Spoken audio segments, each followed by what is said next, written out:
I le suafa malo lo tātou le i whaolo Yesu Keriso mātou te o wholofatu ma whaatalofatu sa moa lea tunu pele le loto ma lea nganga i le nei tai au fō lea so lulu nei a so lima nei masino a perila i le nei tau sanga luathe lua se fulu ma le tolu.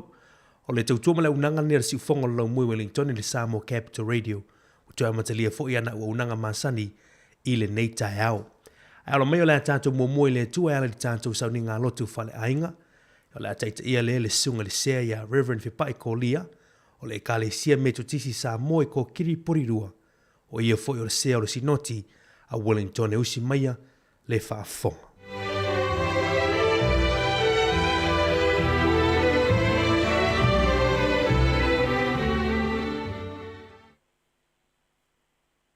Ke o alofa e suafa malo Yesu le Keriso.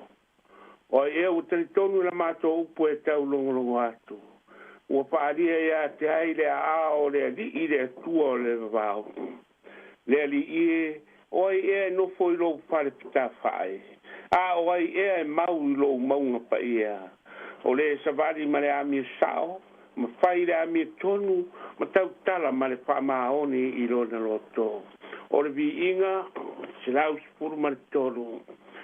Le tua e a o tapa ia la e se mama ia tau sia mai e loa a lo pa mai a lo pa mai a lo pa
tātou ri i mana tātou tua.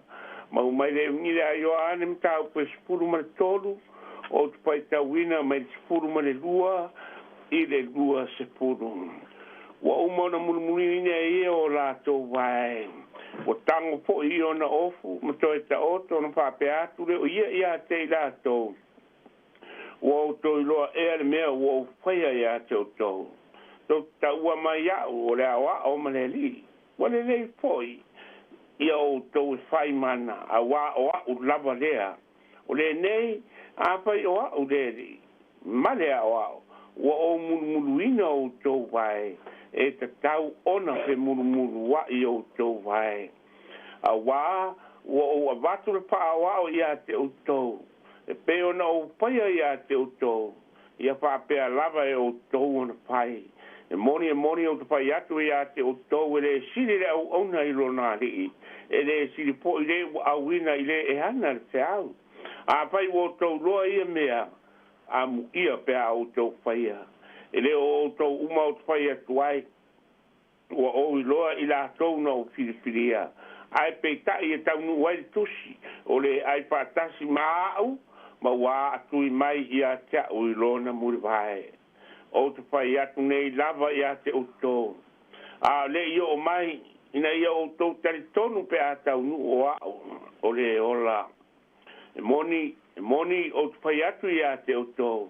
O le talia se tasi o te awina atu, e talia e ia o au. O le talia po i o au, e talia e ia le o au wina mai au. Ia whamanu e tere le tua, ia nā pionga pa ia, o tōra lo wina o tō whaapunga mai. O le matua o le nei aso. O le tangata wala a wina, o le tangata tautua. O le fuluina o lo fiwaea e le urufale se maota po se lawa, i le anga nua tangata i uteia po asia foi. O se paiva lo filima e pau i a ao polonga. O le polonga e matuare aisa na ia tau wha tangata soipua. E whai tau wha tasi ma me tō tino. E le ai ni ola ase matai ia polo se po i pule. O le ata lea o lo tau mawhai e su e furi whaafao i la ngona ma mawhau. O te tūre i atu ma tūre i mai. Ma whitineia ina ai le au soo i le whesiri. O ai e siri le mālo le atua. O ai e nofo i le tūtau matau ma le tūtau anga vale o Keriso. A o ai e pule pe tai foi, pe a pai e fio atu ia i le laro. Whaafonga mai la oi upa ia na pa u mai la ufonga pa ia o le whaola. Nā fuai le nei wa yaso pa ia. O le nei, a pai o a ure di i mare o a o. Wa o muru ina o tō vai. E te tau o no tō pe muru wa i o tō vai. Wa o watu le wha o a o ia te o tō. Ia wha pēr lava e o tō o na pai. O se manatu e wha tupu manatu. Ili nei tae au.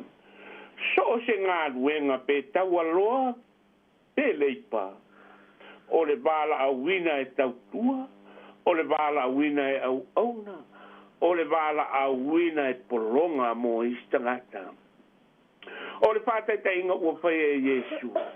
O le toe mati ina le o le au soo. A o tau la ilan wa ai le sa tauro. O le ata atoa le o le ngā ruenga sa ili a nganga mola ato. A o le ia fio wa e o ia e le langi. Le ana pao sofia ai le nganga pa ia le toi ino Paulo, le apostolo nu ese. O lo ta ua mai le mua kore neto fai upe iwa lusi purma le ua. Ua avea uma mea uma motangata uma. Ena ia ola nisi ia te au. O le wha moe ola leo Keriso Yesu. Ia o atulo na au so i turi nga uma o le lalolangi e tau tua le atua. Ma tau tua tangata uma e o ia i le tala le lei o le wha o tanga. O le tala le lei e tau tua. Ai leo se tala le lei e fiari waima. Fiari iai mani wali ai. O le malo le atua e le su e tu langa pe o malo wha le lalolangi. Pe o whainga wha apolo kiki nei aso. E le tusi lima ma taulangi solo. E siri la unga ruenga i lore tai la pisi i le ala tele. Pe siri fo i la unga ruenga wha whaife au. I la unga ruenga uso. I le anganga ma walalo ma le mi ngao te tau wai. O te tau kino atu e le ai senga. E ese a tato ma ta whai yoi po mea lofa. Ai laina tutusa lo tato wala awina. E tau tua le tua. Ma tau tua fo i tangata i so se si o manga. Ua lato nuti me mea ai mo le ali i le tua. Ai o tua wha te pao sa mo inisio niu mamata. Mai le tau fui o aulo. I le neia o onga alo tato wari i whaola. Mua. E ta tau le au so ona mapato tonga i le loto maulalo. E masani tele Yesu ona toma tauina le au so i a loto maulalo. Ai ngalo pea ma whaatara noa i ai uso. O le ata ua pai e Yesu.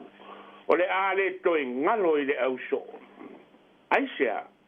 A wae pue ngō fie ma tā ofi vave i le loto ma le mapau le ata. I lo le a onga tau tala e fia mo moe ai. I turenga pa ia alo tātou paola i le mātai o sifuru ma le tasi rua iwa. Pāpea mai e su i o tau amuina la uamo mai o tau pāoa o ia tia. Wa ule ang manu ma le loto maulalo. O na maua le o tau le malo longa mo tau nganga. Lua e te tau le au so o na fai lava la tau ma wha ta inga. E whaatau waa ea le nei pāru sami o mea ai pārea nganga. E whapanga ailo motiva pārea nganga i le nei tae au ma le nei vai ako. Oka. Oka se whai a onga ina a lofa maanga le lei. E whai lava i e su ma whaataita inga le lei. I le a mio, i ngā duenga, i le matao siri siri, i le wha maoni, i le wha aloalo, i le amna ia, i le wha tua. I le alofa ia manisi mea o le lei uma. E tā ua tere reia. Ona tātou vāwa ai ia i le nei vai aso. I le mare nei. E te tau le auso. Ona whaama mahina mō le ngā duenga. O le whaama mahina o le ola whapa ia ina lava lea mō le pe au pola pola. Alo tātou wa li i whaola. Ia makangata uma. Ai mai Jesu. Ia o tau fe mulu wa i o tau vai. Ia whaama mā ese pala i o tau vai. O le pe aue amata mai a te oe malou a inga tu tonu o lou di o whaare a inga. A e le i o atu le larolangi tele. O lo e tau tua ai so o se au nanga. E ta ua tele tato puru e se ina o lo fi vai o isi uso a tangata. Ua wha olo ta. Olo ata ua ina e le matanga o le angsala. O le polo a inga whaama mai alo tātou wa li ima mo lana e kāre e sia pede. E le ai masou alo panga usoe. E le ai fo i masou alo panga. O lou wala awina ma lou wala awina. O le au nanga e lima mawai mo isi tangata uma. Pai mai ta mao le au pai mita au sisi. Ne li pa ia e ngoa ia Augustino. O le awa onga le ne Yesu. E te tau lava ona tātou paatino i tātou dima. E tau foi ona whaia foi o tātou wanganga ma le loto mauralo. O lau visiri mo oe nei tae au. O le asau ai whakeru siano i lau wālau ina. O pea o ia i lau whaamua mua. Tau tua po le tamau a inga. Tau tua po o tupe. Tau tua po le pure tu. Tau tua po le whaamau lunga. Tau tua matavela po le tau tua pa o. Tau tua avae po le tau tua talepe whaavae. Tau tua soria po le tau tua fia matai. Tau tua ngungu po le tau tua ngaupule. O le tanga nuu sa moa. O se puna o lava i le au whaalea nganga o le neitai au. Pue mai mea tā ua nā e vari ai ne ata. Pe vari po i le ata o le mulu ngā vai. Na sāu nia i Jesu. A wāre whaamana kuina o le e seta i le nei tau sanga. O lau to e upu. Tai ma tau tua tātou tangata uma. O tātou tangata anu uma. Ma le loto ma o lalo. Au na male onu sai ma le whaamaoni. Pei o Keriso. Na o lava i le sa tauro. Ma toi pua manu ngalo. O le onu sai i mea ti ngā sa tautuae. Tātou talo. E siria ona e lata mai Keriso. I lo mātou fatu o lo mātou wola ai. Ia vi ia oi au mea no pa ia o le ola tului. Ma losi pa po wina. Ma le sosio o le poto ma le mala malama mai lo nganga pa ia. O lo walo fatama pa ia. Ua tawa mi tonu ina ai le tangata le iloa. I le pala o le arsala o le neila rolang. A pio mai ai apisi atu i mātou lo fatama pana. e maua ai I mātou le whaamalolonga ma le paola tanga e ola I le pātuatua.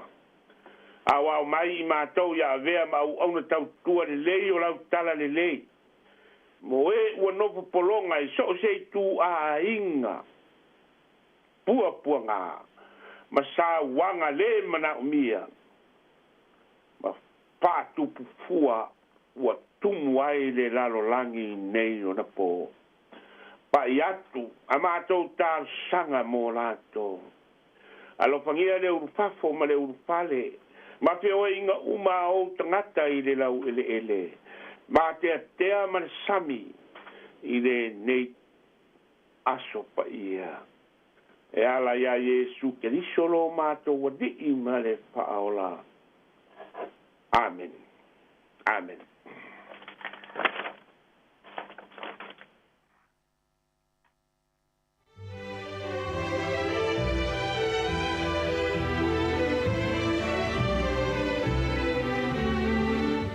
O le nā ua whaafonga le tātou tunu ura nei tai au, ele le tātou sauni ngā lotu whanainga le teita ia le sunga le sea, Reverend Whipai ko lia o le kālesia metu tisi sa moe ko kiri porirua, o ia foi o le sea, ia o le sinotia Wellington, e mo le atu le ngang whaaftaina o sunga le sea, ia mo le tātou sauni ngā lotu le nei tai au, le upu folfola le tu o le ua fola, o se whantu le upu uis ele lei o te talo, ia o ngā le nei whi au, ia wā foi le tima inga foi o le tātou tinu I whiau mga luenga nei aso, meisi o le tātou soi fua wha le nganga ma le tātou o unanga I le tua whamunua tele le toi lau sunga I le sea, pa pere wha le tua le no whalo, meisi le tāpo inga le ka le sia, nua tele le toi fuafuanga nei aso.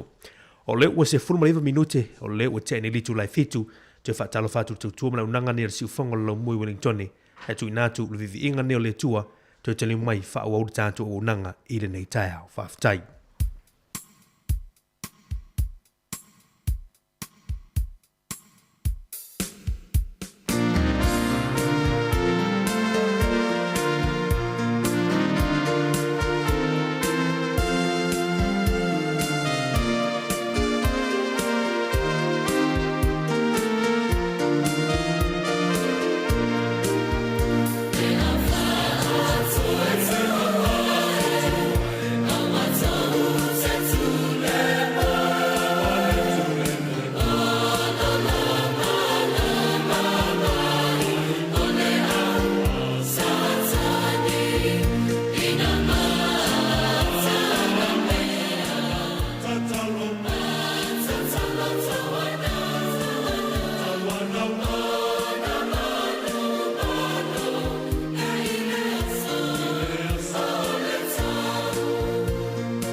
O le tautua le si ufafonga o le laumua o lo iai fo i le langolango a le New Zealand On Air.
te whai a mea sili sili. Sa talo wa si valea, ua whātu lima, o aina inu, mai teina, te soa mata ina, ta pia pia, ai aina, lo waso soi pua, a manatu ina.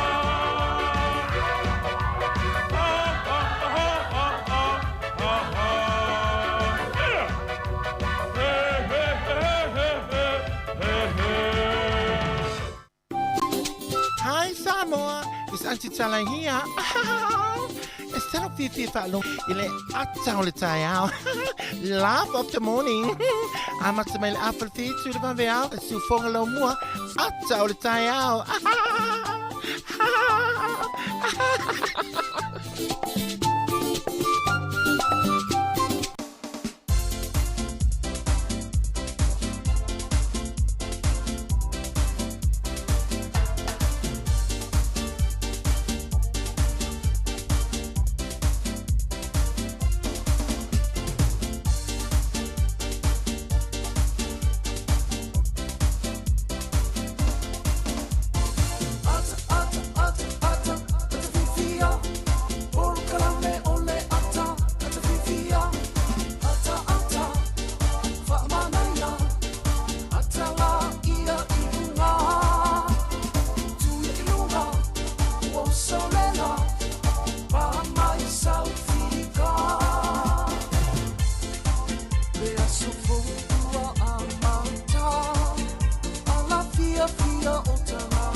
Porkalame le atau tae au ia matalia fo ia tatou porkalame ia ole ale si fongo la mua le ni tae au ia fa malo atu malo le taptapua i malo le uswinga winga ia maanga lua to lua atu mali tuangani a mari le sa tala tua tatou tautua ia ile fainga lotu fo ile sunga ile sia ia malo so fo mari malo le usu Ioi, malo si foi anto ele tau sala, te fine ana fa solo ni foi tae, malo si fo mele ni tae. Manaya ma mia la faftai manaya le malu o le tae au ia tatou nei lava ia i porua e maina le tatou ofisa fasala lau ia o tero foi wala usu foi le tatou atunu inga luinga o nei aso Ioi, ese o mane o lusu mai foi ngalu o nias. O le aso lulu ni ta lena ma vai atu ni sa ta filo i foi lungo ta polo kala. Ia pe e tu waina a na hao foi le a. Ia ale uta filo ni aso o le wo fa su le tei. Ia pe wo i visina malo longa umi fo le li tu lai tasi ia. Ioi ai mai se lava nei tatou fana wa o ia mala u fainga luinga. Ioi malo ma nei ni ta au le lo fa malanga leo le tu. Ia tu tu sala mole. Ta tu fa talo fo ni ta au. Ioi se ta se atu fa talo fa le tu no. Ia fa talo fa tu ile au fainga luinga pa ia le tu ile nei ta au. Ia o lo tala fa auto ma fa fal tu ia i so se ta fo nei la langi.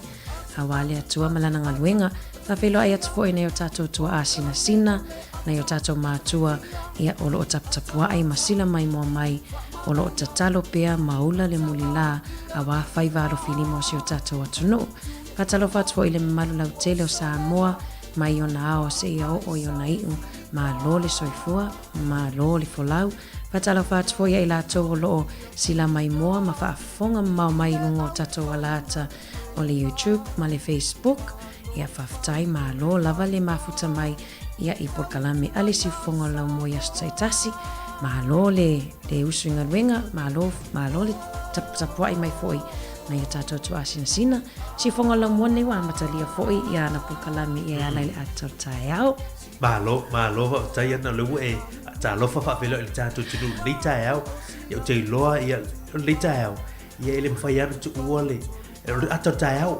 ia fo ila to lo ala usu mai fo ni tae au ia le mata malingi man fa no ia ono le wala pa ia le tu fa mai se le ngango le tu po kala mene atou tae mu to me se ai ngolo mo wai fa no ngo no wala pa ia le tu ni tae mon le ese fainta ni motsio maftanga ma ia la to e pele ia tato ia sa le ia oi a mai se lenga ngole atua ia la to lo ofiti la pusa ia ai malo lava le o tato ia le vai aso pupu le nei mai tele ia ngaluenga ia o a onga fa mai ai la so taiao ia na halo tele le fana wa onga wale tu wanga ia ile lua vai aso mal afa vai aso malo ia ai ole a vai foi toi tali mai ia ona fa ngasono tele o le si vai ngol tato por kalami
Toi fatalo fantu nei vai ngol tau ai usi mai fa fongo se vai ngol nei le talo le tau mo nei aso lulu aso limo nei masina o Aprila luafe lua se fulu ma tolo pe ripotia mai le ofisa o le va ai tau.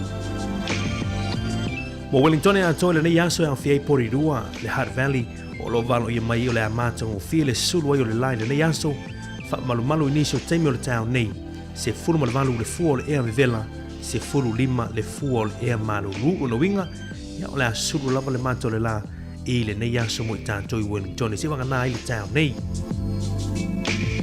Mo le aso a tau mo le lau mui Wellington nei, le astofi lea le valu ia mai, e awa oa inisio teimi wa i foi le mata o le la, mai le au le fa solo atu i le afiafi, se fulma le iwa tikari le fua o le ea vevela, ai se fulma le tasi le fua o le ea malulu, mo Wellington i le aso a tau le astofi lea. I Samoa le nei aso lo ripotia mai o le atu ulu ai wanga i le nei aso a oa, ma fa malu le nei aso i so tātou tinu. Ia o le a whaalongo ina fo i le pāpā i o whai tili i le nei aso lo nuinga, ia o le tau le namo si o tātou tinu i Samoa nei aso, ia le a pāpā i whai tili, ia tu ulu fo i wanga, a oa ma fa malu nei aso, tolu su tasi, te kiri le fua o le ea vevela, mo Samoa i le nei aso. Tātou wasiasi atu i le talo le taimo le nei aso, mo i lantou fofofo i anga i atu mo whangotanga o le nei aso.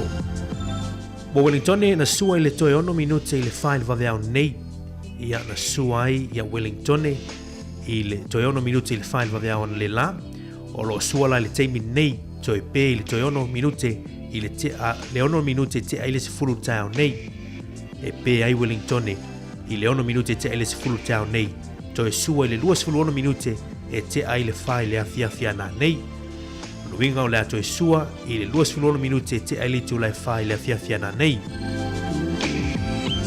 Mo porirua mamana o loo pele tai le teimi nei, o loo pele tai le teimi nei o le ato e sua le toe 3 minute i le sefulu tau nei.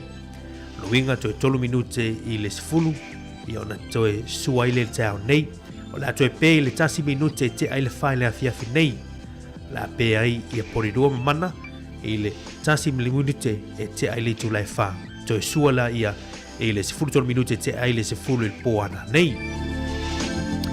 Ia mana tua fautua ngatasi a tele tufa. A tele ia tufa ia a le aifo ia. Wala vatoro la busa isa. Ai manuia tele fenga faiva le yanso man tua pele sao ngale mu. Ia le tala na le tau, ma le tala le tai. Mo le yanso tua atu tua fine ia mo le tatu tala tupe. Malo vapatai mari ia. O le avatu e fautu anga tasi a tele tupe lafo a le ai ia baile le e se tale o la tamai. Tala swing o tupe nei aso, tasi le tala New Zealand, maua le iwa sfululua sene tupe Australia. Tasi le tala New Zealand, maua le tupe Amerika e ono sfululua sene. Tasi le tala New Zealand, maua le tupe Fiti e tala tolu sfulutolu sene. Ia mai la tolo o whapeo na anga le ima lafo ia po ai tamalele atu fo i nei awaio nei o tato ai ngai Samoa. Tasi le tala New Zealand, mau le tupe Samoa e tala 5 sene, Manuela fongo tau tupe nei aso. Kafitai.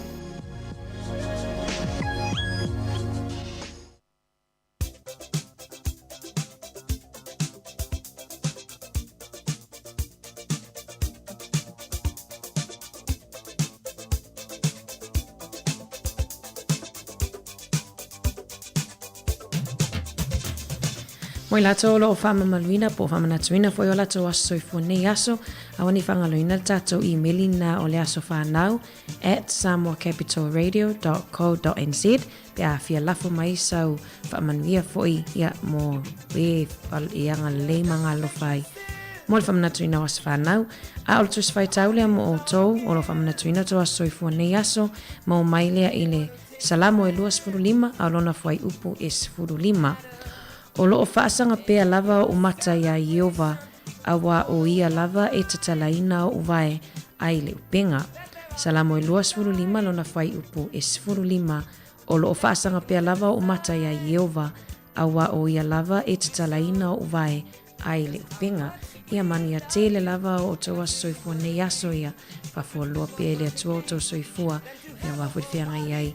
Ia matofi o tofi oto i le lito te ngalulu e ai, a o le pesel nei mo oto.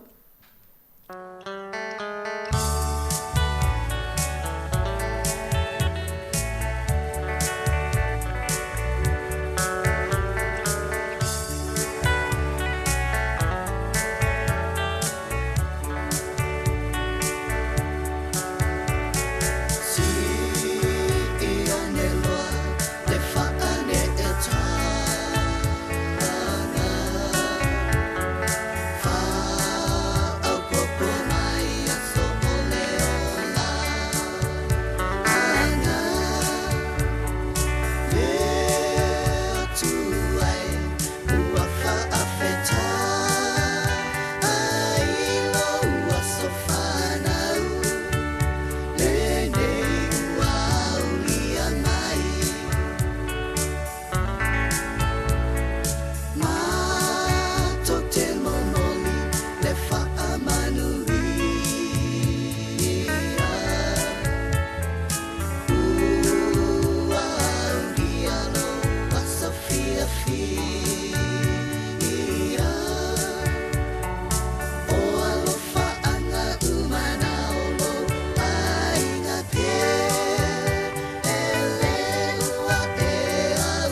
E fatala fatu fa malor so ifo mlu ya usmail fa fonga le va ile na tala fo il tala fa so pito lo langi me na tupu le yaso ile aso lima a perila i tausanga o mavai i fa monga le scientist o Sir Isaac Newton na ia ta ua ima fa ailoa i lona talitonunga o le aso tonu le nei i le tausanga e tolu sifuru ma le tolu na toe soifua mai ai Yesu ia po le aso le nei o le toe tu aso lima o aperila e tausanga e tolu o le tausanga e fa lima ono fa se lau lima ono o Saint Patrick na toi foi i aielani i le so o ia o se misionari tausanga e tasi tolu lima o Charles Le Fa na vea ma emperoa o le malo loma ia penta o le Holy Roman Emperor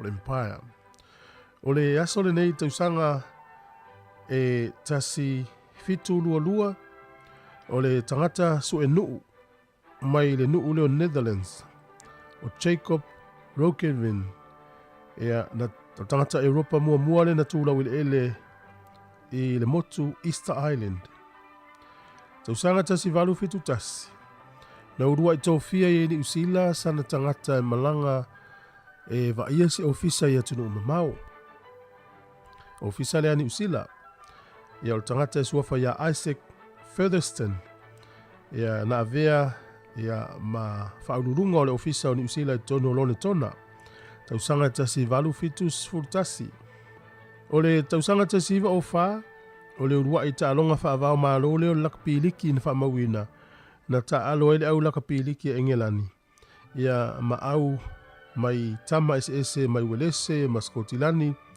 na whaile ta alonga i tono weekend i engelani o le tausanga e tasi iwa tolurua na mate ile solofanua leo wha lab tono o California solofanua ni usila le tautaua lava ia olo o iai tono o le whale mataanga o le te papa i Wellington ia le solofanua le na mate ile asole nei tausanga tasi iwa tolurua o le tausanga e tasi iwa lima na wha mawai ai le palemia peletania le nā taimi o Sir Winston Churchill mai lona tofinga o le palemia ia tautaua tele te māloa lea pe o ia na palemia i le taimi taualona lua o langi na suitulanga iai ia Sir Anthony Eden o ila tausanga le lua le Pasifika i lalo le whaamalu malo te tele o langi tausanga tasi iwa ono sulfa na maliwai ia General Douglas MacArthur o le tangata Amerika lea na vaia vaenga au Amerika i tono le Pasifika le tauolo na lua tausanga tasi iwa valufa na maliwai Sir Arthur Pomba Harris o ia lea na vaia ia fita le malo Peretania ia i le taimi o le taua lona lua o langi o le asole nei i le tausanga i luafis fuluono na whaamawai ai le palemia o Iceland. Ia ina ua maua lona suafa i whaamaumaunga le Panama Papers. Le na sala lau le teimi nā whapenei luafis fuluono i le tele o tupe o lo whiawea i solo e teu isi atunu ma isi atunu. Ina ia awaini tutongia ni la fonga. O le asole nei whaamanatu e le atunu leo saina. Tausanga umalava o la tawas whaamanatu nei e manatua ai. Ia le suinga o le tau, ia mai se le whaatau waina o le toe whanau mai, ia o le natura o soifuanga, ia i la au ma meola, tu se whaafowina ai, ia mea uma o le fuafuanga. Ia po le vaiteimi fo ne o le spring, ia la tau, i le tau na.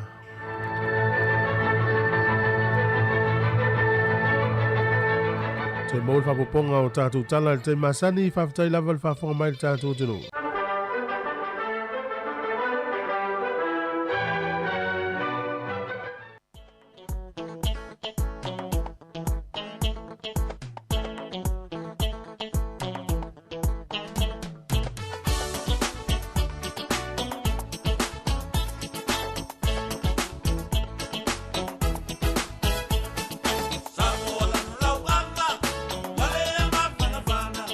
Yo la sa o to file muke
Io e Sekia Samoa, penso nale, sunga ya, sua Felice Micaele, il nei tau le uteono minuto tonio tale oli tu la e valu tali tu le valu, o na tu fa popo mo mota tu tala mi Samoa ta penina ta Sisalem Sam, ta tu telefo, ta penina e Savelina Casiano, le tu fine ana, ma le io nei tau, o le lo malanga leo le tu, Mana ia Mari ia o te lofo i. Wala usu isi o tato atu no Mari. I nisi fo fa manianga ia po fa unga foi ia o alom whanau. Ia ninga te leo ta mama tina leo fa uina mai i tato a unga mtata es le fitirea. Malo. Mana i fo ia watu sta fa manatu. Ia. Ona le ia se tasi au wala le tapuni e tai au nei. Ia tato i po rua ia o te lo le sire fia le tunu le sauanga i tua i le Sama le fiti and foi le tua le fitirea. Sama i tua le warehouse. Ia sa vali mai i roanga i le Te Rapara Arena. Moni. Mana i foi ia nga mo tato i whanau ia o ngai mana. Le no foi nei ai roanga i Elston.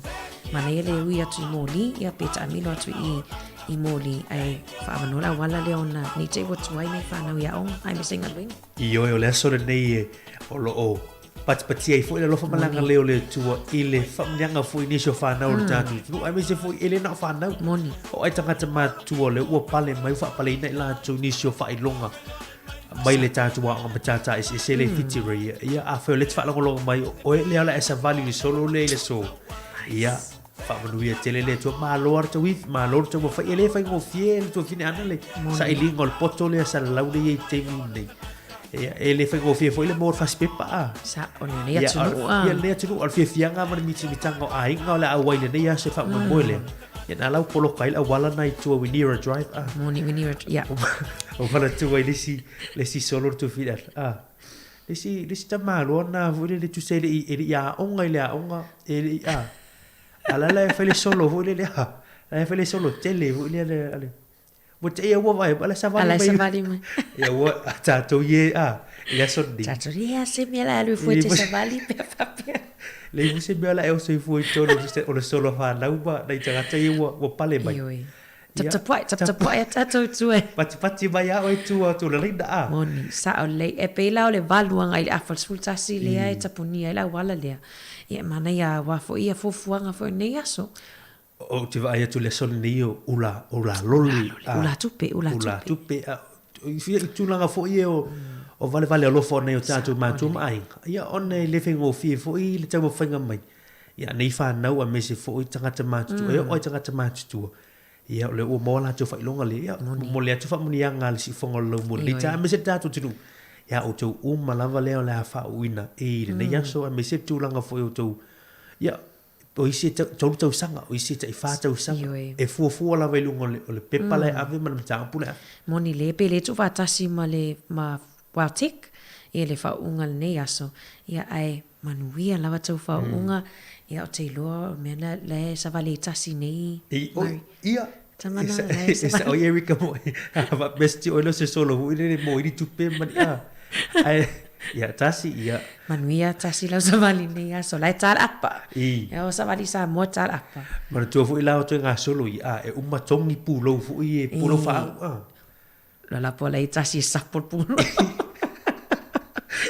tu nga solo ia ese fu mana ia fu le sa vale mai ia e pe e sa vale mai nai la onga tata ese Victoria sa vale mai le arena le poridua ia te ropa arena ina hala fa il fa mo town ni mana il fa mana to ka paka mai ma to atele asa la tanga tai e mau ai le ofa nga ka paka le Harvey Norman male super cheap ia tau na mai mau to na ono sfur lima tala te ro pe silia tu ele tu pe e fola vale umio e paka o ia ol fa te ngana ia me se la vala ai nga ai fia la tala oi a va via ta nei mo se paka ina arena mana ia atua ia tu fa mole awana i paka ina i le Harvey Norman ma le super cheap fa mana tu ta au me se fo ila tu o fo nga mai fa manu ia tele le tu i fa nau ma me se fo ta tu tinu o le a fa manu ia ine le ia so ia le fa ilonga ma le tele o tu spasi le mo le ia so ia o te ro tipi loma o le bachelor ma isi tu nga fa ilonga tele vai atu o soi fo malo no ina fo ile to tele fo ile to fa u ia o fo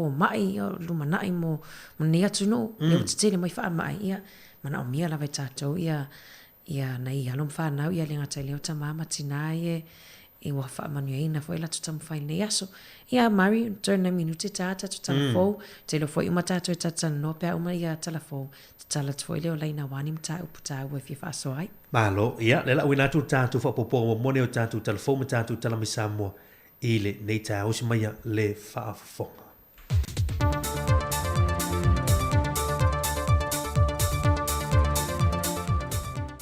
E le anganga fia o te toi whaatalo whatua i lo tātu tunu i se isi wha o pōponga le nei o a tātu talafou mai Samoa o se mai al whaafonga. E le whailo inga le fionga le te tai o lea tunu o fia mena o mi mata awha ma le autu stana le nei vai aso wa ia wha maonia mai ai le amatalia aloa i o le tātou malienga ma le malo Israelu e wha maonia ai le mawhaile o na malanga to so o se tangata Samoa e au noma se tā pāo se visa, mai whape nā fo I tangata Israelu e a sia lo tātou atu nuu. Sau nofia me, o le malienga le nei ua lewa na wha maunia mai I le whātau sanga tanuai, e le nofo inga le pāle mia sai ei mō mua, tui le epa lupe soli aisa I le malia le ngoi. Pei tai e iei vaenga sa mō mia e wha manino ma wha tino I tūla whono, e le ngata mo I tātou ai o Israel foi, na fuai o na tuai o na wha mao nia alo ia, le nei whenga inga e whe malanga inga. Wa wha mao nia mai al kabineta le toi wha ale leia leo malai ta alo il malai wha avao malo le apia park. Taruai o lo iei tari ngā malo o lo a nga ia tu iei le atunu u e ao fie ma ta alonga le manu Samoa, ta alonga le moana Pasifika maisi I le tausanga le nei wa amata mo miai, le toi wha ale leia leo tātou malai ta alo. Whai lol ta mai tai pāle mia, o lo wha wau pēle ati na o ta alonga SS le atunu, ma o lo ua ta oto atu le matanga luenga wa onga ta alonga maa nganu, ma wha la po pitongo o ta alonga Samoa, ta penanga masani ma le wha tenga o ia ta alonga uma, na mo moli le ngang wha aftai o ta mai tai pāle mia le atunu, e vaenga SS o lo wha tino ele lantu o onanga mo Samoa, ai mai se vai ngolo fa ali ai le fa lo fani mal fa avatai au fa wa wai ati na elo tele wa fa le nga ina le fa msi nonga le polo inga na tu ina tu le fionga le fipule o fa le ata tolu le fionga le ala le pule rimoni ayafi e tau fielo na tu o le atunu e lana fainga malanga na fo moni usila e fa atasia tu inisio fo fanga na yo na alo. O le polo inga le nei na tu ina atu ia le ala le pule le asa tolu se fulmaltasi o le masina o mate. Peita I o le ua wha leo ngā ina le wha amasinonga wha I tu malo. O le tangi le whailau tusi el pati el wha tua tui le tua sa mo o tasi le tō wha wa au au lo fipo. O lo ia tu wa ia ai le ala le pule. E ne whainga wha atua sina le whainga pālota la ititia vai maunga numera tolu. O le mata opula vale e tasi lo wha au foi se tangi le tu o le HRPP, e wha asanga e ni whainga wha ato sina e wha pesa whaia, e ni wha alawi loa le suita o wā le manu mā lo, le whionga lau timu ia wele se wā ai. Wa wha asolo le isi wā e ngol mata opula nei le wha amasinonga, e tali ai pe talia le wha amasinonga le tau sanga le ala le pule, nā te wha ngā ina mai ei lunga o penga ta wha ilange wha atau teia mai ei sana mō ni mau. A o to e sea ma le atunu, pe a whātau nuina le nei mata opo. Whai loa e le loi o lo tu lai mo le ala le pule, o mai o na tu inatu lan tel te te, e tu sai ma le tangi a le whailo tu se le fast. Ai wa au maia le whai unga le fionga le tamaita I wha amasino I a talasa a toa sa anga, e tu e sea I le polo inga le na tu inatu I le ala le pule, o na o le ua whātu langa o le masino yulai, e a mata su e ai le mata opule nei. Ai o leana le pule e malanga SM Samoa I le aso ono a perilo le masina le nei, ma toe fo I mai ei lava I le aso luas fumaleo no le masina nei lava. Pe a fai e whaatau nuina le mata opule nei, o na whaase e atulo le whaamsinonga maa walunga, e la tau te iloiloina. Ua tau awanto le peristenio le asosio tama matene tuai, sa awa o ina I Universitea o Tako I New Zealand, le se fulu afeta la o niawa no wha askol sipi se fulu, e fesoaswani e moni whanau o loo matuama na o mia le fesoaswani, ai ua mahe a wha uina mai le wha I longa mua, Ai wa se ane e whaawau le isi whailonga e se so ai. Na whaailoa le peresidene o le asosi i ato to le aava Dr. Fanafi ai ono le tangaloa. O le fesoa swani le nei, mō pilia o ngā whanau o loo matua i mana o mia lava le fesoa swani, e wha māma a venga i o lātou pilia o ngā maletaunga tā o le soi whanga wa iai, ina ua laa atu i leisi la asanga fōu o wha ai longa i lunga atu. O le ngata ina wha aftai e le soi wha ao le universitea o awa sa mō le nei fōa i tā ua, a wia wha ai lo fōi o le atu sa o atu ia fesoa swani, mo whanau e to o se fulu o loo matua mana o mia le fesoa swani tau se leni, ai mo i lantou o loo tau o veina ma tā opo e tau matematika, whai ia onga la iti, ma ta opu tau whaasai ne se. E leo nuai se lenga le tu malo sa lenga numero mo mua, na whaaftai e le fionga le minister o whaatu angam whai ngā whaiva, la uli le ua teapola te Valfosse Schmidt, le lango sua le tu malo sa lenga numero mua, e le tali mai le tele o fua wha ele leanga mal tu langa tau whai ngā whaiva, na wha alia i le aso o lua maua i le tu malo i tau mawha. Na wha i loa le fionga le minister le tari atu o le malo e wha avtairu la tu lango sua. Le laua mamori mai ai le se furu afe, mo tato i tu malo sa lenga mua. O lau tau sao lea, lea wau tau sisira mai ai, i saperu aulo umanei ma whaila aulo umanei ma. Ma mea ese ia wa mamoli mai, se taimi ia whaifo i lor whaasoa al komiti ma le tātou ngā renga. O whatu la au ese, whalauaina, whalau tau mawhamata, whalau whaisua, ma so o se itu a inga o fungala au wa mamoli mai, ese fulu afe a toa lo na tau, te a whatupe. Ia, e fitu afe wa whaalu i tātou me whainga renga ma lau, ale tolu afe. Tupe, tino tupe, o le nā u whaao atu. O lo whaao au lava le Pōkalame o lua aise se lenga i tu malo te itasi le antuna o, e lano le Pōkalame ale ofiso whaatu anga ma whainga whaiva. O tala ia mai sa mō manuia le nei aso, whaasoi foia.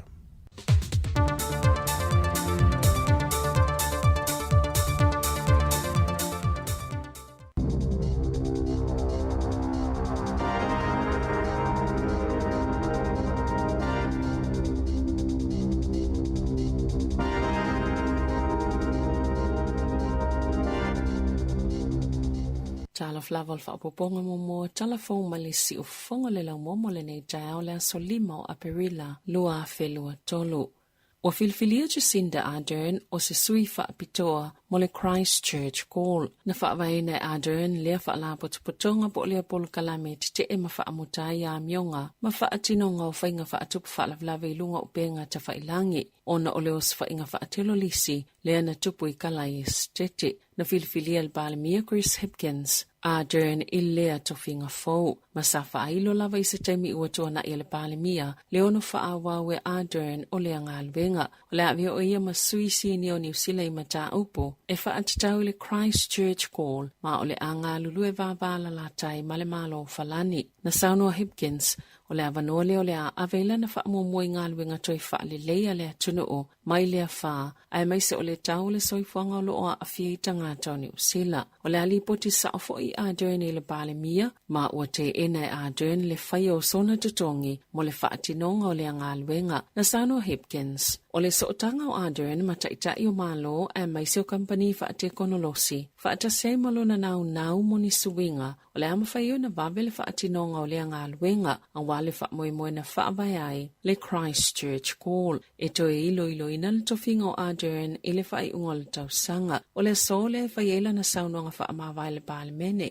Ai o le aia tu ualo ia upu whai o le malo I le vai a sofou. Wa filfilia fo I Ardern I tutono le komiti wha atonu o le Earthshot Prize lea na wha avaina Belenise Viliamo na wha alia le Belenise o Welese o se wha aia yanga mola lato wha la potopotonga le filfilia ai o Ardern ia vea masetasio sui o la lato komiti wha atonu.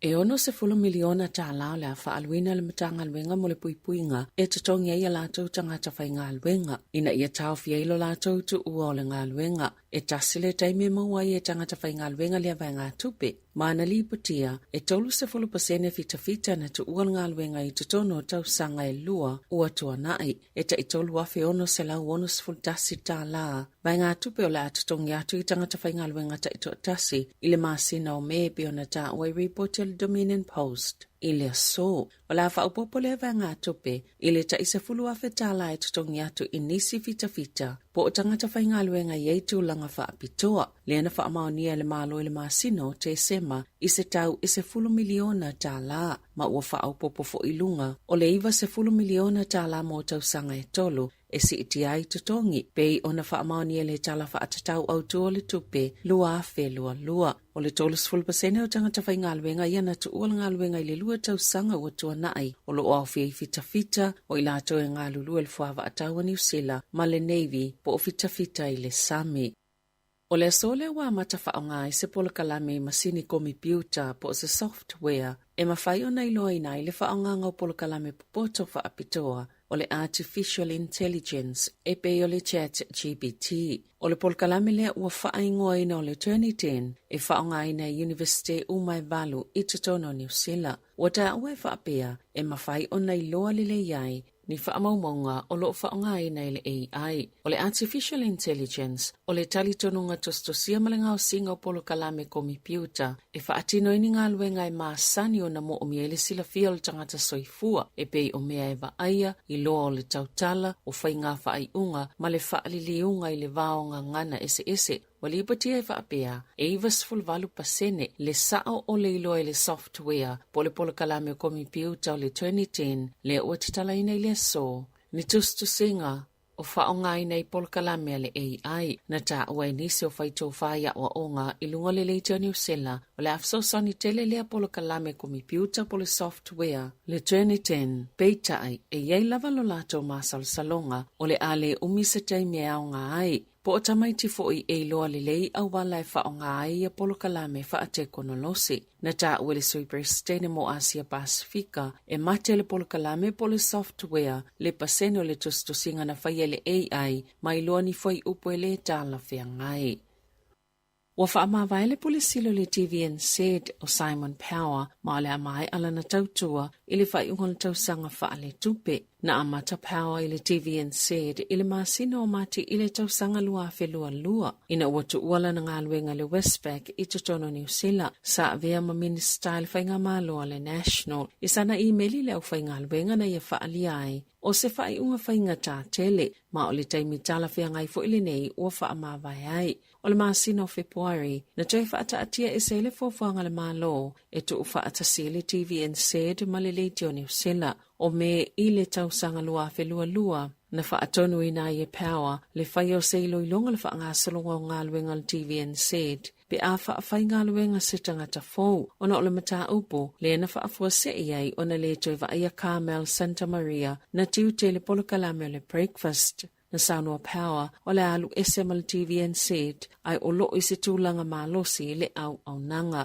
o lo nā so muli, o le aso tolu se fulu o iuni. Ua taunu i au kilani ni whale la iti le tō mau, po ni portable cabins, e no nofo ai tangata ina whale anga ina o la tō whale o no lolonga mata whenga, o atu le lua ave se lau wonus fulfaa. Leo wha inga o ainga ua mai o ana ristala ili au nanga mo whale moni taimi le tō mau na tā ual whaululunga o le au nanga Steve Watson e luas fultolu leo wha inga o whale po cabins ua tau nuu. Malo o tom whai sa ili ni nofo anga tala whianga iela talata ili mea na no nofo ili to tele o tangata iena a fia. Ona o ainga iena whianga i mawhaafitau li whale ona o lolonga e no nofo ai ia nuu mai masani foi ona o ia onga e whaapia foi ala tau ngā luenga ia vaenga o le atu nuu. O lo whaatolanga pele au nanga pe fiani tama i whale le tō mau e mo mia pe i tai o loo mātawina o loo lava le whainu mera mo mia pe ona tā uele reporti. Ua tolu pepe umaola ona o le tale vivini po le whooping cough i le nei tausanga. Na tā uele soifua malolo ina New Zealand, e le ise sootanga o le pepe le ana maliu muli ai nei, isi pepe i ana mali liu mua, mafaasilsila le soiva o mati na faalia Dr. William Ranger o le te whātu ora. E le mawhaiu na whaalaulua ni si whaamatalanga i winga le pepe muli le ua umalo na ola ona o le whaaloalo i le ainga o le pepe. I whaamamonga le te whātu ora. E tu samale sfultasi tangata na awhia le tale vivini pe ona whaamawina i le lua awhilua tolu pe tae e ele tale tonunga o le whainu merisa o lava o le a mawalunga atu. O sa saunuanga Dr. Ranger i le atunuu. O le uma ola o ia pepe, o se whaamana tu wavelea mo tangata uma ina ia mātaala i le onga le tale vivini ai mai se lava mo ta maiti pepe e ta tau lava i mātua na avele ta maititi po o le pepe le fōmai pe awhai e whaalongoina le i o le tale le pepe pe ua whaaswati foi. O le puipuinga pitasile o na mo'umia, o le whaamautino le ua mai atu i puipui o tina maitanga pepe ma ilato o le awa aia ia tamaiti o le tale vivini e amata le fulu po le tafe o le isu, tale ma le fiva, ma e whainga tafo i o na wawe loa po o se mai o ngaonga, ai atua na ia soi fitu pe se fulu e ua whaalongoina wa amata na whaatitele le tale po le whaaswati o i tuia e au o na mata i tuina. Savi ia mawhaafitai ele li o Joshua David Norman Skinner, ina uia whaasawina se tina, ma se tamaititi mai tutono se whale na mū, peitai, wa whaasala ina neile taule le ele whale pui mo tau sanga e tolu mamasine se fulu. Ina ua whaamaunia, o ia lava na susunuina le whale, pe ona tula i ele whaamsinonga wa itu malo Hamiltone. O le asatolo Januari i le lua Festival Fitu, na tupo i le whaalavlave Nixon i Hamiltone, sa whaasala lawina inu spepa i Waikato, le whaamatalanga Skinner, i lana ngaio inga na mawhaioio na ia whaasawina, so i fual tinamal tamaititi, i whaamamunga le whaamsinonga na ta uai, o Skinner, e nofo i Oromahoe, e Northland, peitai, sa siasilo na tua whawhine, e tua oima le whale na mō i lea vai taimi, sa ta ua le whaamasinonga, e le fifia Skinner, e le tangata e tua oima lo na tua whine, masaya maa salo e whaatau whala au whaasaina, peitai, e le inia na whaamauninga mania na moli mau, ia maa salonga, pia na ta ua le whaamasino, o ia lava na tutuina ni afiselua i le whale, o na tamo e lea mata au lo na tua whawhine, o na toi fo iane lea ma whaasao ia tangata e to lua,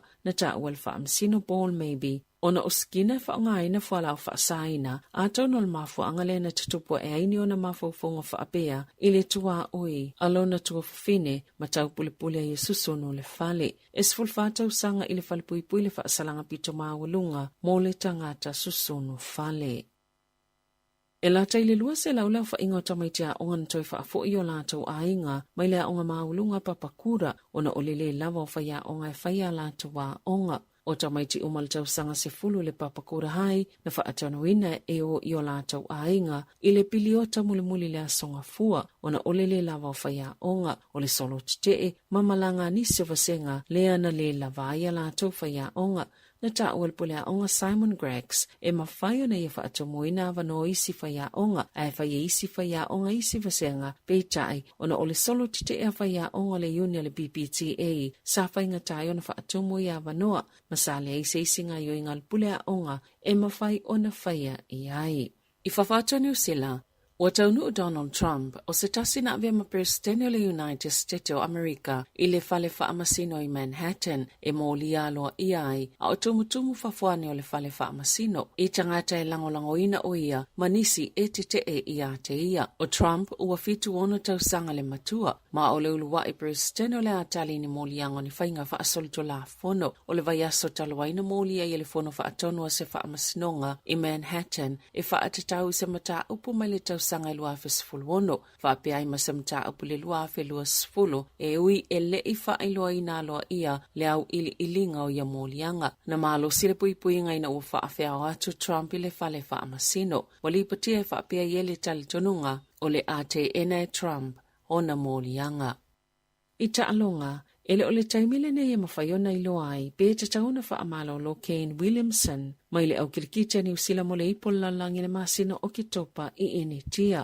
O le taona na fintaunu ai Williamson i le atunu, ina ua afialo na tulivai i se manu anga a o taalo mo le Kucherat Titans. Ili ta amalasanga kilikiti o le IPL i ni tia. O lo whaiani su e ngā tili le tūlanga o yele manu anga o le li ipito tali leia ni usila. A mai a ia su enga uma o na iloa ili o le tūlanga o iei o na manuanga pe o na saunu o le whaia ongal Black Gaps Carrie Street.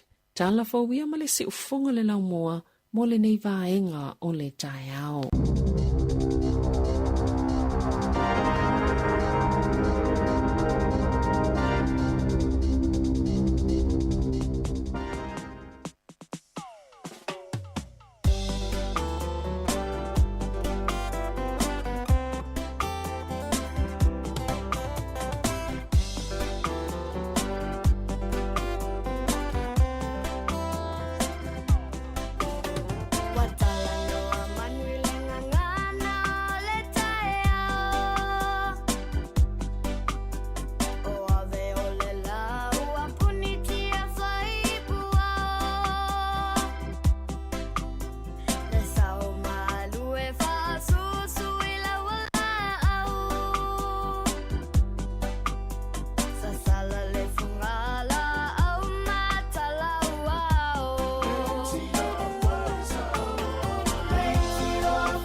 Si fo ma tu fira na le sunga ya puni ala va ya male te mai ya Tara i le va ngor ta tu polo klamme ya male pisianga na ya o ta au sa mo moni mana ia tele si fonga mali fo na yalom fa nau mana ia fa sa mo mari si fo yalom on sa to no te mai ta o Tara ya sam fa yona mai mo mai ba ngani ta to no le mai mo mai no Facebook mali YouTube Mana ya le nei tai le ta fa no lo tu ni so telefon ia wa wina mai fo ile nei tai. Ni tu langa fo ile fa mai le pesi te min ne le whooping cough. Iwe po le tale vini ne na mai Savelina i ta telefon. Ia le wato o nai pepe ia wa mali ni ai mari mana ia e wat foi fa na tu la tu no. O te tono a onga ai mai se ia tamaiti le va senga fitu ia po ia onga le e mawhaiona maua le vanoa e o atua ia fo mai ia po nurses, ia e whaia ia tui o tamaiti tui pui o le whooping cough, ia po le whaingo le bush tricks. Ia e mwhaiwhena maua mai tui pui o le HPV. E iaila le whaspepana e sau malo walo e te saini ai ia matua pe finangalo e whaile tui o tamatiti pe le ai. E le mwhaiona tuia ia siautama pe awha pe te le saini o consent form. Ta ua o vaenga le Maria wa a le saini ia e le se tui. O e fo e watu e whatangana pe... O e mātua e watu e whatangana e mole a o ngai mwhaiona whaia tui pui nei. A e tā ua fo i le whautuanga nei te aolanga e o le ua whamaunia mai tonu whanau pepe. Tonu la tau le ua male liu o no le rei whamai a tale vini. Ia e tā ua le hirwai la au e le fofo.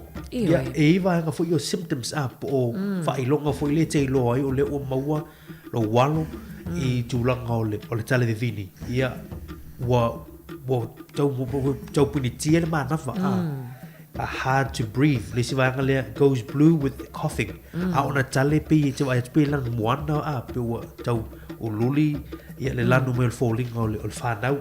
Ia le si vanga pe e maua fo le fulu a.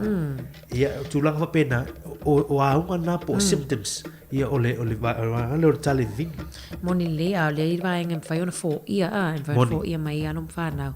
Ia e mana ia ole benefiti fo ile o le whai tutono le aonga mari e le tau tu ua ile ngaluenga e tinama ta mau le maua le mano e whai le aonga luas fulu minute e whaatari lo walo malfo mai pe any reactions ia po ni waenga fo ile e ono popole ai.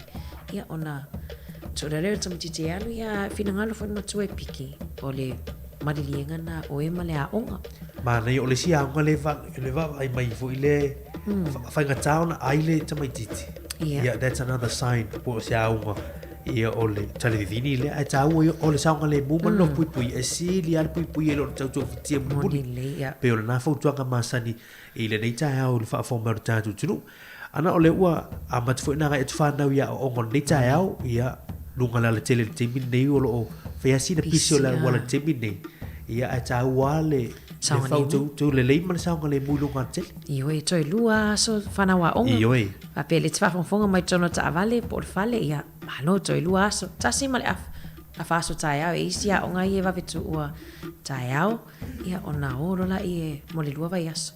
Ta ua tele le a ono sai pea i ngaruenga ma o ngolo fi tai tungai u tu whanau manuia tele le yaso ia onga ustai tamalei tele le a longo le whaia onga a ese me tele o iloa a fu le matanga upu manel fisi ia o tele fu tu nga aso ni tu vina ia o lor fa tentali ia se ia e pile tele ni mea ongo ina yaso muli o tua tele ia fofuanga fo ia whaia onga pe whaini lato fia fo ilia wale lato wata maiti e lato la whai lato suenga fua moa ia po Easter eggs ia o tau mater sa moa ia so ia eleni na fua moa fo ilia ia tau le mau fo ia laki ale whai o lafu moa le ainga ia mau waile ia o tau whanau manu ia tau a onga manu ia fo ia ngaluenga o whia ngai mātua nei aso ia la tā se ea tunisi o tato whasisilanga i le nei tae au. Mahalo whaftai. O le whaasisilanga tā ua, e whaamana tuatu i le mamalo le tato au whaafonga, e iaila wa ia te tau i lalo le tulafono o le Broadcasting Act tasiiwa valuiva, e whai eisau whaasea po o se whai tionga i mata upo, tau i whaasalalau ngai lunga le Samoa Capital Radio. O lo o au ili lalo le upenga o sota inga le pūlenga o whaasalaunga, po le Broadcasting Standards Authority, bsa.gov.nz. A inga mo le whai o sau whaasea i se polkalame whaamanu alia i lau whaafonga anga. O lo o au fia i vaenga nei, o le ale teime mawhaiona whai se whaasea, o ai tu ainga polkalame mawhaiona o whaasea ai, o ai e whao o iai la o whaasea mō le teime mua, whaftai. 685 Soul Foods. Ono Walu Lima Soul Foods. O le whalainga fōu ta tala ina nei Kenneth Squeak I poni rua. Te le tau mafa Samoa, tau mafa Pasifika, vevela mo tau maftanga o le tai ao, awa uli malipo, awhia ne lo le tuatusi, Lewis Fulmane rua, Warspite Avenue I Kenneth Squeak I poni rua. E te le toi popole tau tapena stau maftanga mo au malo. Fitu aso le vai aso ioe, fitu aso le vai aso le tautua, fai mai chance e vevela tau maftanga I so se taimi. A Yeisa Vasili, pala au le telefoni o chance, o lua lua, fa ono fa, o valu tolu lua. 685 Soul Foods. Ono Walu Lima Soul Foods. E loa sfulu afe tāla le tupi wa tapena ele Digicel mo whailunga o le satina I New Zealand ma Australia mo le nei tausanga. Na o le lafo lava sau tapa lua sfulu tāla pe sile atu I Numera Digicel I Samoa. Ma isi atunu o le Pasifika mo sau avano I le sei I asforei le taitasi. E te anga vaafo I le sei pia e whaongaina tautua le ClickX Pacific e lafo ai se leni telefoni Digicel I Samoa. E tolu whailunga ta ilima se lau tāla cash e sei ina mo New Zealand. E tolu fo I whailunga ta ilima se lau tāla cash e sei ina mo Australia. La fonei loa so top up loa sfu tala pe sile atu. Mo sau avanoa e te manu malo ai. E seki lava le Digicel. Nisi nao wha sisilanga, wha bisinisi, wha sisilanga wha lau I tele. I le nei vaanga o le town, tau tuane le siufonga lo mui Wellingtone, o leu awha tonu ma le tu lai valu. Ioe malo lava malo le mafuta mai. Mario lena mai nei tato talafo a Savelina. Ia o le asole fa ele la unga fa mavae ia mai tai foi le savian palemia tato. Ia Jacinda Ardern fa mavae mai lon tofi fai pule ia I le pitonu fo ile na ia mo mai ai. Now Albert o lewa o ye nei Wellingtone le ia le tamata ia Jacinda Ardern o le sa me tai o le vai fa ia lepa. Ia pe ona sa no fo tai o le atunu palemia. Ia molisi mole lima tau sanga taluai. Ia le utatu o mai le nei aso. Ma ne vo tala tatu na telefon. Ia pe te fifa so mai. O le ase me te mana tu ai ia le pale mia ne o te Jacinda Ardern se me le lei. Ia fai voi se me le ma ne e tatu I tata noi. Le ase me te mana tu ai le nei fo ita I longo le atu no New Zealand. Le na mai tatu telefon le ua filia le pale mia Chris Hipkins. E Jacinda Ardern e avea ma suifa mito le Christchurch Call. Moni. Ia rolo winga. Ia o se ngaru. Ai ma nei fo e le o tutongia si te mai tai. Ioe. Ia Jacinda. Rolo winga e fai fua le o nanga le mo le atunu le New Zealand. O tu fo e Christchurch Call o lana polo kala mene na fatu. Ia fatu ina. Ile mai ama ye yole. Fa la vela fo ie fa aterisi na tu lai mai de loi Christchurch. Le na yele te fangana I fo ino ni tangata muslimi le lo. Moni. Ana fa ngai na la me technology Facebook social media technology fu e fa sala la ia tu langa le manuia tu lai mai lo Christchurch. A mata lo po kala melia na nga lu va lu ai male tu le ofrani. Ia te mo fai ai. E te mo fai ni tu la follow mo Facebook, Instagram, mai sia wo dang. Ia te mo fai a wani fa sala ina la tu langa yo o me se ame tau fa ateris. Le e pi live mai al taimi le tu koile fa la live le ma nai atele. Ai ma nai fa manatu tolu Walu Lima lo o fa tasi le tato numera e te vili mai ai ia o hani vaenga foi lea e te manatu ai ia le foi tamai tai po le foi tai longa foi I le tala fa so pito lanlangi ia tala fa so pito New Zealand ia vili mai tato non ni tai au Mana ia o le si vanga le na mai tato tala fo I le nei aso e tau foi le tato ma te tu e foi le vanga la le I tu lango o sa ngale mule e me se fa na witi tu va tu fa tu ngale mo tato ia tamo fai a mai tato pe pa ia saini ma tu a ve fa tangana ia wai le fai na kan lu fa ia ia mala o ngai e fai tu I nei mo fa na a le fa tangana ma tu o le taua ia vaenga le mari o le saini matua saini tato matua ia e te tala ile noa awa nei te wa fai tio I fu muli se tasi po le ale me wa tu ia le tama pa ia ile tu ia lau tama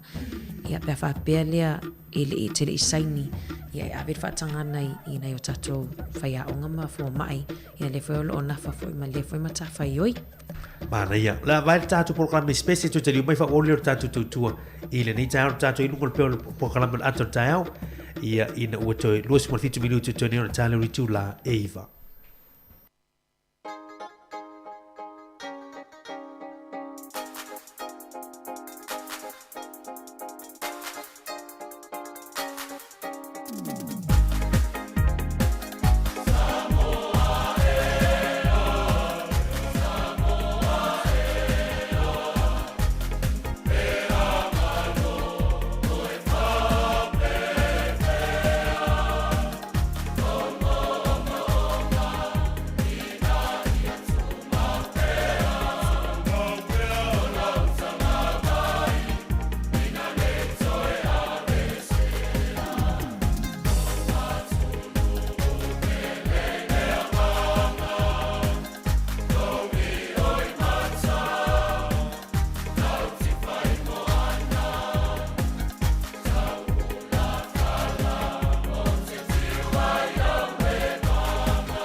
Malo ia o toe luas futolo minuti on talo le tula Eva ia o tau lungo al Facebook ma le YouTube o lau whanua au le leina o Wellington ia lea sato sila mai moa mai ai ia le tu atu lungo tatou ala ata wha malona i tatou tu asinsina ia mai la tolo mafuta mai lungo le frequency. Mari, o tae au whapene o le ase malu o tae au. O le tae au nei sa o le ia wa o le ua wa lo tu fuine o tae tu au ma tutua ta maptina ma tu ni tau wa ya la tu foi ma lu tau ba lo foi la tu lo ta perina ya ma lu tau ma tua ai tau foi so mana tu ma sani le mo tu long fo la au ai o te lo a le foi tau la sulu o la avoka ma tau ya o wa o te lo le reason te ni tata no i ko kolesa ma ko koesi ma ya ma wana be ya la me tu ma na ya la le tau ma avoka ma sina esi le yeah, on breakfast mana ya esi ya mana ya ele si lo matua mele si toe ina Mari e fia foi le toe fa vela ia lana sana i ana toe ana po ya lo toe fa atu i lana fana toe fa vela mele le e mana au tau sami se me ma fa tai au e tau ai no il fala au ia mai e vai le po le ya ono tato matua matutue le lava le fresh ya ma e ai fo ile o sama felicia e mo bien ma tu tau fala pancake ya oi E basa dela ia tau sa fa io il lu pancake freschi le vela mani ia mai. Mana le fly pancake tamana. Malo. Io e malo. Maria ile tala le mana ia foi e vatu e ali foi fina ngalo le tunu. Mai nga foi le o kololi. Kololi foi e fai fatau. Le kololi tato po rua io kololi ale warehouse. O le supermarket il Pick and Save male. Ia e tele na tatia solo la wala e o mai ilu mo tato office is kololi no la ole no o le male reporti ma telefone ni taiao e lima feta la ile masina ia tupe fa alu ale au stongi la fonga i le aiorotorua e alu fa alu foi le ile stongi no tata e au mai a kololi o te lo afso tai tato po rua mari tato lisi pito no on matoa te lea kololi foi lea e paka solo i lumo fale o ai ole mani o tala lea mo tai hauni tu so tanga tele na le fa tau na toso mai al kololi al Pick and Save toso mai i so le paka i lumo le fale o le si ai e pe tu vole le paka po fe la vas tu langa a real wile lima afeta la ile masina le to tongi il pule nganu le rotorua e to tongi lono wingo o la fonga ia tanga te tongi i tono ule rotorua le utu ale fatu pe tanga te fenga lu nga ye pa wala tonga lu nga le to kolekti mai pe mai to momoli i fale olo ai ole au mai fo i tato tala la vale tasi tesi man 5 biliona le fa alu ele company le ale countdown ile tau sanga e to tongi la to ye nga mai e to au mai ma ya langa e to vai atu Well, estelle yo o kololi masani e tata va ai Pick and Save New World or Countdown. Ya eta wo fo i la to ye fe le tula. Ya ai be sha fa no. Na pe se weta alo fu le peta alo fa no fu le. Ya va tele to pele ya lui. Ya e tele fo itala na tangata ye fe nga lu nga i. Ma to ale fia ni tangata na. E tinga ina to mai va tu tolo. Ya ono le loa ona fa nga ta to ye fa tau. Le meta ona fai toro moni le ia vai nga foi le ele o moli sa ngale mu foi moni awa a ngi mai le savili malo si foi le tata Wellington e savili aso uma ia im faiona afia foi le ta vale ia na afia e tata e sa vale ai mana ia le tata tupe ia o tata le tongi la fonga ia le fa alu ai mana ia le tala tata laina po a ia vai nga tfi fa so mai ai la so fina ngalo I kololi ia fa pe foi o ele fenga wenga o launga wenga ole kole kinga o kololi a wa telo nei tata tata sa moa Mario la to yanga wenga I supermarket sa lia ole au ina o kololi mai re ka paka a so mai tata noa ia le nei tai au ole tata ala wa o tangata le la uta tino tua ui o voi ele me tu ole le toro tu sa la we ya me ma ne vo me le tala ne fai ma o mo o ai ai fa le me tu we to le fa pa ka fa le color la ga la fu le sta vale le ma fai pa yo no la wo tu wo ya e tu tala no Maria ma lo fa tai ma e te lo e ta tu o mai le me le pi le lavanda sa vale le tu ya mo la tu ye fai tu la le ya Io e fe oro la vanga na la la tu pakka la al vanga foi la le no foi I Austin ali fata Pick and Save ai to so mal kololi sa pakka no mal teri vanga John wan na le fata ta wel de telefonia ave le tato kololi le tato tanga pepa tato fata e le tu foi na tato ma tu ye e sa va vali so ma mai la tu kololi ono la tu fata e mala me tu la ngana ya tato ye ma lo si si tato na tato kololi tato na kololi e se fe mai vele tu pere alu a fe di ma fe le alu il ma sina il pule ngano ule na lo koleki mai ya fe na la lima fe alu fa ngai si me fa le a wala ma di si pe o va ngana e tau tato ma tu alo tala tu pere tato nel telefoni o fa tolva lima lu o fa tasimo la to fi vini mai fe si mo mona tu o anime te mar tu ai ia le te mai tai pale mia le sa ye New Zealand Jacinda Ardern na se me te mar tu Jacinda Ardern ia po e te fa so mai foi tu langa kololi tala fa valau ma lo sei fua Morning, Mary. Talo, talo, malo Rachel. se fatina Rachel. Morning, Anna. Malo. Wa mai le tau.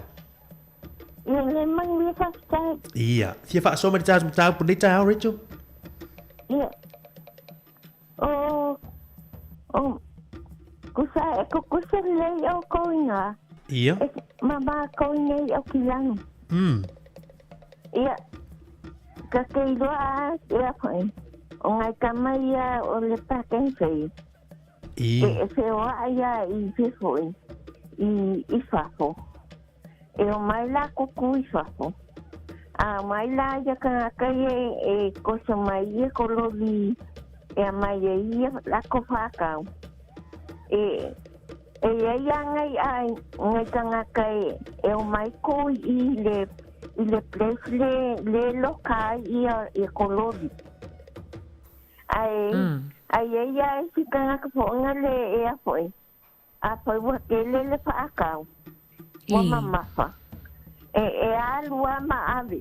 E ave ai o le mea lai e le pasta. Ia e a foi o mea langa e a foi e o mai anga i kamai o le pakensei. E o mai ai i kua me o whaloloa. I whaloloa. E kolekia kuai ia kololi. E a foi. Ka keiloa. E iei kanga ka e pe e a foi e le anga ia mawhauwhaue. E le isi a lofa fonga le ngai kanga ka ia leo mai e kolekia kuia ia kololi. Ai pe e whaakau kala fonga le lako waai. E o lai ai ia kanga ka e o lai pengi kābini. E o mai e a baku pole ale mamasia. Ai o mai anga i employers ale vacancy. E a po e kole yaku. Mana ia. Me langa kake e a po karangoa i ngai kamai o vacancy. E mawhai onga whai te lako ulisi. E whaasa nga ova mai le kololi i whafo mai o le kāpaka le packing shade. Mana ia. Ko o mai kokongo o le kāpaka. Mana ia. Mana ia. Mana ia whautuanga Rachel. Ma loa. Me siri lai. Wa ola whautuanga i nei tangata e whai ngā luenga i nā. Ui e whai alofa fo i nei tangata whai ngā luenga le packing shade a.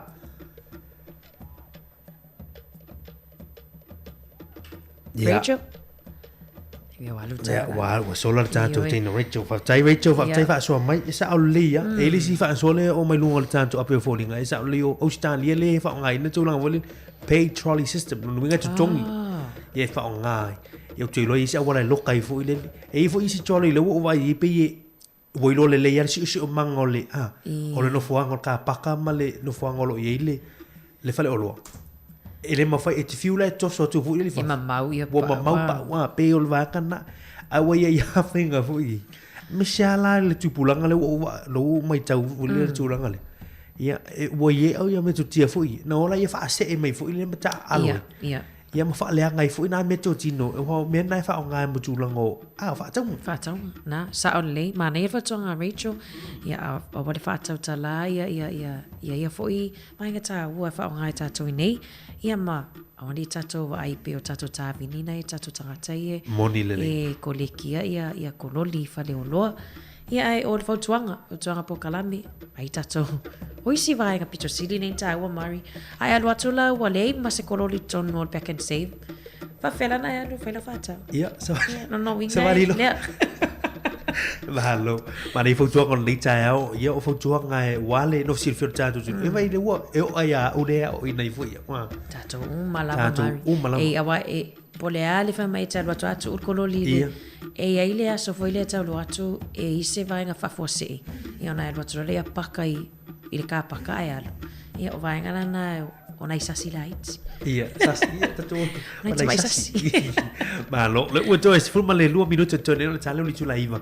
la tu na tu tata pisianga nei ai vir mai pe lo mo le va no lunga tatu le telefoni o fa tu lo lima lo fa tasi ia pe ai fi fa so mai o la se me te mana tu ai le te mata ile tu sin under ana ia ma ri te ma hofo si vi si la tu pe a te lu mata tu po kala ni ta ai tu na tu pisianga nei mai sunga ya tu ne vai lua sa mo ia sola Sauni, sau.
Cha la la la la la ia le wai tato wala au nunga laina pa talo fa ato. Talofa mal hot soi fua. Ia malo poli soi fua ai. Lo su ai. Kamai.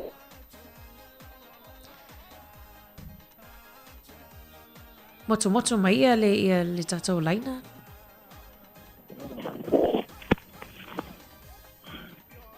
Malor soi fua. Ia talofa malor soi fua. Malor soi fua. Ia, mo viva tai. Malo lava se lua au lei manga ia mai lua la e ngai kai au. Tai. Ta se foi at. Manga ia roka vai ia kui lua ko nginga lua por kasi ngai kai au. Wa mai tau pito nui Australia. Ola ngai ia manguia fa fkai. Manguia fa fkai me uma ia lo fale ko. Malo foi vai ia ku malo nga fa kinga nga mawai mai ol kingo nga ke lua fa malo lo se nga lue. Fang tal tau tua ina la tunu. Vi fa so mai tulango o me nei o kololi ia le fa so mai o nai te Australia ia pe vo se me te man tu ma tu pa le miele sa ia just in under. Oi. Se o ke mankua sikenge esa le ia o so se me ai welo foi o ana Maria. O me kukupu nyusila kukupu fo ingei mai o kukupu fo la lang yako moni le ia fai ka inga ka fa longa ku foi yo ngai ko kupu mai nga pia ngi sita le ko kupu ni e Paulo se pa man ko foi ke man ko aten o ngolong kulanga polokiki o kenya ni nga makamara nga polokiki o la kiki moni ya le langa le ka inga fo singa kenya ko ku mai le pala ko ya or kenya le makwa e wa foi la or kinki ke kau ye marco o le awala foi le personality Jacinta es el manga ya vale la wa ma ki ya Jacinta la wa fa le ku sera le ma personality ma Jacinta ya ai o le kenya o kanga kala va mo fe ngai ma kanga ma ku no foi o me ngai ai yang kenya ai nga ko ngala le ye fia ngai ma ku male ango le me fainga fai kaulia le le fo ya se yo ngo vai nga e fo yo ana ya fo yo ngo vai ai a folingo al mele ya Jacinta o se pale mio re kai mi kakau na kele fo i fa fika o ringa kupu mangi sila nga kai mi e se re kakau mar sa or kai mi kula e mai ai per fa la vele keke e ka vai a koe o kwa alwa ila si kenya na koe ku unga yeri kula ngo kangaka mkanga mafakia o menga ka ke mangkua Jacinta o fo le vai fa fo o se kangaka fo i o le vai kai miringa o le centurio le au kala vo ka ies le la ya ku ma la langi ma fa la poko au ko vai la ia au lang kai mai fa kala vo ile speed ia kai me kasi o la fo ye ngai fai pule ma ku sa fa yo nga au popo inga la lo i ma fa ku inga ia ko Jacinta ai ongi singa me o ke mangku Jacinta la fo ye mangku Jacinta ai o me nga ka ke mangku nga fai pule e nga pa nia e se le yo sikei por kanga ka mo ka mai ki mo so kanga ka Jacinta mo kanga ka umalama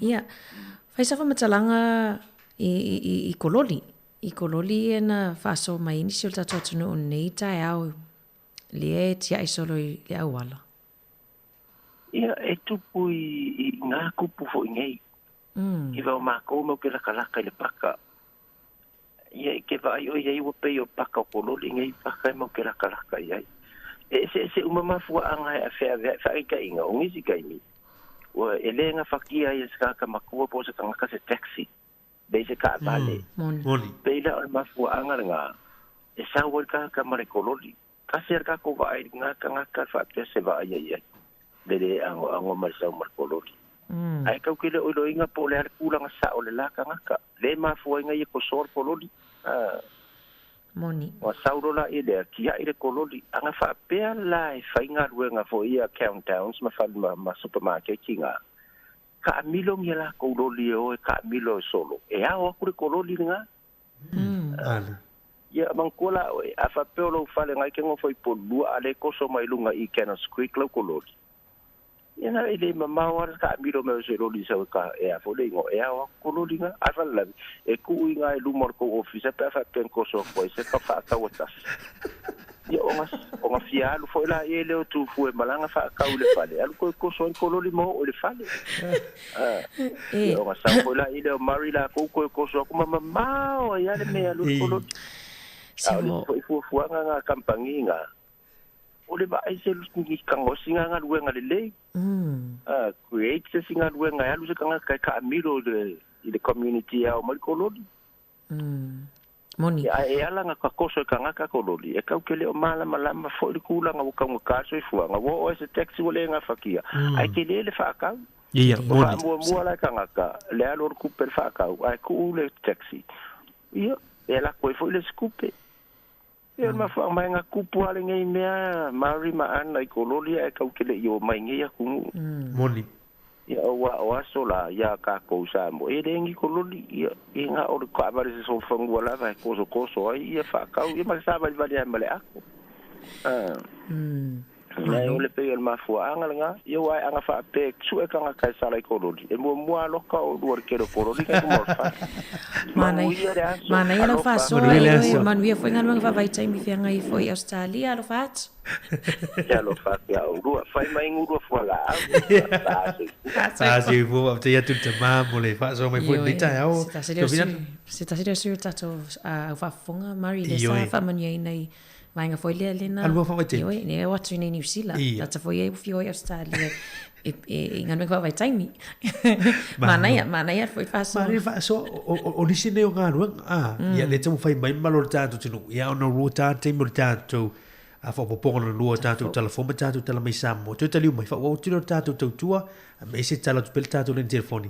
Ia mo fa so mo le tato tinu. I tu langa to kololi. Ia ai me se foi o la so manatu il tato para miele sai e sin under ala foi sana sao na te mana tua ia I lo so I fu mo tato ngata I le temi foi na pale mai foi tu fingo pale mi ia ai mana e foi le tato wanga tu foi tu langole o lo mana tu no la so maliwa ia mana e foi tala tu foi tato lina ia po ani me te mana tua ile nei vai yes a ta pena tu e mana tu la so maliu ia mana tu ila sa ai mana ia le la tu na tu tato telefone tato tal mi samo ile nei ta fa tele ma fu te maritato tu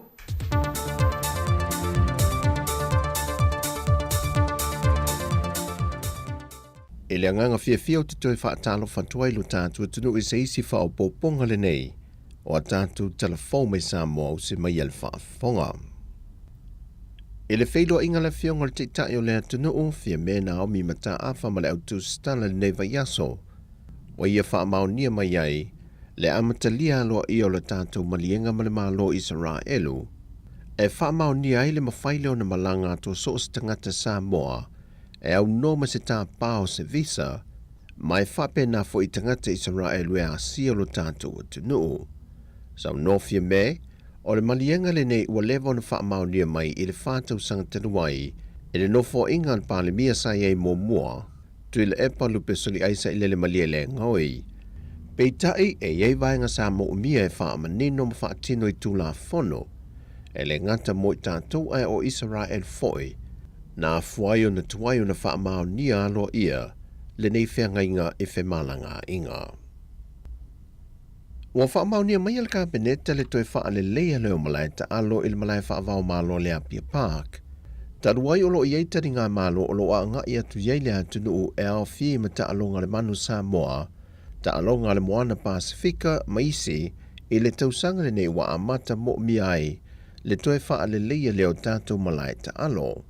Whai lol ta mai tai pāle mia, o loo wha wau pēle ati na o ta alonga SS le atunu, ma o loo ua ta oto atu le matanga luenga wa o nga ta alonga maa nganu, ma wha la po pitonga o ta alonga Samoa, ta penanga masani ma le wha tautenga o ia ta alonga uma. Na mo moli le ngang wha aftai o ta mai tai pāle mia le atunu, e vaenga SS o loo wha tino ele lantu o onanga mo Samoa, ai mai se vai ngolo fa ali ai le fa lo fani mal fa avatai au fa wa wai ati na elo tele wa fa le nga ina le fa masinonga le polo inga na tu inatu ile afionga le fipule o faleata tolu le afionga le ala le pule rimoni ayafi e tau fielo na tu o le atunu e lana fainga malanga na fo moni usila e fa atasi atu inisia fo fanga na yo na alo. O le polo inga le nei na tu inatu ia le ala le pule le asa tolu se fulmaltasi o le masina o mate. Peita I o le ua faa leo ngai na le faa masinonga faa I tu malo. O le tangi le failau tusi el pati el faa tua tui le tua sa mo o tase le ton faa va au au lo fipo. O lo ia tu wa ia ai le ala le pule. E ne fainga faa tua sina le fainga palota la itite vai monga numera tolu. O le mata opula vale e tasi lo wha uruai foi se tangi le tu o le HRPP e wha asanga e ni whainga wha ato sina e wha pesa whaia e ni wha alawi loa le suita o wā le manu mā lo le whionga lau timu ia wele sewa ai. Wa wha asolo le isi vaenga o le mata opula nei le wha amasinonga e tali ai pe talia le wha amasinonga le tau sanga le ala le pule na te wha ngaina ma yei lunga o penga ta wha ilange wha atau teia ma yei sana mōni mau. A o to e sea malea tunu, pe a wha tau nuina le nei mata opo. Whaailoa e le loia lo tu lai mo le ala le pule, ua mai ona tu inatu lan talitete, e tu sai maletangi a le whailau tuse le fast.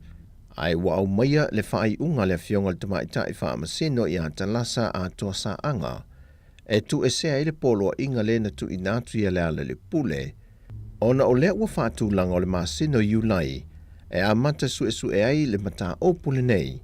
Ai o leana le pule e malanga SM sa moa i le aso ono a perilo le masina le nei, ma tue fo i mai ei lava i le aso luas fumaleo no le masina nei lava. Pe a fai e whaatau nuina le mata o pule nei, o na whaase e atulo le le whaamsinonga maa walunga, e la tau te ilo iloina. Ua tau au anto le peristenio le asosio tama matene tuai, sa awa o ina di universitea o tako i New Zealand, le se fulu a feta la o niawa no fa askol sipi se fulu. E fesoa soani e moni whanau o loo matua mana o mia le fesoa soani, ai ua mahe a wha uina mai le wha i longa mua mua, ai ua se ane e wha a wau le isi wha i longa e se so ai. Na wha i loa le peristenio le asosi i anto to le a ava Dr. Fanafi ai ono le tangaloa. O le fesoa soani le nei, mō pilia o ngā whanau o loo matua i mana o mia lava le fesoa soani, e wha a māma a venga i o lātou pili a onga ma le taungata o le soi whanga wa iai, ina ua laa atu i leisi la sanga fōu wha ai longa i lunga atu. O le ngata ina wha aftai e le soi wha ao le universitea o awa sa mō le nei fōa i tāua.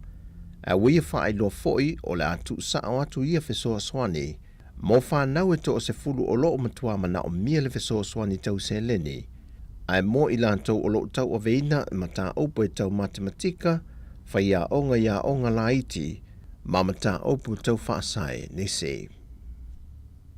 E leo luai se lenga le tu malo sa lenga numero mo mua, na whaaftai e le fionga le minister o whaatu angam whai ngā whaiva, la uli le ua teapola te Valfosse Schmidt, le lango sua le tu malo sa lenga numero mo mua, e le tali mai le te leo fua wha ele leanga amal tu langa tau whai ngā whaiva, na wha alia i le aso o lua maua i le tu malo i tau mawha. Na wha i loa le fionga le minister le tari atu o le malo e wha avtairu la tu langolongo sua. Lea laua mamori mai ai le se furu afe, mo tato i tu malo sa lenga mua mua. O lau tau sao lea wau tau sisira mai ai i saperu aulo umanei ma whaila aulo umanei ma.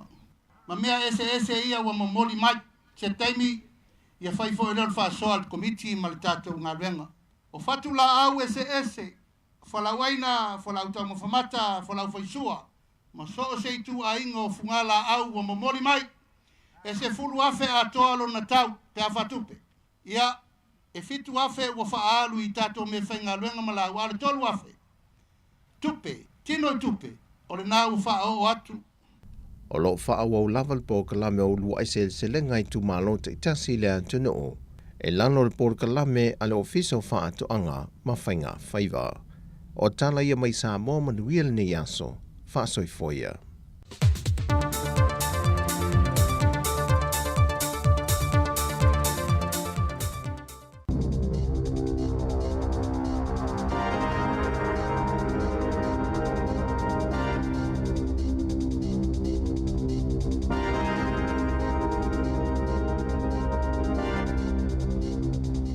Tala flava al whaapoponga, tala whau ma le si ufonga le lau mua, mō le nei tae au.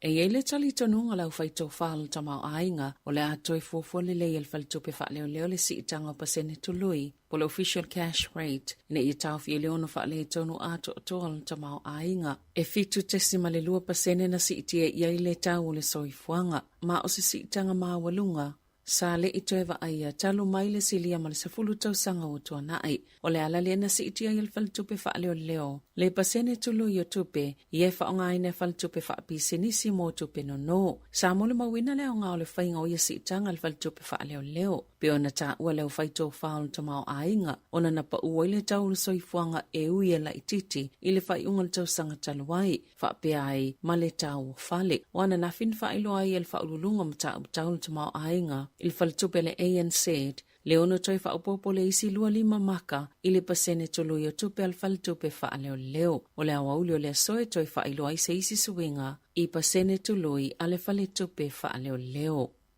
E yese polo kalame wa tatalaina ile aso e fesosoani tangata o loo whaawau peo na mafatia mai a afiangal COVID, pole long COVID, na ta wale kulupolo o langlangoina tangata wa afia ia whaafitauli, e to tele tangata na vili mavala a watu, mai lava ile lua tau sanga watua nai, o na ua umele taimi o a afia ile COVID, ma ua lātou mo umieina se lango ma se fesosoani, a maise o ni whaamatalanga, ma o leo ngala o leo polo kalame, e fesosoani ile whaita wafio tangata New Zealand. O loo umele taimi a afia ia unga o le COVID, ma o le amawhaiona fesosoani lea polo kalame, na ia malamala maatili tangata ile whaamai, o le tonga fitinga, ma ia le leo na wa aio na unga ma le tūlanga o lo iailo na malosi, whaatasi e ma le fesosoani, e whaali le iele o la maloloina, ma le o la lau le leo o le tangata, pe a ma le sefulu ile lua sefulu pasene tangata, na afia le COVID sefulu iwa le a umele taimi a afia ia unga o le COVID, po le lua se lau lima sefulu afi o tangata New Zealand,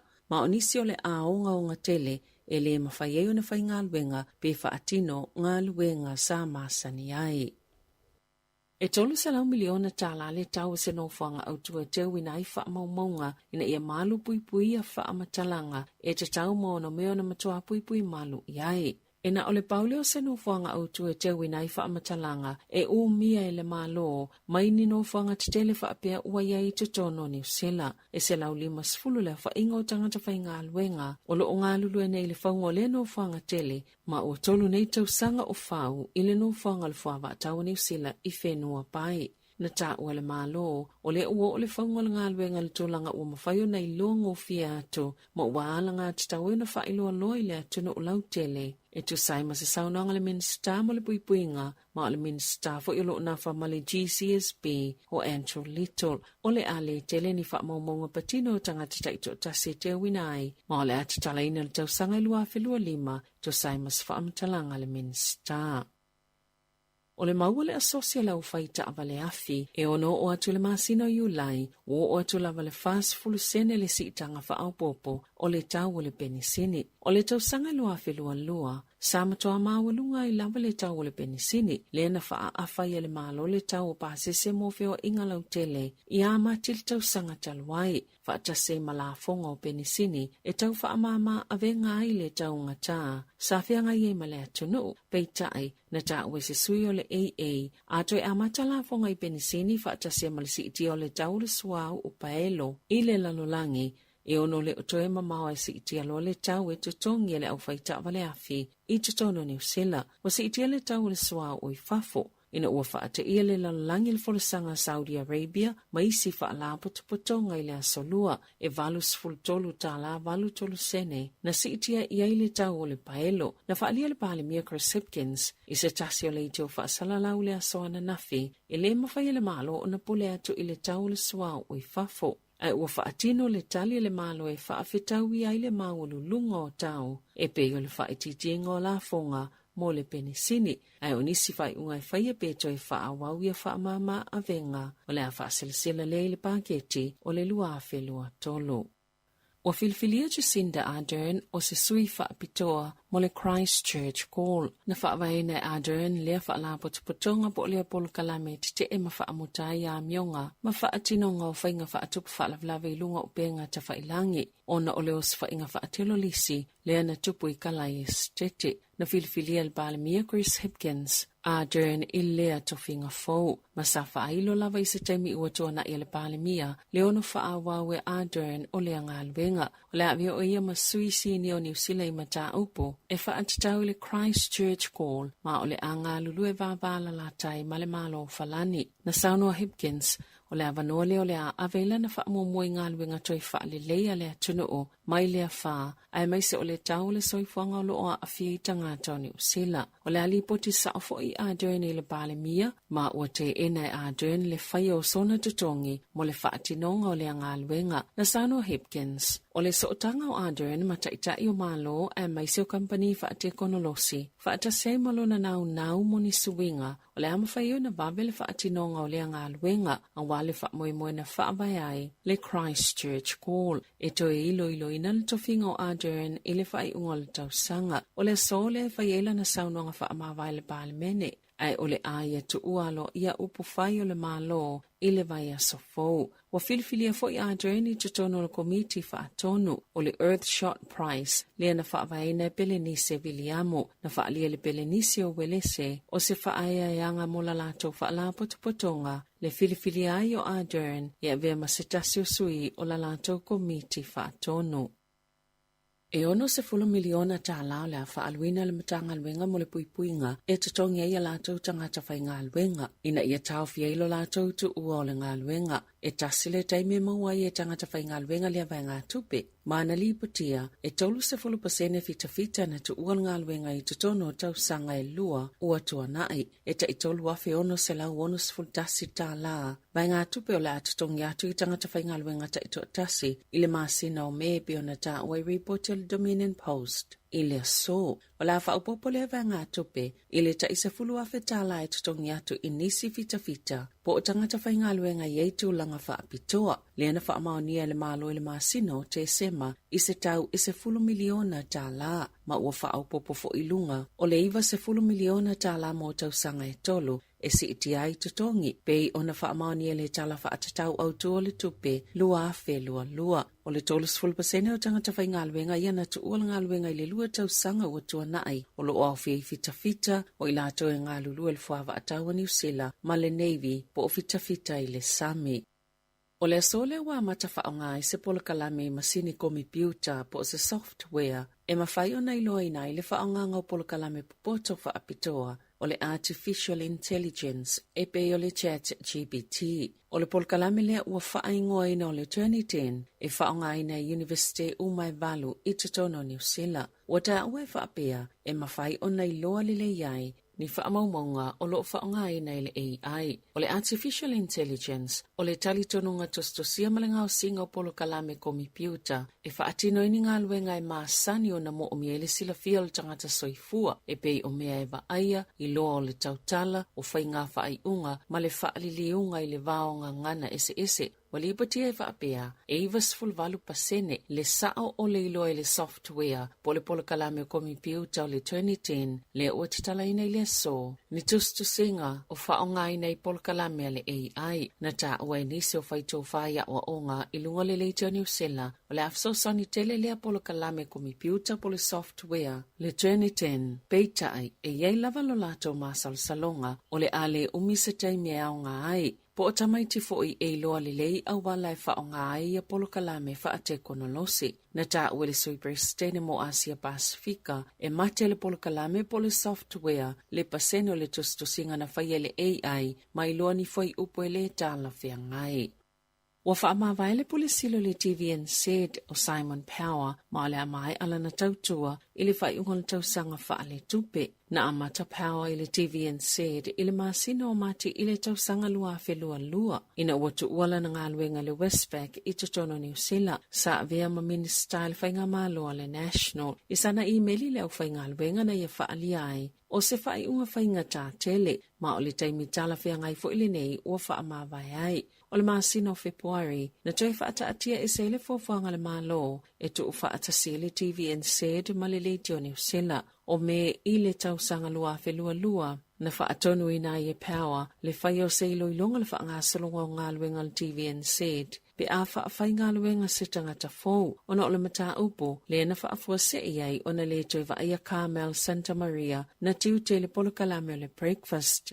Na Sanua Power, o le alu SML TVN said, ai o lo i se tūlanga malosi le au nanga, o lo nā so muli, o le aso tolu se fulu o iuni. Ua tolu pepe umaola ona o le tale vivini po le whooping cough i le nei tausanga. Na ta uele soifua malolo ina New Zealand, e le ise sootanga o le pepe le ana maliu muli ai nei, isi pepe ana mali liu mua. Ma whaasirisila le aso iwa o mati, na whaalia Dr. William Ranger o le te whaatu ora. E le mawhaio na whaalaulua ni si whaamatalanga i winga le pepe muli, le ua umalo na ola, ona o le whaaloalo i le ainga o le pepe. I whaamamonga le te whaatu ora, e tu samale sfultasi tangata na awhia le tale vivini, pe ona whaamawina i le luawhelua tolu, peitae, e ele talitonunga, o le whainu merisa o lava o le a mawalunga atu, o sa saunuanga Dr. Ranger i le atunuu. o le uma ola o ia pepe o se whaamanatu wawelea mō tangata uma ina ia mātaala i le onga le tale vivini ai mai se lava mō tamaiti pepe e te tau lava i mātua na awele tamaititi po o le pepe le fōmai pe awhai e whaalongoina le i o le tale le pepe pe ua whaaswati foi. O le puipuinga pitasile o na mo'umia o le whaamautino le ua mai atu i puipui o tina maitanga pepe ma i lātou le awa aia ia tamaiti o le tale vivini e amata i le fulu po le tafe o le isu, tale ma le fiva, ma e whainga tafo i o na waweloa po o se mai o ngaonga, ai atua na i aso i fitu pe se fulu e ua whaalongoina wa amata o na whaatitele le tale po le whaasuati o i tūia e au o na mata i tūina. I whawhata New Zealand, o taunu o Donald Trump o se tasi na avea ma presidente o le United States o Amerika i le fale whaamasino i Manhattan e mo lialoa iai a o tumutumu whafuane o le fale whaamasino i tangata e langolangoina o ia manisi e te e ia te ia. O Trump ua fitu ono tausanga le matua ma o le ulua i presidente o le atali ni mo liango ni whainga whaasolito la fono o le vaiaso talawaina mo lia i le fono whaatonu o se whaamasinonga i Manhattan e whaatatau se mata upu mai le sanga i lua fesfuluono, whapea i masamta upu le lua fe lua sfulu, e ui e le i wha i lua ina loa ia le au ili ilinga o ia mōlianga. Na malo sile pui pui ngai na ua whaafea o atu Trump i le whale whaamasino. Wali patia e whapea i ele tali tonunga o le ate ena Trump o na mōlianga. I taalonga, ele o le taimile ne ia mawhaiona i loa ai, pe te tauna whaamalo lo Kane Williamson, mai le au kirikita New Zealand mo le ipolalangi na masina o ki topa i initia. O le taona na fintaunu ai Williamson i le atunu, ina ua afialo na tulivai i se manu anga o ngaonga a o taalo mo le Kucherat Titans, i le taamalasanga kirikita le IPL i initia. O lo whaiani su e ngā tili le tūlanga o iele manu anga, o le li ipito tali leia New Zealand. A mai a yesu enga uma o na iloa ilio le tūlanga o yeyo na manuanga pe o na saunu le whaia onga le Black Gaps Carrie Street. Tala fo wia ma le si ufunga le lau moa mo le nei vaenga o le tai au.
Fa Samoa mai le sunga na ya João Feliz Micaele mana pisinga na matungo fira nei tau o le utoi lua se futbol le 1 minuto tone tale o li tu la ia e se fut ta foi le tu la se fulu mari ia o le tato por kala me masani o le ato feva iliai ia watu le tu la sutasi o tato por kala me fa le nganga on moli o le ava ia matato watu lava se ipa ia le tu la lua ia le tau tu asi fonga la mua mana ia le pese Feliz Micaele Mari ni tai au fa asamo mai le tau on ngana ia ia o el tongani Mari le to tenga lulue ma le afionga le pule ia masavelina ia wale tama fainga o tato api ia ai mai se fo ile tato committee fo tua fo ile ia o tonga lulue wale tato api pol app io e tau o tele kalu ka nei sa mo fa ma lo lava sa te lo e le o tua mau moni ia ona tato va ai foi le sto foi kale si fonga lo mo se sa si fonga lo mo Wellington ia wala tato ngana pe no moni upol pese ia fa sa bo mai le tu fa sa what ai le ole fa sa mo atu mai ei ole wa ga bai e ba ia tau o tele tato ngana pe pese mai foi le tau ma le lo tu tala tu tato le telefoni o fa tol volima lu o fa tasi malu lua tu la tu lesa te mo fai mai le te mo sola ia ono tatu telefone tatu tala mai Samoa ia le o tu tala tu tatu le telefoni tu volima lu fantasi fa so mai ia po le ase tu langa te mo tu ai te mai tai pa le mia ia te sita Ardern le so le o le a fa tinu ina ilana sa no nga muri po la nga fa ba vai I tono le pa le bene New Zealand ia fa to fa tu fo ia mo fai le fo malo New Zealand ia fa wa tu fo inisio vala wina le o ia e mane tu final o lo tatu tano pe tu langa koloni iwe ai ono le tatu ti pele liva ya so o tatu wanga tu fo I fa tu no le maliu o tatu li fa o Yesu Kristo me se lo tu la sa ya ani manga tau te man tu le ya so maliu I Samoa ya so ya apo le a foi se mete ni tiu te mani mata fa yoi fa matu e te mani tu le ne ya so moni le ya wai ese mania tu no Mari o te lo le ai nei wala tala le aso maliu ia po ia le Easter eseta ia wo te le foi I pisinisi I tono falolo ia e te o ia tu ala e fa felo ai mai o e tama so mali foi ele mama I tama fua mo foi ia so ainga fua mo fai fa la piti o fua mo o le taungata le wai ai taimini ai fa so mai o le ani va henga foi le Samoa te mana tua ia nei vai aso ai mai se lava vai aso nei o le famana tuina o le maliu mali toi tata li faula Malia ole se va henga foi le mane te no le tau ia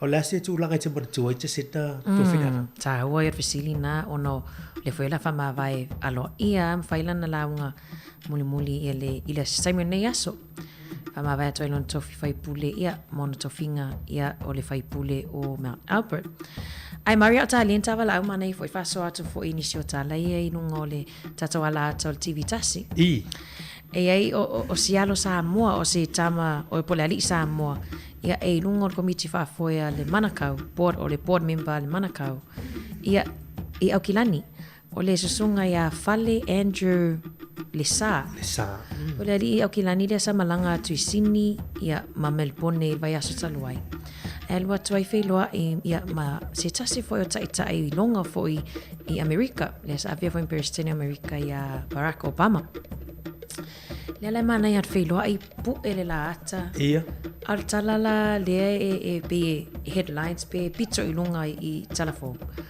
ele I fufuluina ia lona au ele I toi fa mai na lona au len fatalo fa ia Barack Obama o iso ba wa e vo idea le tu la le tu finan tu sei ele toi fulona au ina o uma fa talo fa ia Barack Obama so matau tia mana ia fa matala ina la fa so mai na fa so ma wala va no fa so ai ma fa ia Barack o ia o le tangata mai Samoa male ia al tangata le sam fa feno felo ai atu ia I lesi foi Birthday ia Bill Clinton po ela te lua Facebook fa ia vai le tangata o felo ai Ia se mo tatou taimi tatou felo ai tatou pale mia nei. Io e lo tatou ai TV pe sau fo i le malanga ba yasiasi. Ai se me sala ta ma tutua i ta tele io presidente o malo te America. Moni. Ia Bill Clinton le na felo ai ia. Ia Andrew felo ai fo i le la felo i Barack Obama. Ai le fo io na. E fa tupu manatu foi lea. I le tatu atu no e tupu e fesiri foi lea. O le ale, e se tangata tau ua foi lea na e whiloa i ai pēla tangata whapea. Soli. O retio, me maha e mo o foi. E le furu ina au. E se mea foi le ono. So le so vania i le lima. Ia. Wa ui wa lava leata. Ma o matasi e lava leata. E furu ama. Ia wa. Moni, fa so mai la tuno jele tato fisili na utu atu ia e le apule lava o le fisili te fa so mai ai po ani va nga te mana tuai Samoa ia o Mario o ele na e so fu mai o lai nei ia moni o mato ia na feo lai Samoa ma tai popo Samoa ia e pe ata ita te mana tua Samoa i le tapenanga fanua ma le we tato val au ioe ai tato taval talofa Talofa mana soifua. Malo soifutina.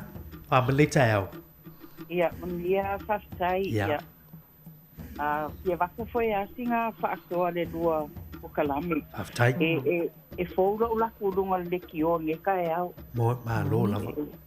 E le masanginga o la ia o fongo whaalongo longo aku i pesiri fo i e whalau kele fo i le lua o kalami nge kai au. Fastai. Fastai. Ia ai e fia vakua lava singa whaasoa i le kulanga lea o lua ka ue winga i kololi. Ia, e sao le lea i lava. E le kua kasi fo i se pikongu. Mali. Ia, o maa kōle ngongo fo i le pikongu unge i Rinconi. O i se i vakula o whamakalanga le mesa kupu. Ala kule mafakaunga masauka mai i le Back and Save le i Kilburn. Mali. Ia. Solo muli le maka vale. Ai kono si fo de se kinga o le ulo wale se faunga pele ngo le kongo sa kinga o le Somalia. Ia. Kono si fo a lui fo fa kule le kololi i au kafa i luma le Back and Save. Ai ku ule me kaunga ku wai. Pe kodu ka avale va ia lan ka avale male me e pakai kolodi.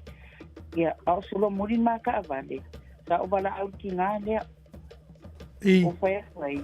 I kei loa se fe ka avale le kolodi le wa e sau fa kui i. Ai kaunga e ando e avele kolodi le mea e ku wai. E a fai ngai ka avale pe a koe o solo muri mal kololi le la vea ka avale. E fai mai le excuse ale kinga alia. E re ma fai ngola koe avele kololi o langa le kokongu lau peper ka avale. O a ule kaiminga ka ko umai e o solangonga le fifia. Ia ai ka ko fo i o kangaka fo i loroko. Ia, mali. Ia, sa o alo le fifia ai ngo fapia. E se pakau va o le me fai e kupo ele me kele. Ia, sa kuma ka vale o kango kulila o ka mai faku alo e aver kolodi. Alo e faku le me la kuai. Usa e fo e mai la o kama e vala au mai le fafekai me fingele. Ia, o aula, ele whapea la e kako Samoa. Ele nga o kako Samoa, e whapea la ua whasoa. Ele nga o kako Samoa le o makolori. Ia, mone leia. E feo lolo kako kanka Samoa i kangaka o isia kungu ule o makolori. E o foi lumai i ne mele mo ke ngongo foi. Poi kiki uma mai kololi ale New World e fai ma meo ka avale ka mai kilu mai ia. Ia, mod. Ia. Ai aka alula fa ka ke aluli poki o i kangakaria fangalwenga ale New World po ai lava. Pa mole le kele yo ko kololi lai pai o makopi kongu. Ia, sa koila ia le van i kolekia. ia o se whaasoa ia whainga ne maanga ia whainga ne kako whaihika i nere la vale ongo sa i mō ka ngasai whapia kakuku solo kolodi ele sefe mō kako ia ai o la whaasoa ngai winga i kako kolodi ile ke kini warua whainga mai nisai ao Ina de kako pale mia wa umako ngei. Ia. Okay, lo inga o se emo isa inga isi kinga po isa ave ma pale mia o kako kungu. Wa. Aile se pale mia estele a ngau le loko ia ima male lango onga ese foi ese akangaka. Mali. Ese foi winga o lea pale mia. O se kamaika i loko kele, ke le longa loko nga ke kabia ia whaikionga ma ele fefe fi ngau. O se ki ngā po ipo se uso e malo ia hanga ia lea lofa. Mali. Ia, ako uma ia o Jacinta po i ole kangaka soifua. Ia. Kele whaikionga kele le ingosia o si kenge i mea umai ai le maka i onga pulikua pe whawai engi te ngei au maa o mea o ngā ma mele le i uma sa whai Jacinta ia le o mawhai o ngā ngalo whai kaimi fo i ol wha mai kaku iai ia ngā o mela kasi lava ka fo kungu o le i le mea o le ako le ngua i le babe o ngā kongo whiki kangaka e afia. Pai kia po ingo mela o kangaka mali liu. Pei o le mea maka o kia po anga i lo u paa i le kula i mai o le ngei po i kaika. Ia male angongoa, ia male kele o isi anga ngā luenga le lei. O le mea ngā misia i lava e kangaka. Mano. Ia, pa moe po ia kula i mai po i le ngei kaika. Ia kongo po i ngisi po i maluenga le lei o la ia whaia morikako kungu. Ia ai o mea ngā ke makau e a uia i lea kaika. Ia lea fo koe whaamangia inga. Ia. I po i wala au ngai inga lue. Ia wale au ngai le lei ia mali whaamaongi. Ia. Ia ngā ke whaamangia inga ama. Ma kere ia o ngā whaamangia. Ia o se ka asoa lea mo o rua male lua.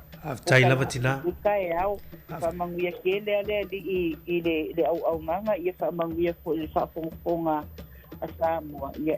Ia o ngā ngei po kalame mo kako. Ia whaamangia le li i nei aso mafufuanga uma. Tai lava mo o wamanoa. Whaftai lava tina manuia fo i whamoe moenga o motutul nei aso o lo whaatu. Tai lava. Ia lo whaatu. Whaftai lava.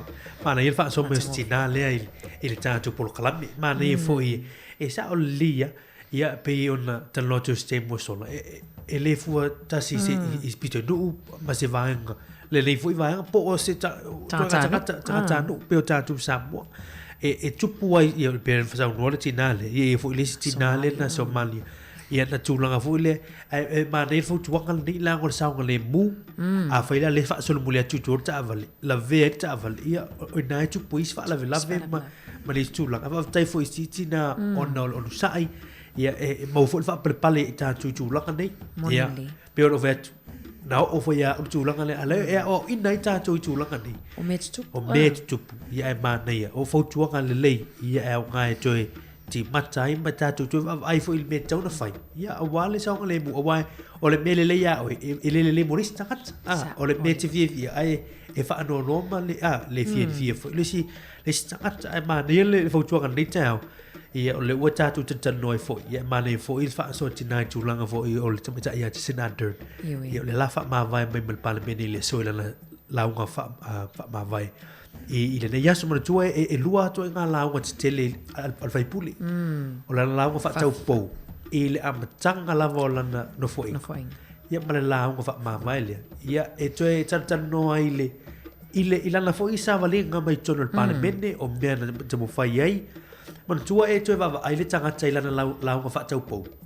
O a mea na tala noi la matanga o ana mui mitinga. O ni kous, o ni mea la tomo whai e ia Jacinda i le teimina o whale i tono palamene. E au sia ma a. Toe tala noa mai lana launga wha mawai le so. La tātou whaalongolongo tu toa foi. Pena au sia mea sa ia tala noa mai lana launga whataupau. Ia ai o hafo ni mea e lei au sia. Ai sa mo o ilo loto e whatau no. Te loa le la atu ni matai umai e sa atu no. Ia me sena i tatou tangata i le whali. Ia le la ia pala taimi o le aso. O le lua. O le lua le lua la uri nei. Ia o le amwhai o na maua toa ia i ni o tatou talafo i le aso atai au. Ia ai tu ni matai ilwa ingana mana ia televi tu tiri le ian wha aso mai tina le winga ia Jacinda. Ia o te rofo i le telefo i na au e whina ngalo o le tatou atu no. Ai o le atu awina tu tatou whasi tilanga ta aua nei Mari. 685 Soul Foods. Ono Walulima Soul Foods. O le whalainga fōnga ta tala ina nei Kenen Squeaky Polirua. Te le tau mafa Samoa, tau mafa Pasifika, vevela mo tau maftanga o le tai ao, awa uli malipo, awhia ne lo le tuatusi, Luas Fulmanirua, Warspite Avenue i Kenen Squeaky Polirua. E te le toi popole tau tapena stau maftanga mo au malo. Fitu aso le vai aso ioe, fitu aso le vai aso le tautua, fai mai chance e vevela tau maftanga i so se taimi. A eisa fasili, pala au le telefoni o chance, o lua lua, fa ono fa, o valu tolu lua. 685 Soul Foods. Ono Walulima Soul Foods. Ia le tāsina silang whapisini si lewa ngor tātu tua. Tu nātu pispisenga nei ma le tia maa. Ia ma lātu pispisenga nei aua le tufa.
Si fo ma tu fira na o tia ma a wele tufa e le nei vai ngor tanto polo kalame fu 5 minuto to ne on tale li tu la e se fu tale tu la se fu luta pe mai ya la fionga ya la wano ati lawa ya wa fo tanto polo kalame ya o ato va ilia Moni leif malo Mari o le tale tu la se fu tasi o le tato polo kalame fa ale nga ma sani la solulu o le moli o le ava tapena ina lea e le songa i le whawhianga ya Pastor Henry unga po mai le kalesia sofitu o le toia fio mai porerua ia au ni tato misia ia nisina por kalame tau o ne aso ma le ia o le ua la malam fai fu tato por kalame ne tau ai tau o fo i ia le tulanga fa manatu masani wa le fa fo mo tato tinu ia ile ne aso ai me se fu le tato wanga tu fo i le ne aso fa manatu ina ia o le aso maliu fa o tato di fa o mo le tu la sa ia o la mo foi tato i malo lo la really malo lo foi la so fu long weekend life i sin on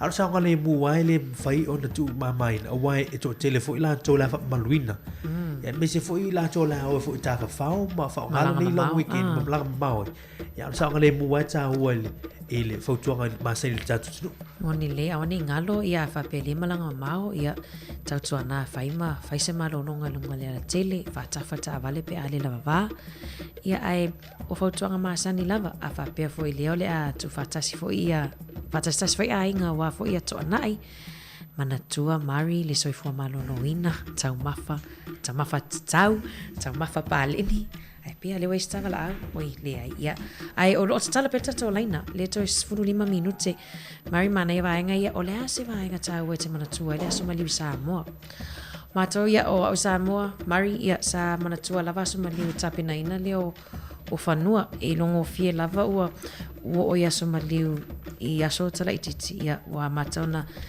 pa ia fo itina wa matona fili ia fatu fo ile fa ngai ia laula au ia fai te unga farsa o te unga fanua ia o tina ile fa mama ina fo yo malu ia fai nga lotu ia was te fo ia kale si fai ala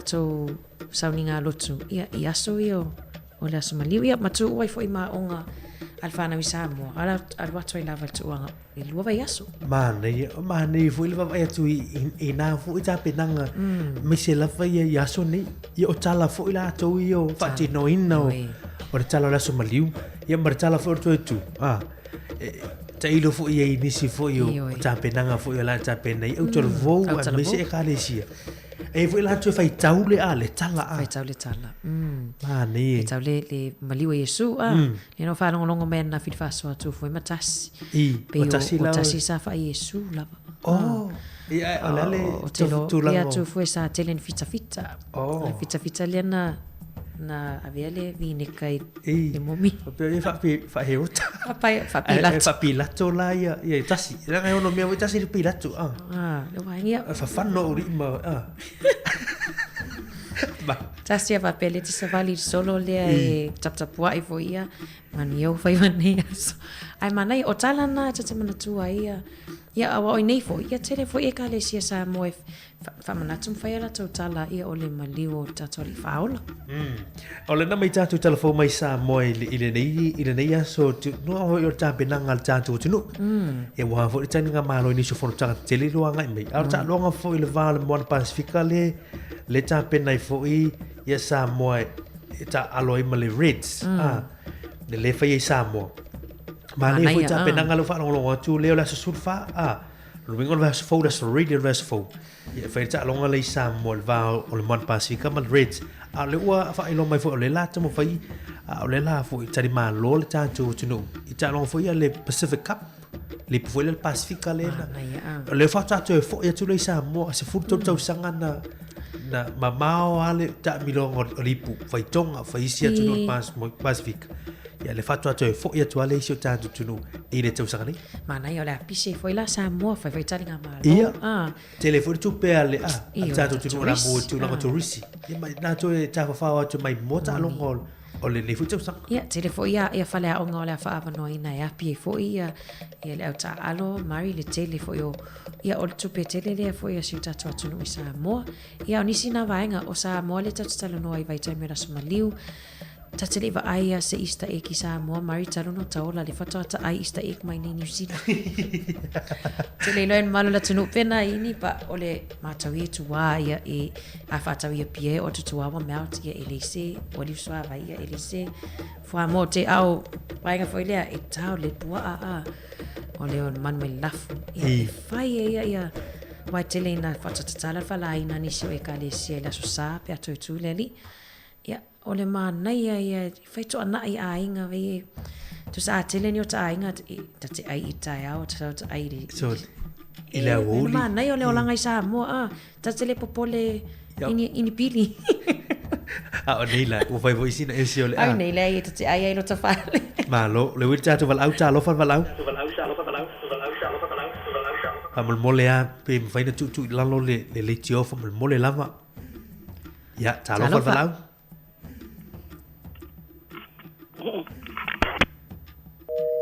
Ya, sola tanto vala da tai lava ta pena mai ia pe a tolo lima lo fa tasi pe fa so mari tanto por no to iva minuti ma o pelo no ai no tanto por kala benite ai mana ia awani fo fa mari ni vai aso ia oi fo imale a inga ia mani e kalisia le ola wai ai sauninga ole a wai ai sauninga le tai a ola really io nisi fo io lanto io sauninga fo il pola sofia a malama le tai ola so for read ya awa ia sauninga ia malolo le fo se mela ya si va na ini fo fo ai malolo le ya ta wa malolo ai porua ioi fa tala va te episode mai ama le mafuta mai au kilani fa tala va fo ia no iva fo mapusua la mata ta fili Milford leota ya yoelo Peteru Philip Vili Rachel le mafuta mai au kilani nei te mi o taiao ma le la to umalo mafuta mai lunga tatu apia folinga lunga tatu YouTube ya le fangaruina tanto pa anga ilungo tanto tasi ono tesi mertasi famo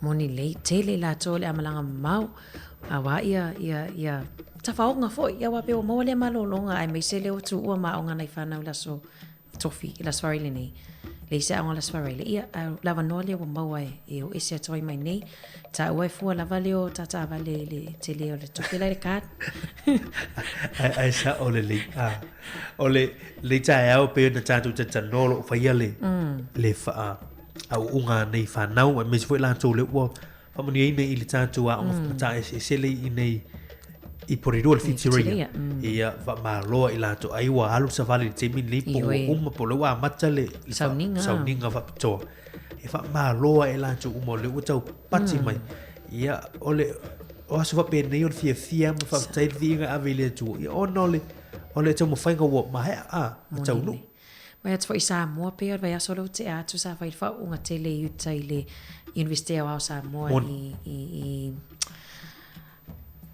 ia vai vasi ia le tele o vai at foi le to a tele o alum fa na o marin fa manuina mata mama tina matutua ia le sa fa manuina le tele toi o ave pipa ia wala vale side ini atiri ile poto mala tamai ia ai fa malo ato pele sa le te fa o le so malo atu tapua inga tamama tina matutua ia malo lava le taptapuai ale ai oto ia ile manuia foi faiva o le tunu ai me se alum fa nau malo va ta po kala me space tu te mai ta lunga po kala mal anto town nei town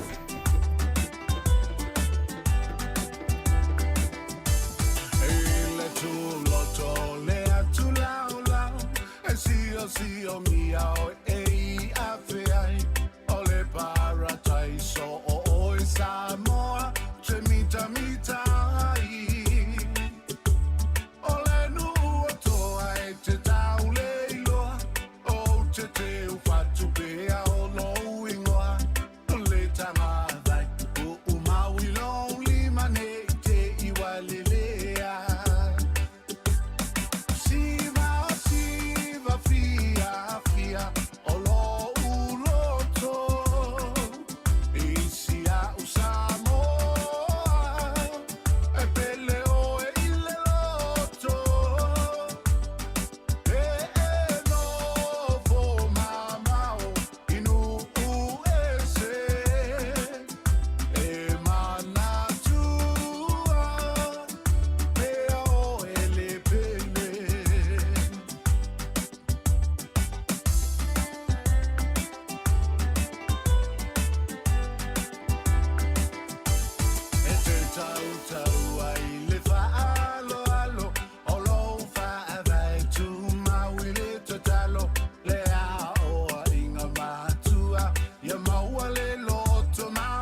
Si vonga mātou ngō whira nao le sunga ia Junior Wailua, ma le pesipisinga na lau Samoa, i le nei fo i tāau. Manatu le ua tātou malisi ua tātou polo klama le anto le tāau, i le nei fo i a solulu pe ona mātou lua toi fo i male to fine ia ana wha solo. Mole atu le ngang wha aftai, i le ia male malu le tātou tunu unam whai o le mafuta mai, mai la wali tu lai fitu le tātou sau ninga lotu wha ainga, ia mai fo i nei teimi o le tāau, wha maa lolo, le sai wha maa lo foi, le tau pati mai, i le nei tāau, se upu se talau se ngana o le tau tamali, ia wha mangalo mai polo klama le ato tāau.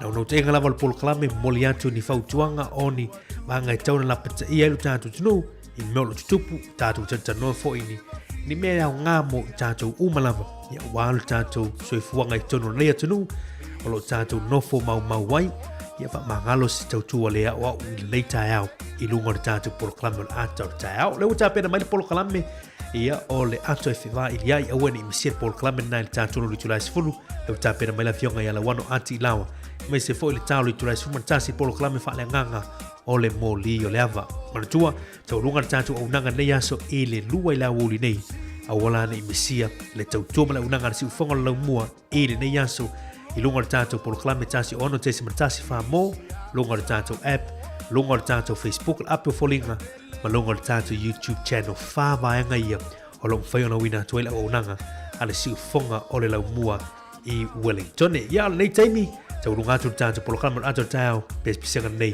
ma le puni ala maa, ia tau runga le tautua ma le unanga, si ufonga le laumua le polo klama ato tāu, i le nei tāu. Tai.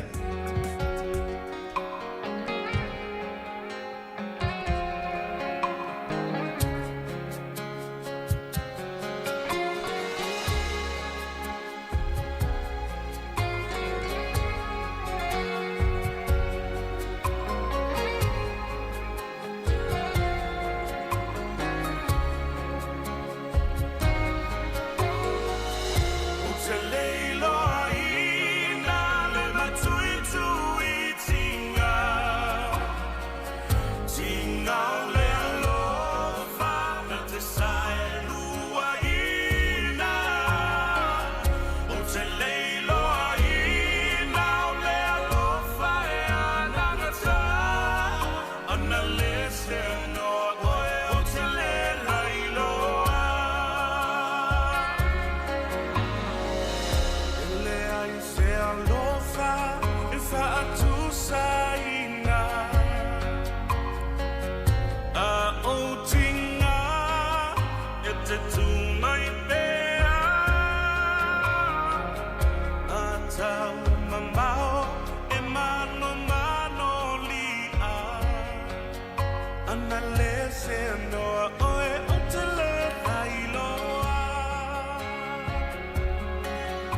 Ia nisi na whātunga matango fie mai lau whaipesi a le ula fala.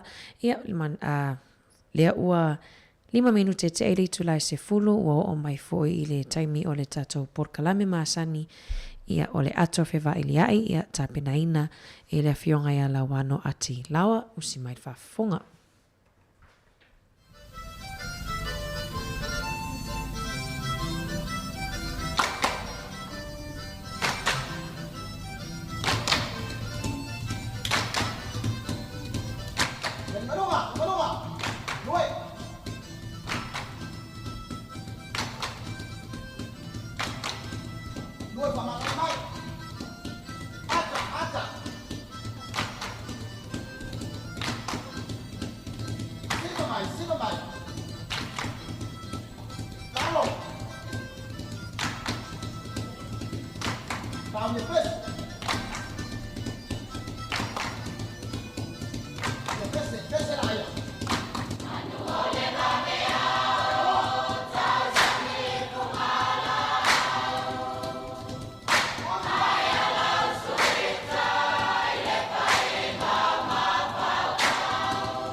Ia, mai fifo il nei vaenga o le tai au, ma tau te whatalofa, ma whaafeilo e tuai i le mamalu le au whaafonga, i le lomua i nei Wellington. Ia, ai whapefo i o isi ai uma o Aotearoa o lo o sinsila mai mo mai ailupa i o le tātu utinu, talofa ma lo le langi ma le soi fua lau nei. Whapena fo i o na mātou whaatalofa atu i loutou mamalu uma, o lo o sinsila ma whaafonga mai, i isi ta whae fia o le kilo pe ia i lunga o fiso ta inga tele wawawe whaate kono losi. Ma lo lava whaftai le hatasi mai, ia ma le lango mai fo i ngā ruenga a le si ufonga le lumua. Nei whaapoponga fo i o le tātou Port Kalame, o le ato e whewā i diai, po le tātou whasoa, ni isi o mata aupu e au ngā i lo tu soifua, ia ma le silo fia lo tele. Ia fihifo i whaelo antu o le awhine ia ana whasolo, le au afsoa ni mai, ia ua ho il nei vaenga o le tātou Port Kalame, ma le au au nanga le si ufonga le lo mua. Ma lol se fua ana whaaftai lava le on se mai le tātou ngā luenga. Ma lol se fua manuela wa fionga la wano, ia toi wha maloa tu il tātou au whaafonga i le nei tai au. Ma lo, o le lei o le nei foi vai aso, ia te le a ia tūlanga foi o lo o vesi ai, ia loto i whale o ainga de itasi, le ngā te New Zealand nei, ia ai te li tonu foi i whapena isi ia tunu o lo o papa auma nopia i ai le malu o le tātou tunu, ia ona o le vai aso tā ua le nei, tātou so i whanga foi whakerisiano, tātou tāpua inga, ia ona o le vai aso o lo o tā pena ai, whai unga o le vai aso o le aso maliu i tūlanga o le whaamanatuina o pōpuanga e ai maise le maliu o le tātou li whaola ia malona toi tu manu malo i le aso le seta ia mai pe ia hoi o na sile fivo masani ai o te le hoi o fuafua ia ave aina i aso malo lo o wa alwai taimi ia e toe mau aina i aso malo lo fala o tele ia au le ianga i atu i le vai tau o le malu lui New Zealand nei wa pe hoi Australia ia mai te tonu ia to tele o lo ua umona ia ile a fuafuanga ia pe a faso ia tai au ia ona mave mana wa ile ia pe ua ave hoi livie a mata atu tai au ia se ia ulia le so lua la le vai as fo ia ai ole vai tau a hoi le nei ia tele ai le mau fa fi tauli fe ngai mata tau ile so i fuanga nei ia mai se tu langa o fai ngā malanga lunga o ala te tele ia e lo le mapua fo ona tātou moli mawina le ali di mai fa ala me lave fa pe ona fa manu ali ai ia pe mau mau i fo ile so i fuo nisi i mai se o fe malanga inga i lunga o awala te tele o lo o fa pe fo i ona tu inatu fa manatu mai le tātou wala leo le nei pa i o le tātou tino i tulanga o le whaitete i le awa malosi, ia ma tulanga wha pe ono a wha i nai, pe a whai o le atango fia, ia le ta vale i le teimi o aso malo lo, ia po o so seisi lava teimi, o lo o tiu te pefa solo a tole leo i lunga o le tele, ia walawa le taunga whai e tau fia, ia ma pui a loutou so i fua mo le tātou wola, ia o whenga iai ma whe malanga inga e pei ono masani iai ana nafi le pei ono sisile moi ho i whaasara launga e se whaalawa lawe tele na tupu i le motorway fau lea mātou nei i Wellington o le transmission gali na wheto ai aini ta awale se lua o le isi ta awale o le meo o le ta awale tele swau ufo il nei avele pein sini ma swau e ma whapeo na sala lau ai lunga o le tele mai sa umi a se taimi pe ona moli mawina ho el malu e malanga mai isi ai mai horofenua fa de inga po Palmerston no fa nga mai nga luenga i Wellington nei e sa ta puni ai le tele mo se temi umi i ona pui nga ole sa nga le mu sa fa te leo ina nei te ia o pa ia le peni sini le nei na masua i lunga le tele ia ona o lea whaalawe lawe ia mai pei o se wha manatu tā uol nā po a le leo a wala e le ma whai au na whapea o le a le tupu ai se whaalawe lawe na winga ia tā ua mō tātou uma o le a whai malanga whai unga o le nei vai aso o lumanai nei ia i aso malo lo o le seta o le tasi fo i ma tā upu e pei o na silsila ma tātou whaafonga i ai whaasara launga i le nei vai aso ia i mea tau upu whai o mā lo. Le ua i ui na whai lo mai ana nafi e le li whai pule o le tu malo neipia. Pei o na sisi o hoi mo tātou wha whonga i ai telefou, TV, mo leitio o le li whai pule a Stuart Nash. E le ua whai lo mai alo i anu nafi e le toe tau wā o ia i le pānota e le toe alu le pānota mōlo nei tū mālo. Ia mai o le a mālo lo mai i upu whai o mālo. Ia mai o silfia o le nei li i tele ia tūlanga si nia o le mālo po le kāpeneta sa au nai. Sa vetarui nei ma min sta o le mtanga luenga o le leo. Ia mai sa ave fo i mua ma min sta o le ati nae o tūlisi po tangata ta whao mai moa. Ia maisi to finga sa au nai de tonu o le whaika mālo a le pātia le leiba pei ona tū nei le foe. Ia ai tanuai o le māso na tenei le ana wha mālo loai o ia mai lona to finga o le minsta o le leo ia ona nisi fo i o mea pei ona wha afonga masisila iai sa aafiai ia le li o Nash.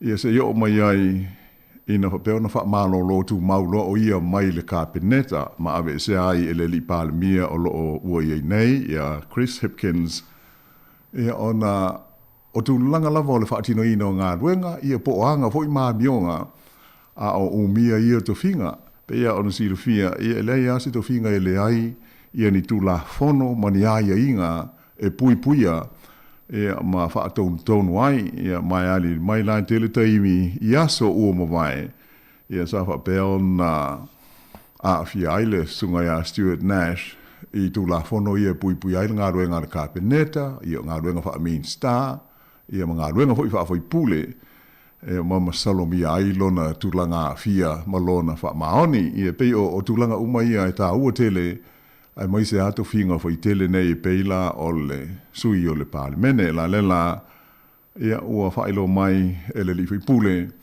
ole ale to va o ia ile palota le o lo manei le masina o ke topa o le a amata ona mano lo o ia ile to ave foi pule ia pai ole ale to a fia foi I mea tau upwhai o malo po o porkiki e pei ona lau sila fia ai. Ai, o la amtanga o le nei hoi vai aso i le mai tau watu whailo mai ai e stasi o pati o lo I tonu o le maota i e po le vanga wha opu whai lea a le Greens i a lo lato lisi wha ta itai o a lato sui a lo ia o le asauni ia mo le whainga pālota o lo loma I le masina o ke topa. Ia mai pe ua o ta ua ia le lisi le nei ia le party ia le Greens. Ona o lea ua au fiai ia stasi fo i o tamali I o le tātou o te nuu. O ia lea o le sunga ia whanana e Feso Collins pe o le silu fia sa tawā I le tofi pule nuu o le aitele po le Super City o Aukilani I le pālota lea le tausanga o mawai ia mai sa le imanuia lona tau mawhai lea na mālo mai ai le la tau fitulinga ia ma le li lea ua pule nuu nei o Wayne Brown o le ai o Aukilani ai tūlanga luai ia le sunga ia Efeso Collins ia po sunga ia whanana Efeso Collins ia la ua fia mai ia lona swafa I le lisi a le pāti a le Greens ia mo le pālota ia o ki topa ia mai tau atu ia o loo tūlanga po o loo nu mela se fulu mo le lua ia whanana I le lisi le nei a le vaenga o le Greens e tolu se fulu mo le lua ia le a whai o le latou lisi le nei ia le lai lona se furu mo le lua ai le sunga ia whanana. E mai atonu o se tūlanga le leilea wai e sea ona iai nisi o tātou I pāti nei la iti tasi nei pāti au tū o le iai tonu o le parlemene I le taimi le nei o le hoi le tonu o le whainga mano o le vaenga le po le pāti a le Greens ia mo le sila fia foi o le nei foi vaenga wha upu whai. O la lātou wā a nganga au tū ma lātou fuafuanga ma polka lame uma e wha a nganga uma I le pui puia o le si o manga I lau whanua o le vai ma le sami o lau ele o la au ai maise le ea ma le si o manga e pei o ina e mafu mai ai ia le anganga ia mafuafuanga whai a le vaenga wha whai le nei o le Greens ia e pei hoi ona iai I New Zealand nei ia mai o se vaenga I sea hoi manatu mamafa I ai tātou o ai pei a ona silofia o le tātou soifuanga e soifu mai lawa ia o iai o tātou whanua mo tātou ele ia pei o le tātou tofi lea ia ai whaale ano o iai tātou o lo o telea ina manatu ia o le si o mangalowa ia I le ea ma le sami ma le lau ele ma la au bo me uma wao matua o fuafuanga le li e leise tātou fe au ia ai pei tai pei a na sila fia I nei ona po ia o se tasi le nei o vaenga tele ua ave I aile whaatahua ma le whaamumua ia ona o le onga o a fianga o tātou ia peila ona iai nei ona po ia ma whaafi tāuli pei ona tātou whaalongo iai ma sila fo iai o whengai o ma le tele o atunu la iti waise ho ia tunu o loo Il Pasifika whaate ita inga ia ua amatao na lilo fia e pe lo fia el sami e ona o le si tai pe i lunga o le sua tai il nei vai tau o le soifuanga e mafu mai ona o swing o le tau le o amata ona liu sua vai ai e contineto aisa i le pole i matu mo le pole i saute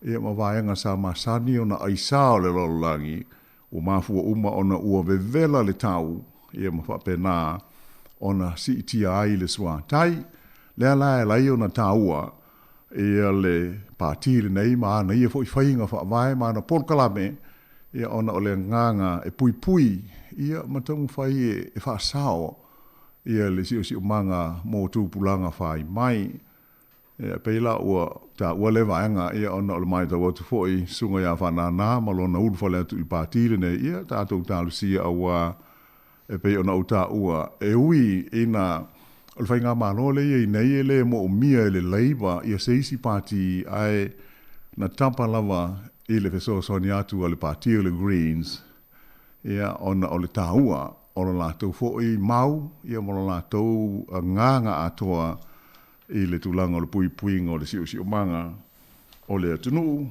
ia maise o le lalo langi atoa e pe ona i tūlanga te tele na o le so ho i pe ona ta ua le tātou talafou mo sila ho i TV ana po e o le whai le sānoanga whamawai mai le pārmene i Wellington a le tamata ai o Jacinda Ardern e pe ona sila fia ia na whairo mai a Januari ia lana fufuanga e whaase e tuanga alu mai le tofinga taitai o le malo wa pele taitai o le pati o le Labour ia ona o mafu anga patino ia te ia lava ia tono la mo fo ise a vanoa i sila ma mai moai ia ile sauno nga ma vai le parlemene a lea fo ita i longa o New Zealand pe ona tanto moli mawina e moise ia le mai taimi o le vevela ma le faati tele o le fa mai koviti ia pe o le parlemia lava sa tu le mai ia fa ilo mai ia ma pe ona fa sila mai fufuanga le malo ia wale tautonga fitia pe o lea unta to ai le nei taimi i tūlanga le leia wai le i whaingo fie ia le tau whaingo tui pui ia ai o le mori mausili ale pe o nau tau sila fia o le tūlanga o le malu pui o lo tau soifua ma le tau tele o tātou ona ua uma ona whai o tātou tui e le ngata i tui ma sani o le wha mai ia o tui wha au popo e pe ona mo mia mo le au mātua ia a fia ngō fia tele i le wha mai pe ona sila fia ia ana pe o nai mata upu ti tele ia a pe fo i isisi fia sau no iai ia e mwhai ana tātou fitu whai iai o le tātou leina ma sani o le tolu walu lima lua o whatasi ia ma fa tali tuai so fina ngalo fia fa ali ai pe o nai mata ai foi se si mata upu lava o lo o fia sa luai ia stas fo yo mamalo le tatu tunu mala fa fonga ia te le lava no wa pe o le nganga le le por kalame le nei ia watu lava no tatu te tal no ia ma fe fa so ia inicio mata upu o nai mata upu na ia o pe ona forsia i la fa fonga mai nei vai nga le taiao Moni lava malo la fionga la wano i oe o tatou laina masani. Ia manea mata apule wa e folasia wa o le itu la e lua ea i le awa uli neia. Le fai e le saunoanga whama vai fo ia le tamaita ia Jacinda Ardern. Ia le watele fo ia tustu singa nua o penga te whailangi la o fionga la wano. Fatatau fo ia i le amatanga fo i o le sao fo i o Jacinda Ardern i Purkiki. Ia po na sao. Ia mana ia te le vainga ta au fai fai ona faso mai le tatu atunu tolu wa lima lu o fatas. Le leia se fai sina malolonga. Koma ia ona te fa wa le tatu por kalame.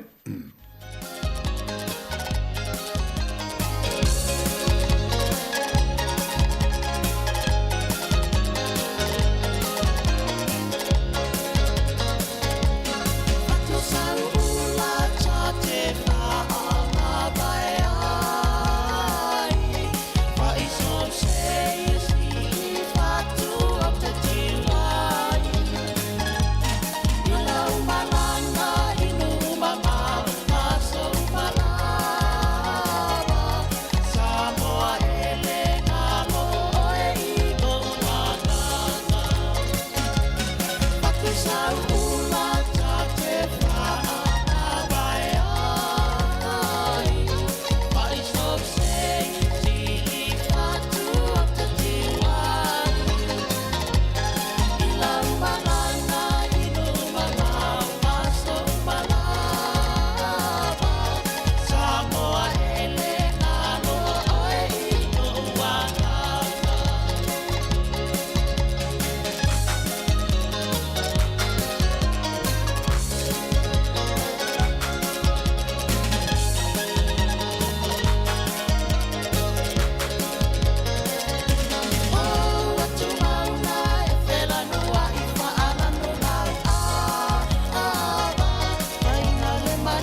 Ia, a o Tali Islands, tātou wala au, tātou leina masani tolu, walu lima lua o whātasi.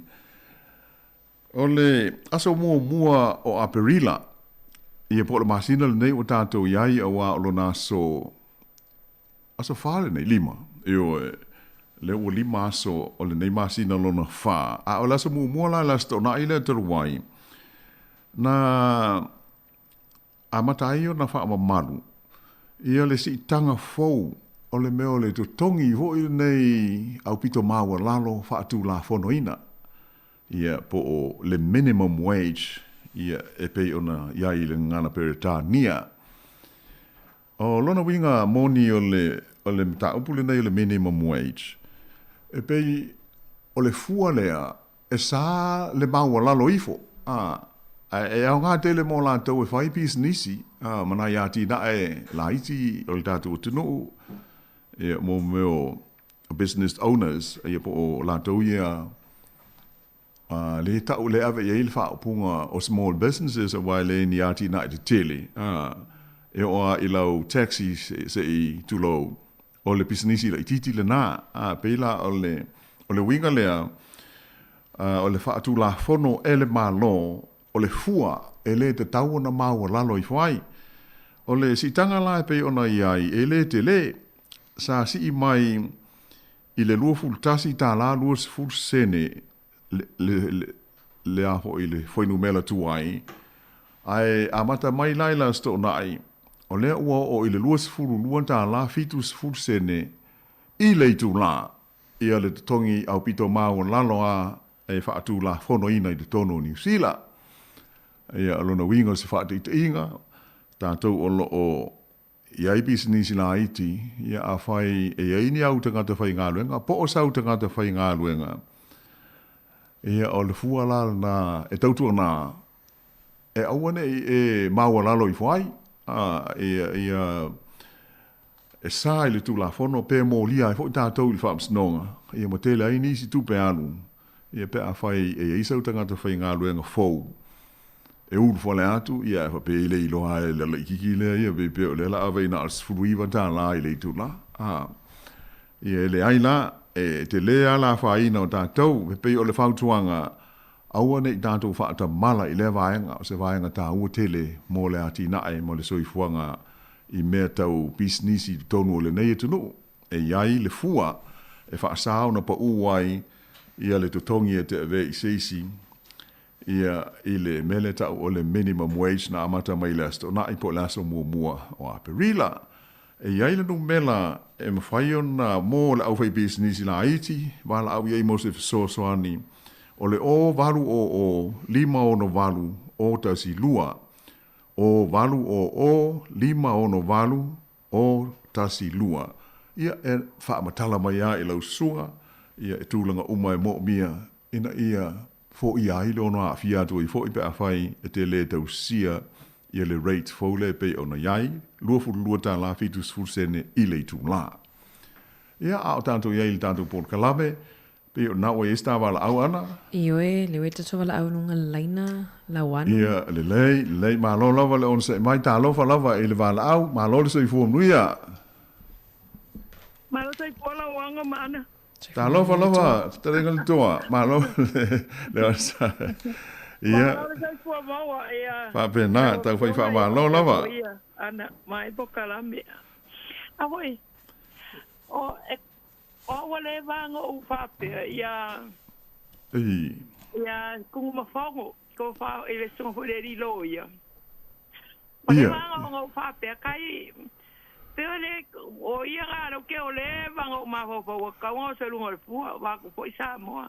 Ela va kai foi ia ai foi ye lunga o kilangi. Fa na e feso Collins ia. Le vanga o papea. Pa kwa ia fa nga o lai fo nga le esa ili malo o makule sime fanga e sime. Moi.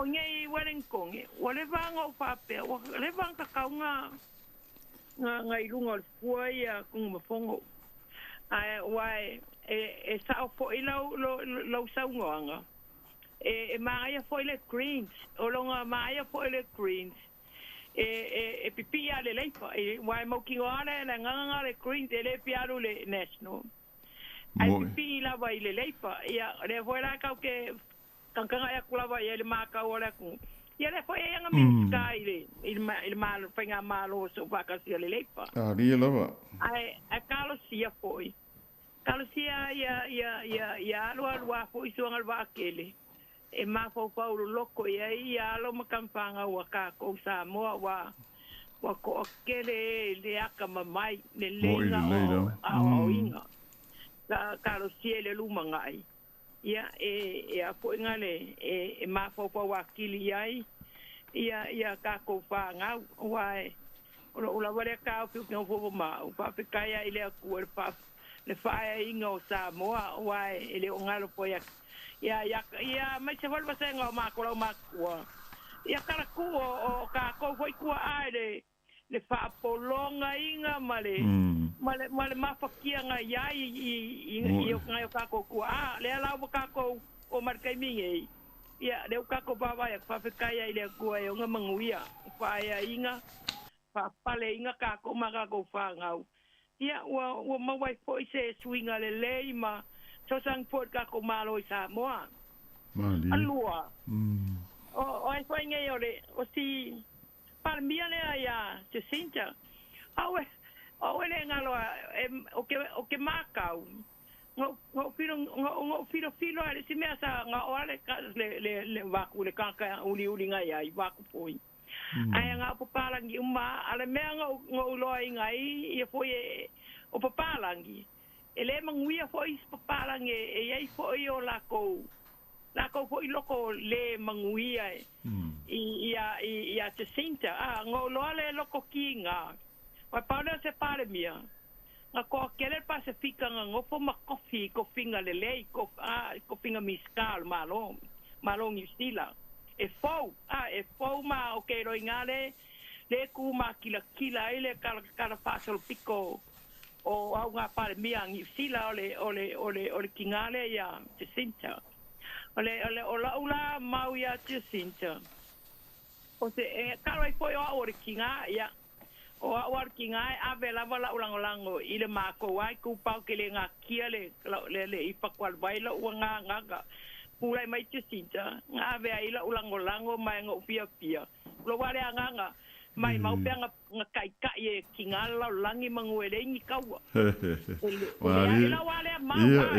wala ni kawa ele ai ni foi ngai pekenga inga wa me kinga para menga ngoi kinga ko pile mu mai leia kaka uma po yengi me ai va ku foi malelei la balava menga yo le ku pa po ya o ko la wa ya awa po nge o la o hale nga o kaua mea kulai mai e sue a poi malos ia kirkilo o la kungu lem painga ngofo leila o lagi a kau poi male kue on sa ia kako ai ia te sinta okay ke fa pe kai poi a kongo se kampa nga poi la ngi sila ia o sila la ia le poi pia ai nga kup le poi la rio sa fai mai oi ile penole a le perngise ia amuia foi nga ia e alwaku I ko la ku yo fa pekaya os a como foi o se fa kai nga lele ia wai ole nga kaya mako kinga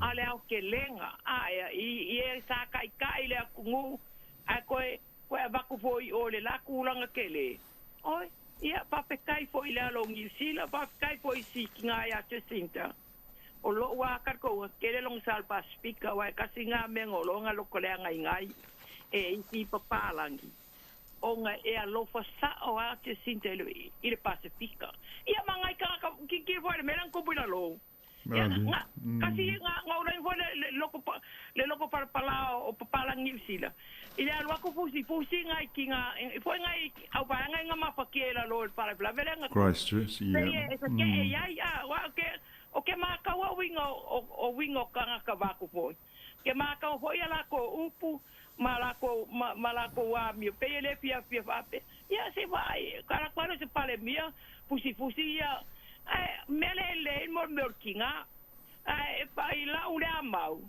e alu fuoche sinta au ai longa nga kulanga lele o nga kula me o ke kaua I longa o whakaikainga lelei.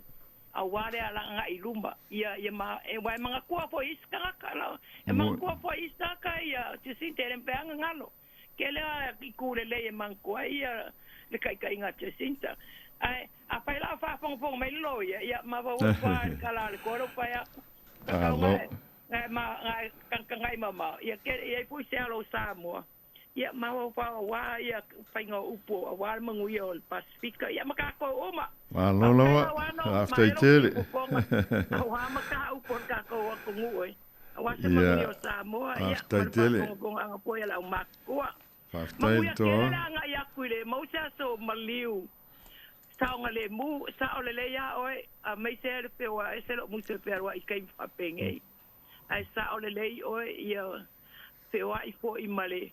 Mar ko ale leiba kan ile o ngi ai ngai la ve mai fa bela wa ngi ya kungu ko ya pe a misi ya so wo po nga so malo lo ma me ku ai fa pe kai le fa manga ku mai fa pe kai ya mangu ya kelele anga ya ku le seta ya fa pe na foi astai ole le ya fa stai tele to fa pe na foi man mi la va le seta lo fatu ya sei foi ya ia ta woi ole fina ngalo fo if tele ngale to ana tulanga fo i o fai o malo i moni le ya pe ya on tala fo i se vai nga ia i pe ole tasil nei o pale mia i longa o New Zealand i lona tala fa Sao Pito e win ele ostanga te matua le soifua ia ai e longa ia ma tele ia tulanga pe ona sa mai te wina i lona tula i mai o le tamai ta ilea o le a sa no fa ma vai mai le parlemene i Wellington i la wodi le so Jacinta Ardern ia ona o le a malo no mai i upfai o le malo ai o tulanga masani o mene pe o tatu ta u foi ona o le sunga ya fanana ma le mai tau atu ia i le veo ia mastasi o suile o i le lisi alo ia le mele ta o le party list a le partile o le Greens lona se furu ma le lua ia o tulanga o su enga mo polls o nei fo i fina ngalo au palota i le taimile nei o le tula i mai le langolangoina o le partile o le Greens i le valu tesi ma le lua pasene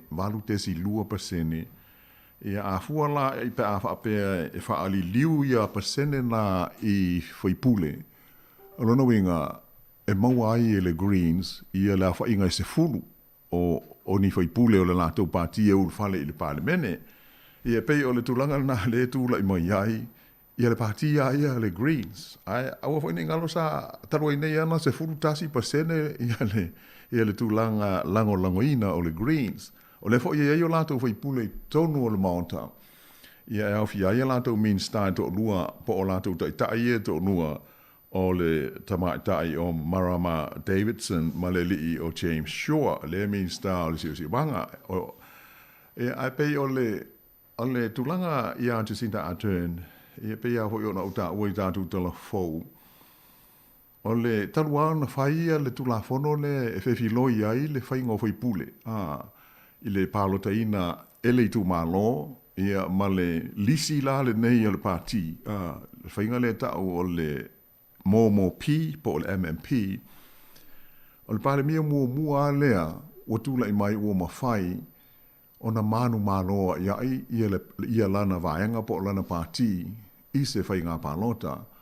Ona o le to tele ona sui foi pule le panota lena mo le lua felus fulu ta inga Jacinta Ardern i le mai taimi o le motua a asa o le fa mai ko viti le na tupu ai le mele le talo fa asa lupito ai longa ato e mau e sesi pati wa e fainga ta dele se a pe on dato moli mawina a mata mai te usanga te iva ono ona faia ia le system le o le MMP te tonu o New Zealand.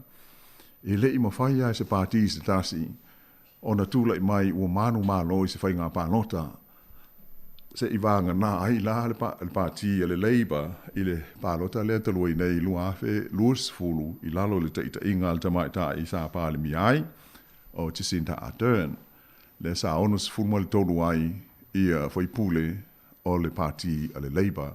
Ia le ia la fai ngā malole i nei, e wila ina e le i mana o mia Jacinda Ardern ia le Greens i te tonu o le fai ngā malo, ia ai e pei ona sauno mai fo iftale ngā le toa, e pei o le parti ia le e tapa ia i le Labour, e lātou te ngā lua whaatasi.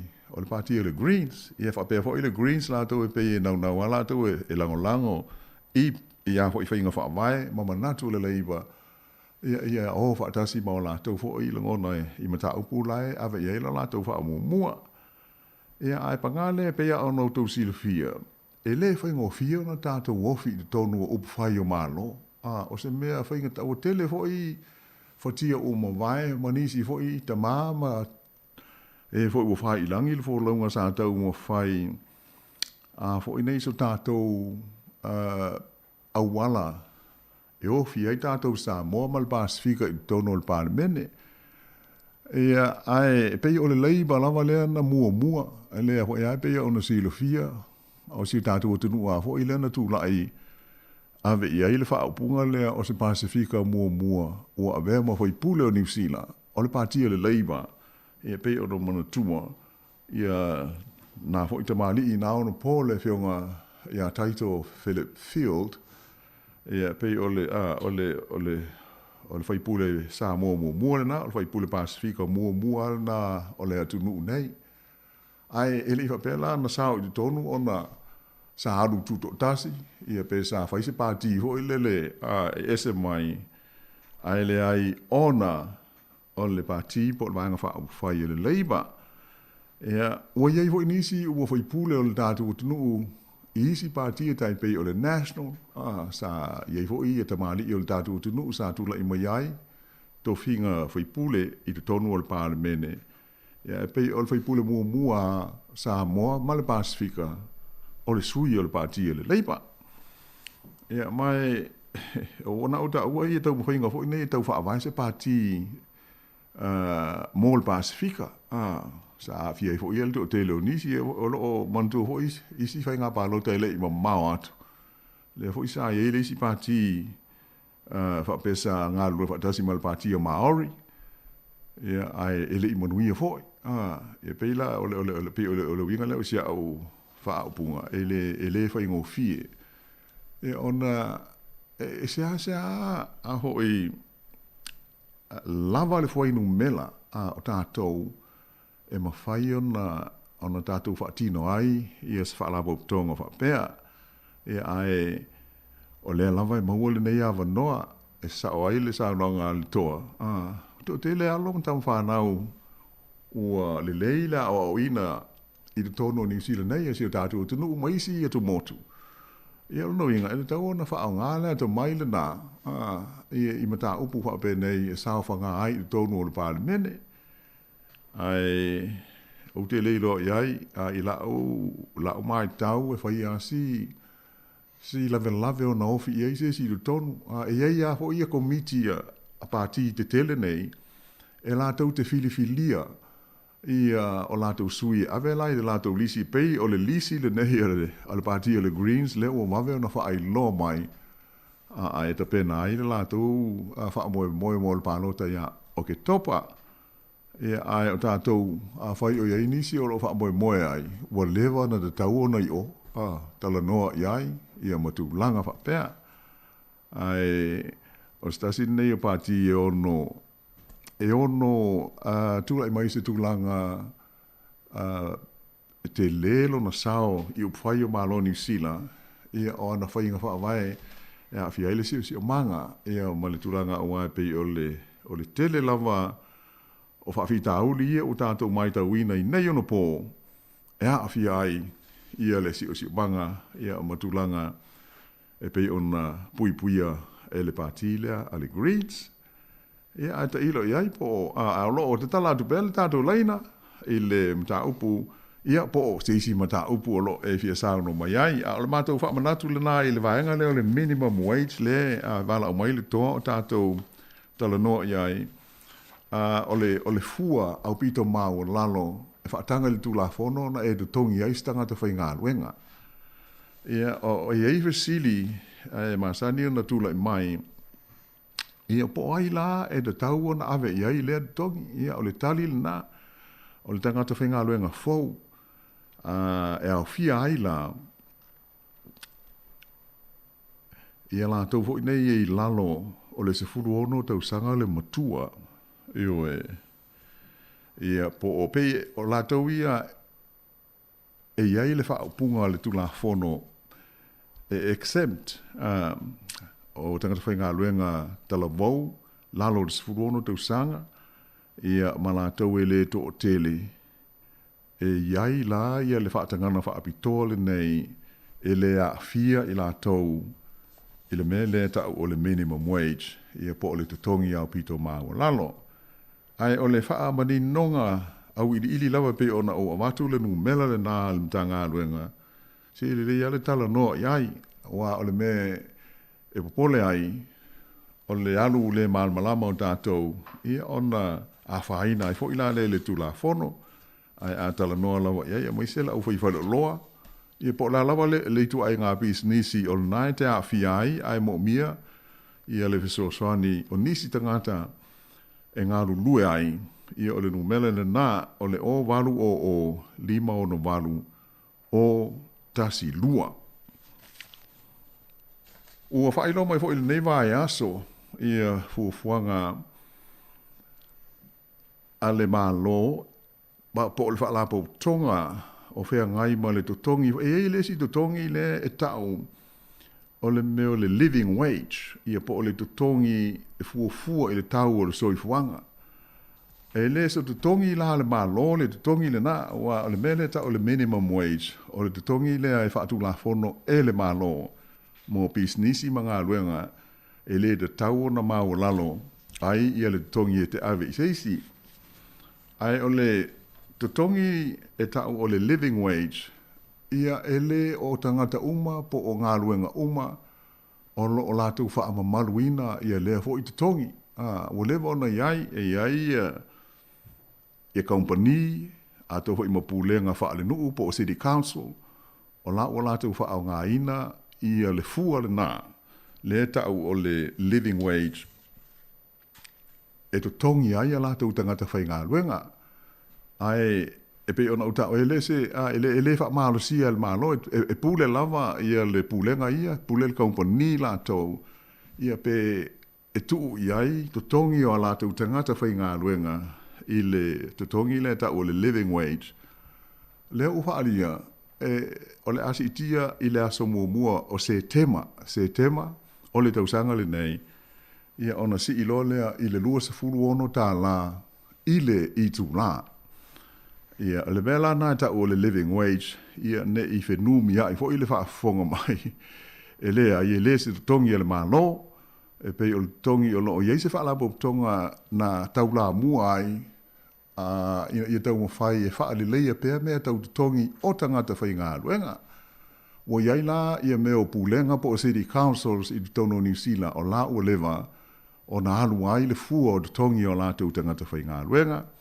Ia ai whapena po inisi whaala po tonga, a toa ai ia malitele o isi company, ai ele o company uma. Ina nei e whaafonga mai e whapele a no inga la vea ia a le leile fesili i le tau whale whai ngā luenga po o tutongi ia e la vea ai o tau o tutongi o le malo po o le fua le malo ia pe o le fua le tau nei o le living wage lea o le asi ia tu i le luas furu ono tā la i le tu la a mata ia se te mau le tau sanga nei ia pe o nai tulangana mo le sila fia lo tele le nei vai taimi ia ta pena fo ia nga ia tu i malo longa o le aso moliu po o le aso o le seta i le fai unga le nei vai aso ia o le aso to na i foi ia pe ia ona fa ai lo atu foi ma fa fonga iai ia ma udau ona fa ma nia ma sila fia le to tele le aso mua o aperila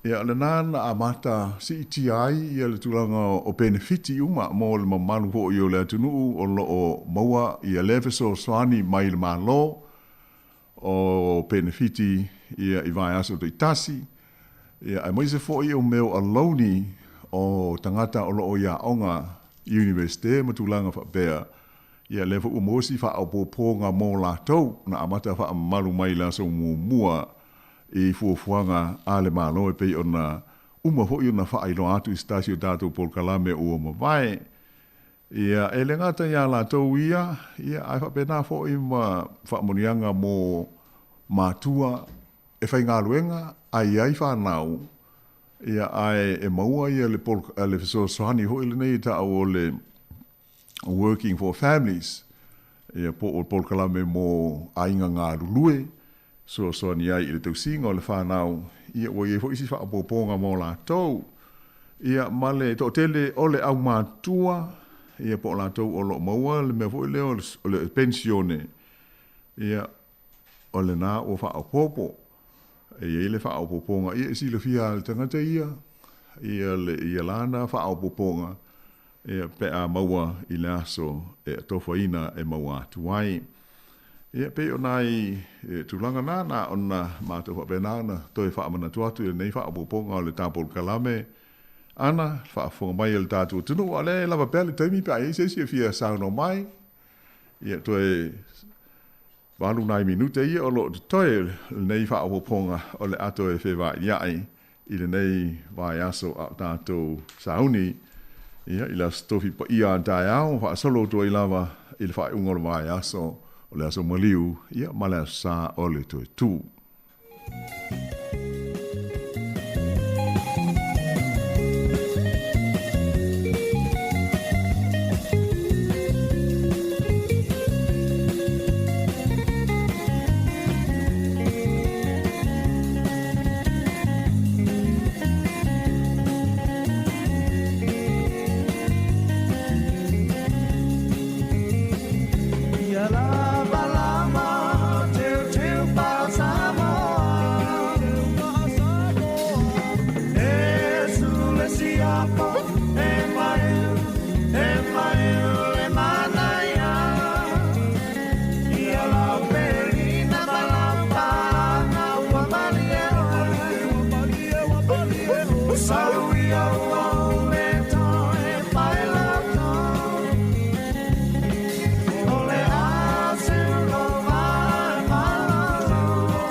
Ia, i le vaenga whai ua le tātou polkalame i le nei fo tae ao.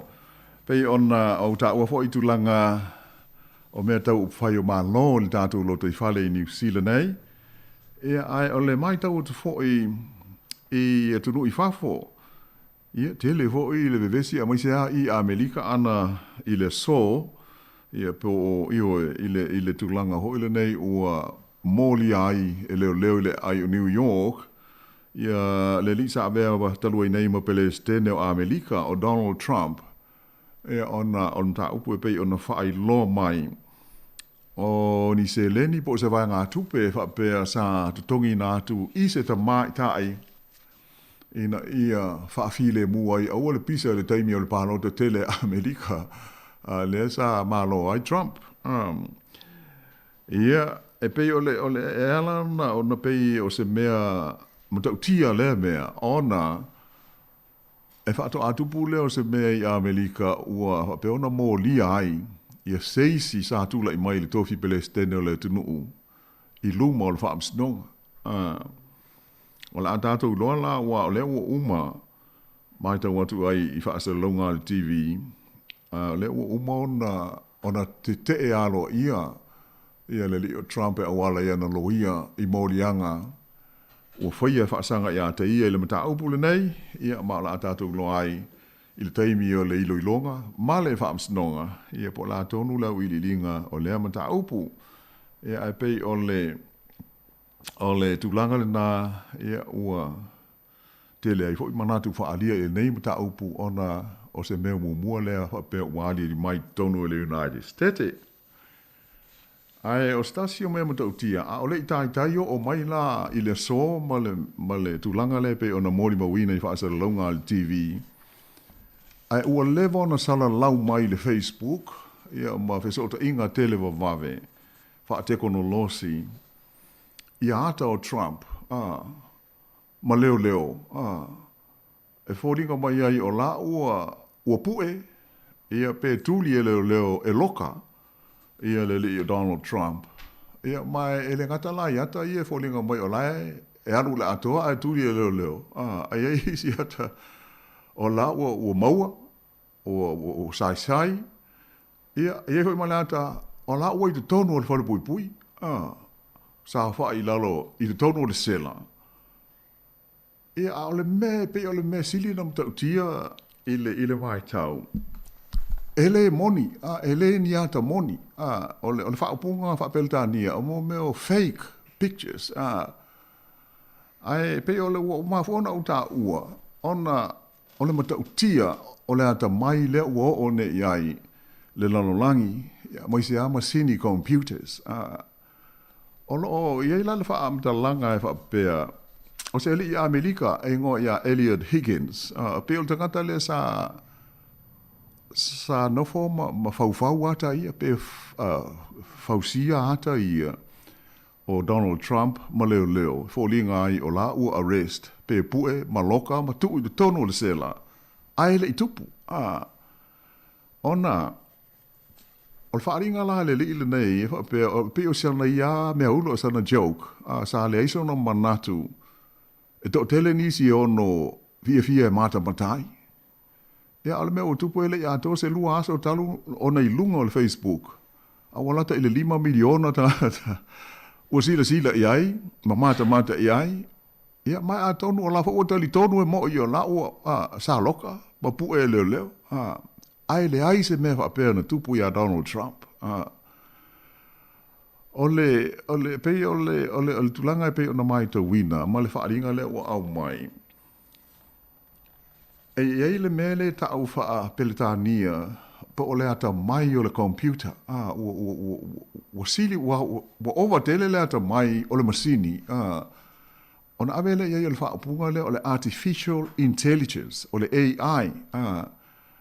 E pe la o le mele o te ile o lo vai inga. E te tau ia tātou umona wha e tete i le mele, a wa awhai o lewa tupu i Amerika ia Donald Trump. Le wha whaulinga mai, wa whause mea e whaulinga e moni, ae le moni, i o le fisili la mō tātou uma. O le awha whela, o ai lai pui ia tātou mai le ono tupu mai o se mea wha pēr. Ia na ona tu atu wha pēr na tātou te maho whau iai. Ai ona ua mai o le tātou teimi. Manatu lea, e o la whaapau mai e le nei whaapoponga o le tātou pol kalame i le nei whai mai aso. Ia tau ina manuia tele, ia le alo atu i le whaiunga o le mai aso, o le aso maliu, ma le aso toi tū o le tātou whaola, ia po o le aso o le eseta, ia pei o na fuwaina, ia ai whaafte i tele lava mo le awa noa, manu le tātou tunu sa, maua le awa noa fisota i mai ai. Ia, mai se foi, le mamalu uma la ufa fonga tātou toi fei loa i leisi pol kalame o mumua, aftei hoi ana le fesoa soni mai. Ia, ai mātou whātou whāwha so i fuatu i le nei tu la le aso so i fua ia.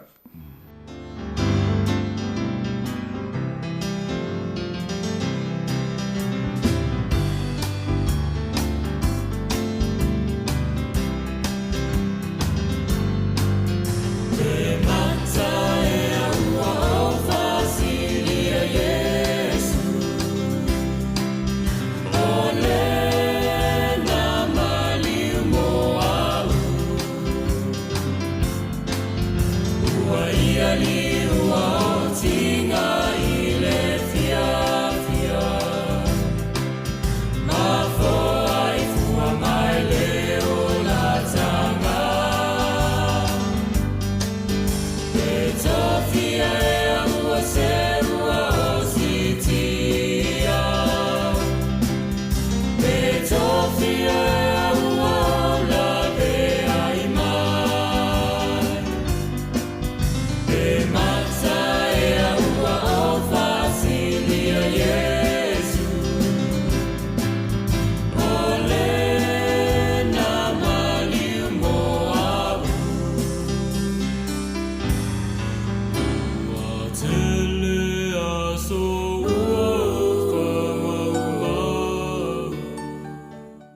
toi whatalo whātu ia nau mai al tatou ato whewa ili ai.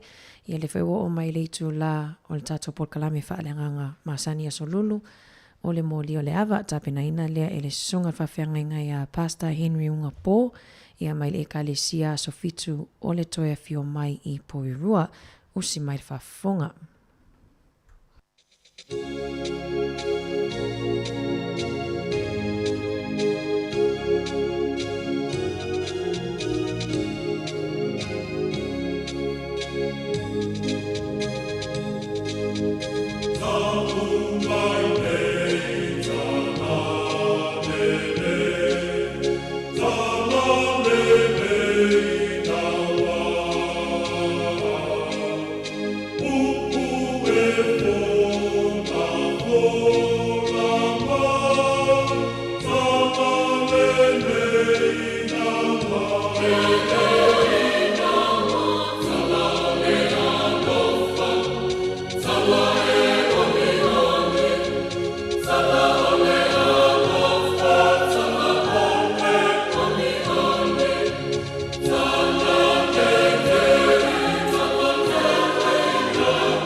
Ia e toi whaatalo whātu I le pa ia ma le mamalo si o tātou atunu.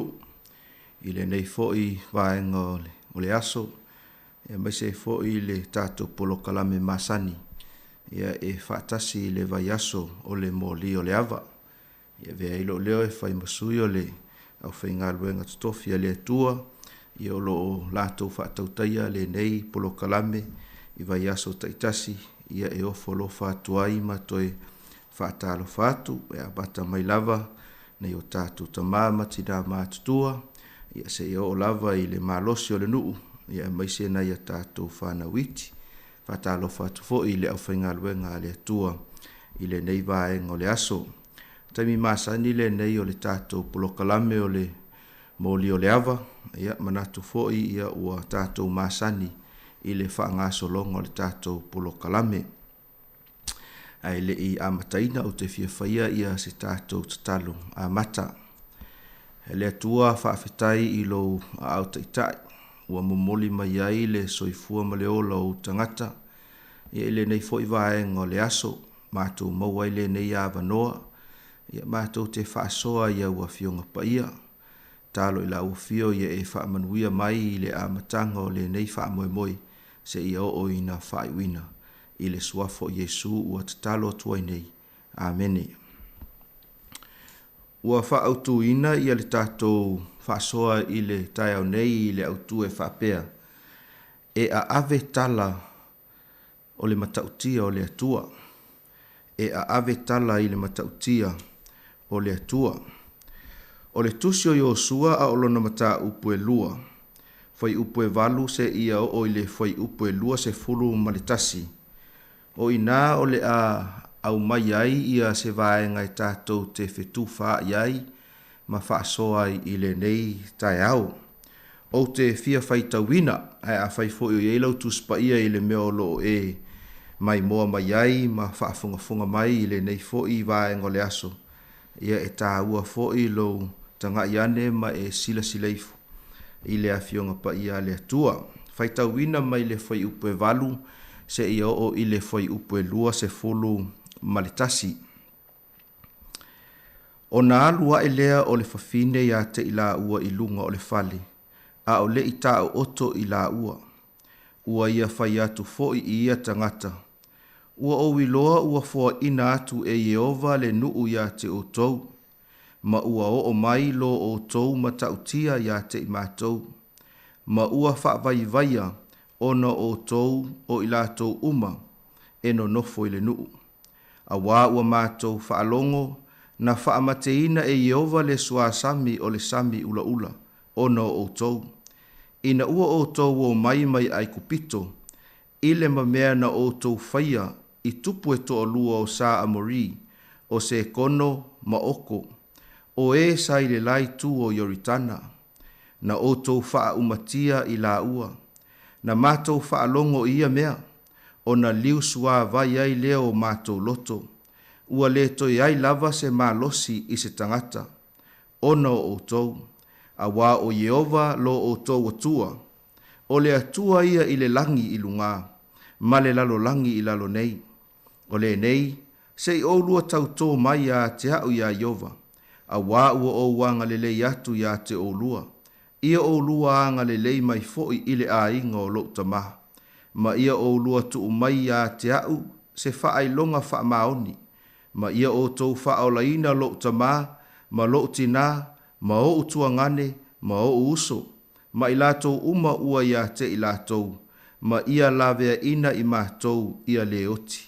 O na tali mai ai lea o ia tangata ia te ia, o mā ua ola e sui ai ia te o tou i le oti, pe a whai tō te le tā ua la mā ua nei fe au. A o ina fua ina mai e Yehova le nuu ia te i mātou, o na mātou wanga le lei ai lea, ma wha maoni ia te oi. O na tu i fua i lea o ia ia te i la ua i le maia i le wha malama, a wasa i lunga o le pā o le a ailo na fale, na maua ia i lunga o le pā. O na whai atu ai lea o ia ia te i la ua, e nā o atu ia o lua i le maunga, nei o tau whitai iai ma e o tuli loa ia te o lua, ma ia o lua la lafi ai i po e tolu, se ia toi foi mai le tuli loanga. Muli muli ane, o na o ai lea o la ua i lo o lua ala. O na whai mai ai lea o ia tangata ia te ia, e mā ngalo i mā ua i lau tautonga nei, na mā tautō ai ina ua e whai mai, whaauta mai, a mātou o mai i le nuu, ai no noa le nei maia fua mū mū i le wha malama, na e tuu i foai i mā ua, e te wha poto mai ia te oe, i lou fale o lou tamā, ma lou tina, ma o uso, a toa male a inga uma o lou tamā. Ai se tasi e ulu atu i fafo i fai tuto o lou fale, e i lunga o lo na ulu lo na toto, ai mā ngalo i mā ua. Ai se tasi lua te iai ma oe i le fale, e i lunga o mā ua ulu lo na toto, pe a fai e o se lima ia te oe. Ai a fai e te tau atu la mā ua nei fe au, o na mā ngalo ai lea o i mā ua, i lau tautonga, na e fai mai ai ma te tauto ai. O na fai atu ai lea o ia whaapea o na faia, e pei o a o lua upu, ua ia tu ina atu, o i la ua e o na la o ai lea. Ua no noa fo e ia le maia mū i le whaamalama. Whaamaria mai le atua i le whaitauina o ana fionga pa ia. A tonu o se tala bāsani ia le tala o loo whapena o na whaitauina i le taiau nei. Peitai o loo momoli mai ai se whi au tā ua mo i tātou. E whaatatau i le matautia o le atua. Mai mawhai o na o whape atu i le taiau nei. E lua ia fesili e fia tu ina mai, ina ia o tātou mā natu, ia ma au mai e fo isau whaasoa, i le tātou mata upu, i le taiau nei. O le fesili mua, e maua lea i le whai upu e iwa, ma le whai upu e se fulu. Whai upu e iwa, ma le whai upu e se fulu. Whai mai, ua o wiloa, ua fo ina atu e Yehova le nuu ia te o tou. Ma ua o mai lo o tou matautia ia te i mātou. Ma ua wha vai vaia ona o tou o i lātou uma e ono nofo i le nuu. Ma le whai upu iwa. A wā ua mātou wha alongo na wha mateina e Yehova le sua sami o le sami ula ula. Ono o tou. Ina ua o tou o mai ai kupito. Ile ma mea na o tou whaia. I tupu e to lua o sa amori o se kono ma oko. O e sai le lai tuo Yoritana na o tau faa umatia. A tonu o loo manino ia le tala le tuspa ia. O le tala e faa tatau. Ia Yosua ma le nuu a o sa uni. E sopo ia atu Yoritana ma o lātou o atu ai i le nuu na folafolaina. Ai peitai whai mai le tala. Sa whaatanga ina i o sua o na tu ina atu ni tangata se to'olua. E o atu e a sia le nuu. Mai e se taimi o na o ole iai o se whaamatalanga muli Ai whai mai ina ua o atu tangata nei ma whaatasi e male whawhine o Ra Ava. Na whaailoa i Ra Ava ia upu nei sa o whaitawina i le whai upu e walu ma le whai upu e iwa o le Iosua ma tā upu e lua. Whai mai ia Ra Ava ua o wiloa o le fesili mo i tātou mua e au mai e sau whaasoa. E whapea. E whape whea o nei loa e Ra Ava. O le ato i lalo Yeriko ya Israelu. Sa whape whea o na o mai le matautia lea o lo ta ua i le mau sa whaitawina. Ia ma le nuu atoa. Whape whea o na o mai nei tala. Whape whea o na o la towiloa. O le aunga ma le sini o le fesili. O na pea whaita to te maitawina le taimi le nei. I le vave o feso o tainga. I le vave o na o se tala. Ai o taimi o le tuspa ia. Ia tonu e alu i le solfanua tulou. Ia e savali. Ia po le alava le vaenga e tau mawhai ai. Aua e le ai ni taa vale afi. Ia mani awala e peo no tātou iai i ona po nei. Ai whai mai Ra Ava. Ua o i loa le mea leo le atupu. O le fesili. E whape whea o nei loa. E whape whea o nei loa. E te maua fo i le tala le nei ina ua uma o na lātou tala noa. Ra Ava matama nei e pei o na sa whaitawina. E te maua i le whai upu se fulu ma le walu ma le se fulu ma le iwa. Ia le tu ina atu o le tali a tangata nei e to'olua. Ma o la whaapea atu ai a Ra Ava. O mātou, a mātou o mai i le nuu. Ia e no noa se maia lanu mumu i le whaamalama. E i loa ai lo fale. Ai whai mai a tutuunga. E te whaapoto mai a te oe i lo fale o lo tamā, ma lo tina, ma o uso, a toa male a inga uma o lo tamā. Ai se tasi e le iai tutono lo fale. Ia lo na winga e o iai le oti, e le whaasawina. Ai se tasi e iai whaatasi ma oe. Ia lo na winga e whaasawina o ia. O le fesili, e whapea. Ai se ana le whaonga ina ai. Se isi fale e ese mai i le fale o Ra Ava. Mo le lavea ina o ia ma lona a inga. Fale o lona tamā. Ia po o le fale fo i o na uso. Awa e yeile langona ma le manatu whaapea. O le fale le nei o Ra Ava. O se fale e le tatau o na tupu ai se mea whaapea. Ai sea, ia tātou te manino i le itu a inga tangata e iai Ra Ava. A au lea ua whai ai ia le whamatalanga tangata nei e to'olua. E tatau o na iai tangata i lo fale. O le fesilila. Ai sea, na le whaonga ina ai se isi fale. E ese mai i le fale o Ra Ava. Ina ia tupu ai le lave ina.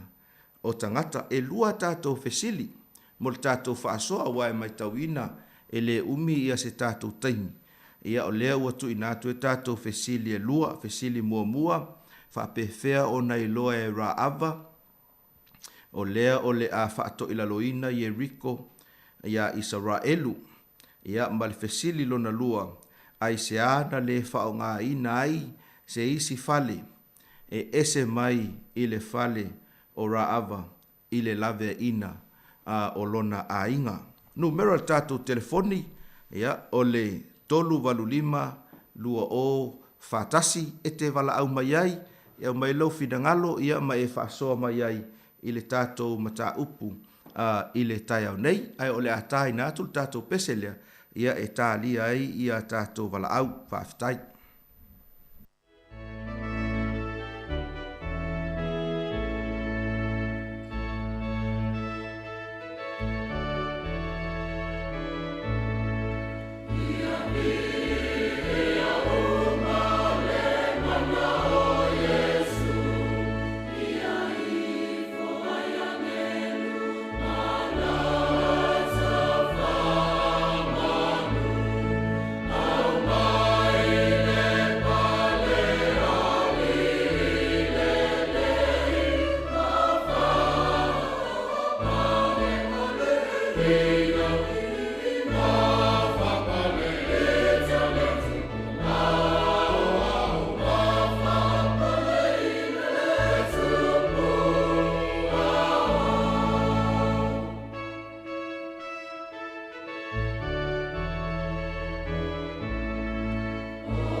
Ia,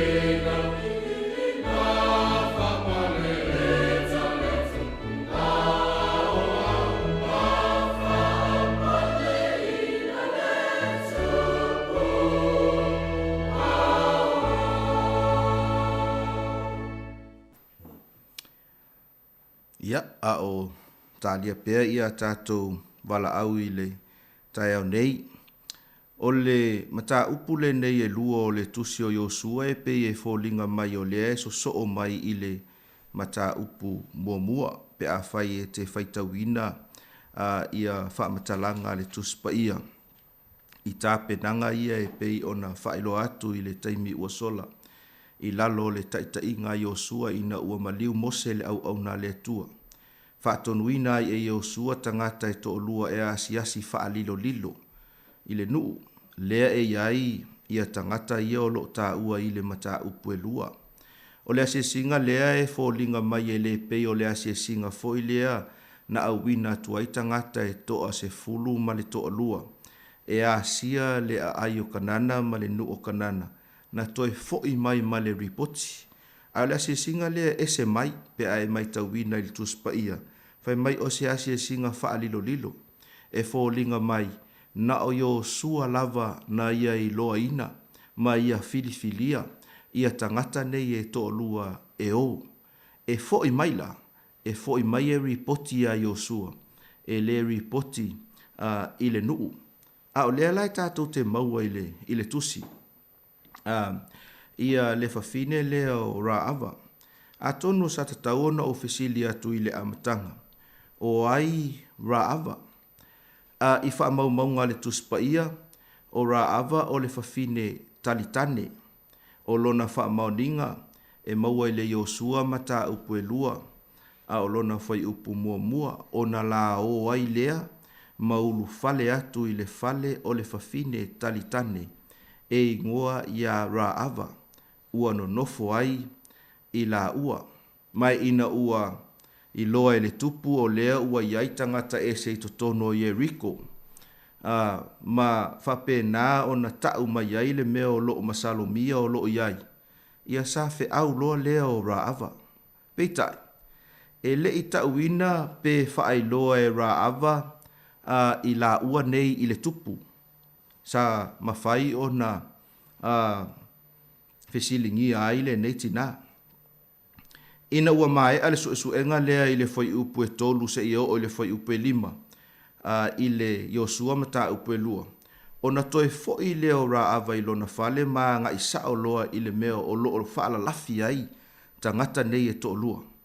O i la lea sa tātou whaitau wina mai le whai upu e valu se i o i le whai upu e lua se fulu ma le tasi o le tusi o Iosua. Na ona maua lava o le avanoa o Raava, whaai loa ma le mea o loo i totonu o lona loto. Lea la sa tātou whaitau wina i le whai upu e iwa ma le whai upu e se fulu. O loo avatu ai la ia le tātou fesili. Mua lava whai mai Raava. Ua o wiloa.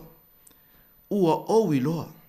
Ua fua ina atu e Jehova le nuu yate o tou.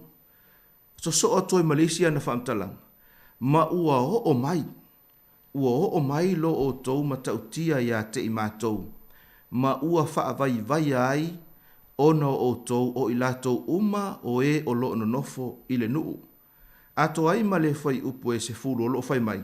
A wā ua mātou whaalongo. Lono winga, whai mai Raava, ua o wiloa, ua o mai, ua mātou whaalongo. O le fesili la, e whape whea o na iloa e Raava. Whape whea o na ia iloa. Ia, lea ua i tātou wala au. Lea ua i lungo le tātou leina, e whaatalo whaatu le tātou wala au.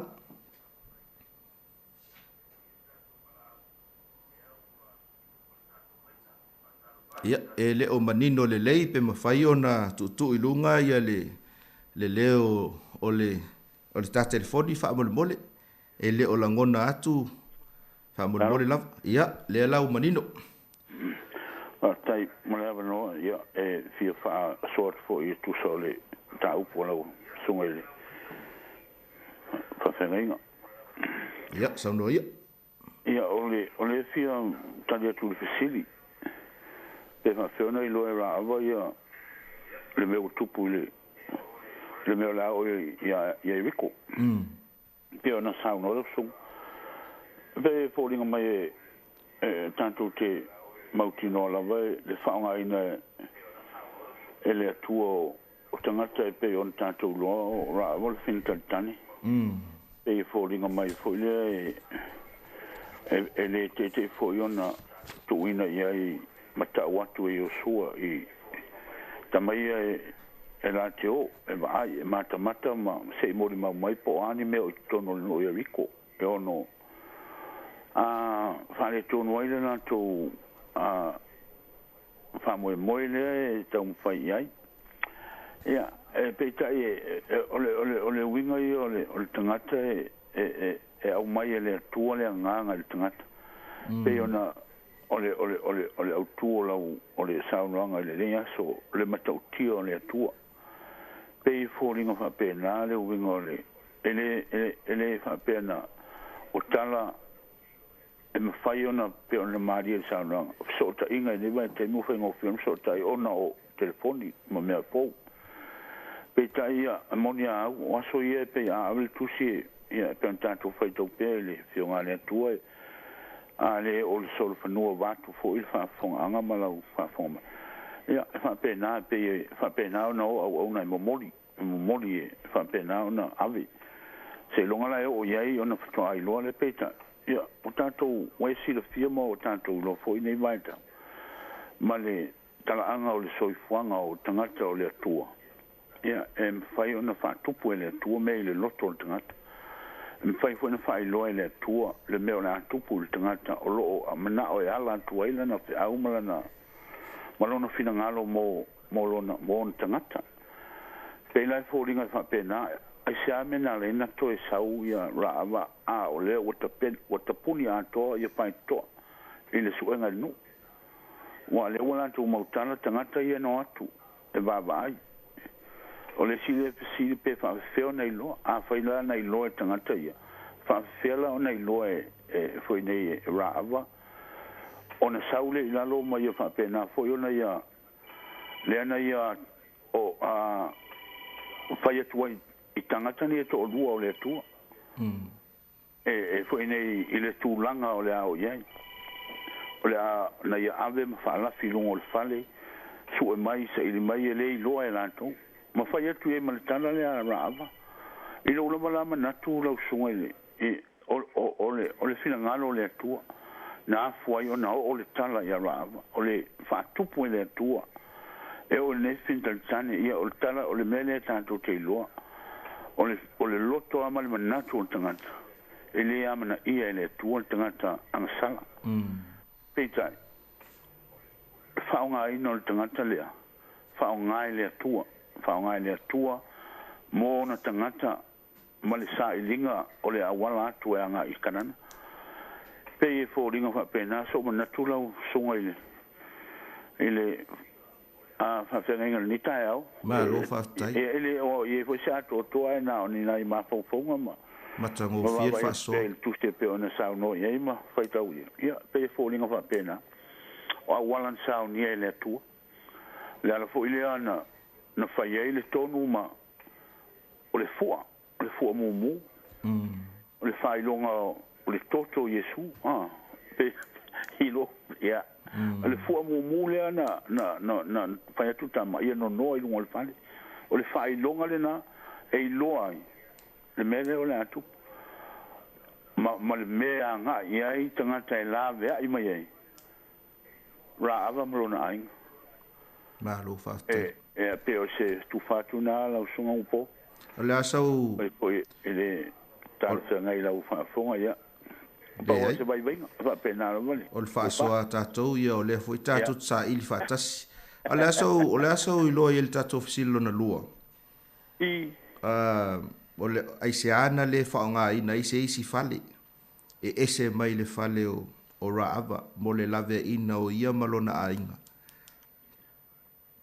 ia awai e te tātou te wa ai foi lea I le si o manga ma le fale ia ma le tūlanga o sifafini.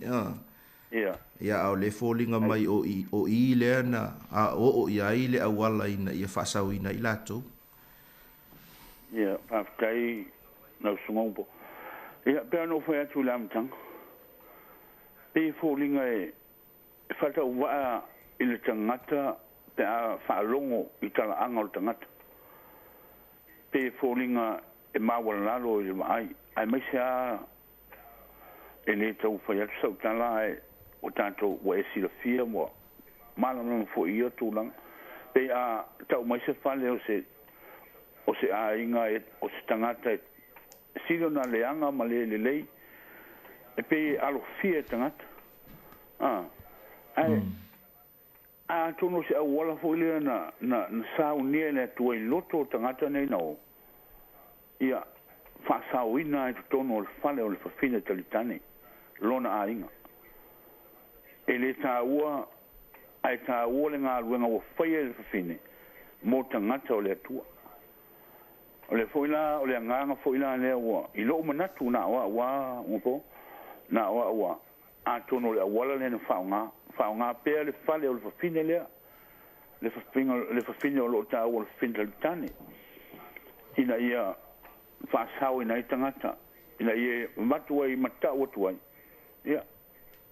Awa ele fai ngofia na fa petanga ele tau na o so na o tanga I ona ole fale o finanga sala mal tanga fa ya mi o mantanga peta ese awala le tu fa pena fo ile awala na fa I loa ole awala fo ile le na ma fo yo na fa ngal fale o ra ai le o se fale o seisi ma lo faftai mo le fa so faftai mo finanga lo falia e faftai foi mo lo saul tato poloka me le leita au ia mo le lei fa petai lo bela sunga e tena ia manuia foi le alo atu mole fa mana tuino le soi fo mai male o tanto wali ia fa pena foi fa manuia tu le tua ile ne yas faftai ia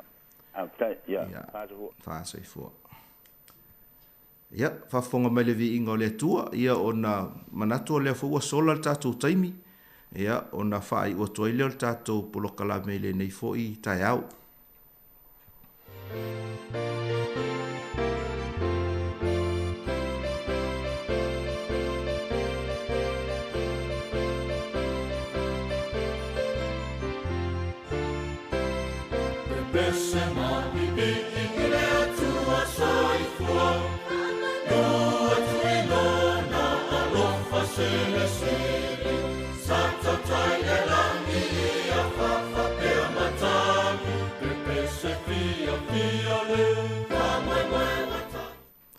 Ia e whatalofa atu le ise tātou wala au o lo I lungo le tātou laina, tālofa lava.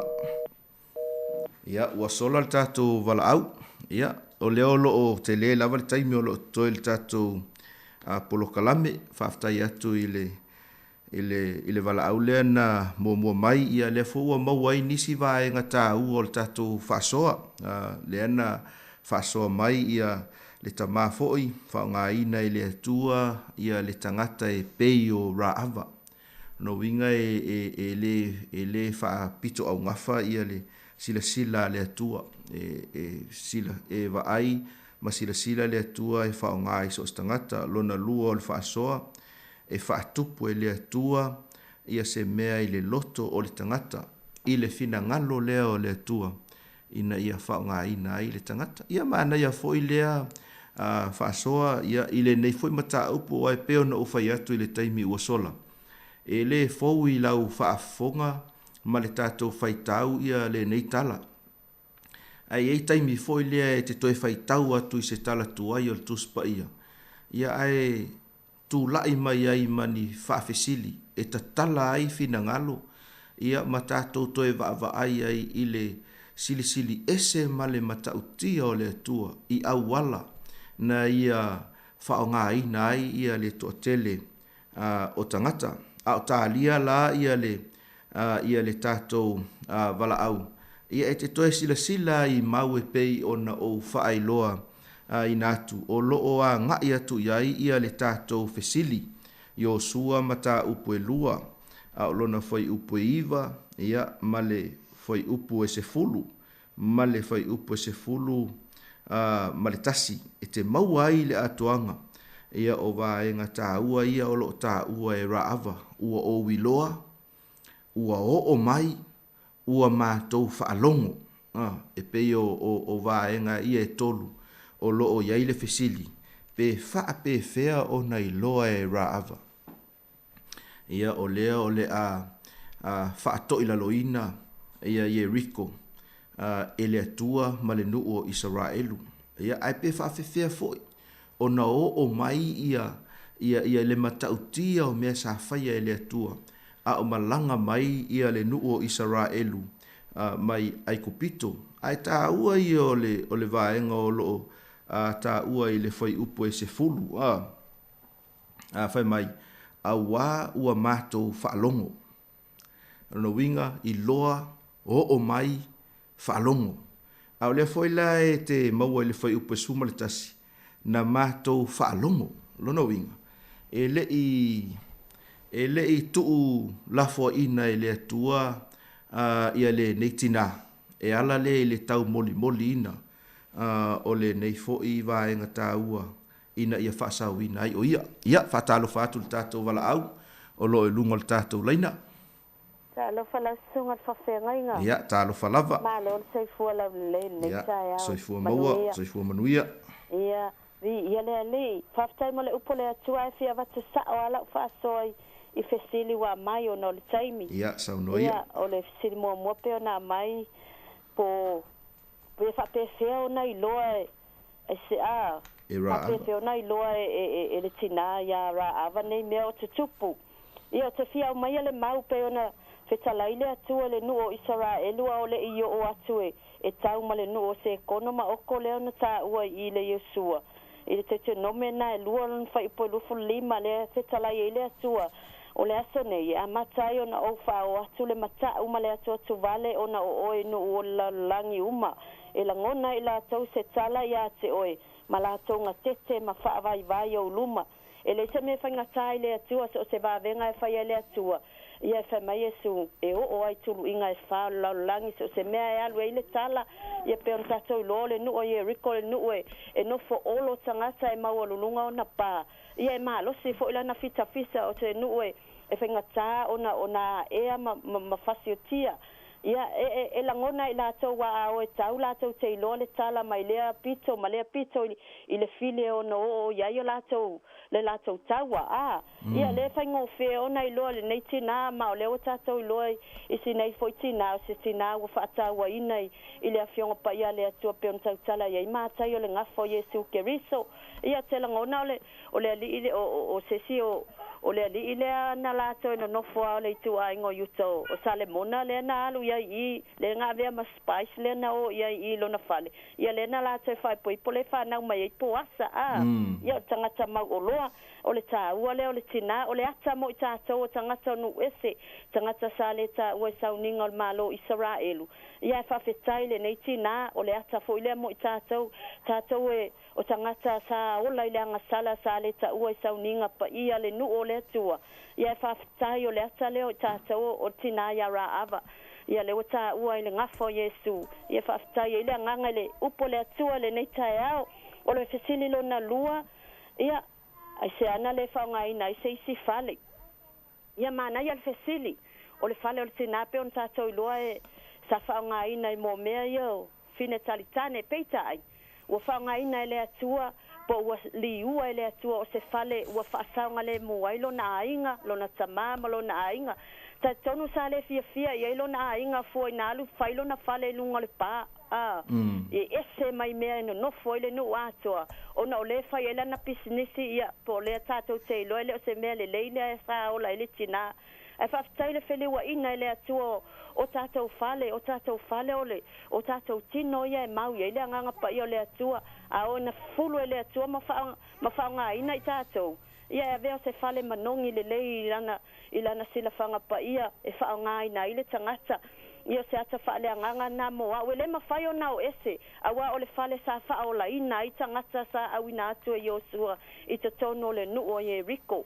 O le foi wapolo ina e spice ia to alua po tangata ia sa tu ina atua Yosua e no noa le fua mumu o le ata fa'aleagaga ua o le upo le atua o tautala i ai o le fa'aleagaga e au mai ai mo a'u lenei taeao a o tatauaga atu lenei vai aso paia o le fa'ailogaina o le maliu a iesu ia o le fua mumu o le toto o le o iesu sa poloina le nuu o Israelu e sausau ai faitoto'o o tou fale a sau le malaga ale agelu e fasioti ai kupito ia e va'ai le toto o le toto fo'i la lea sa poloina ai e auauna ia to'aluana tu'uina atu o Iosua e tono nu'u ai Eriko tu'u le fa'amalama o lou fale matou te va'ava'ai ai e lanu mumu le fu'a a matou va'ava'ai le fu'a lenā o tagata uma i totono o lou fale ia e fa'aolaina o i tātou tangata nu ese pe o la utala le tina o ra'ava si ata fa'aleagaga mo a'u o i tātou o le ata le o ra'ava o tātou i o tangata nu ese ua fa'aolaina le toto lea o Iesu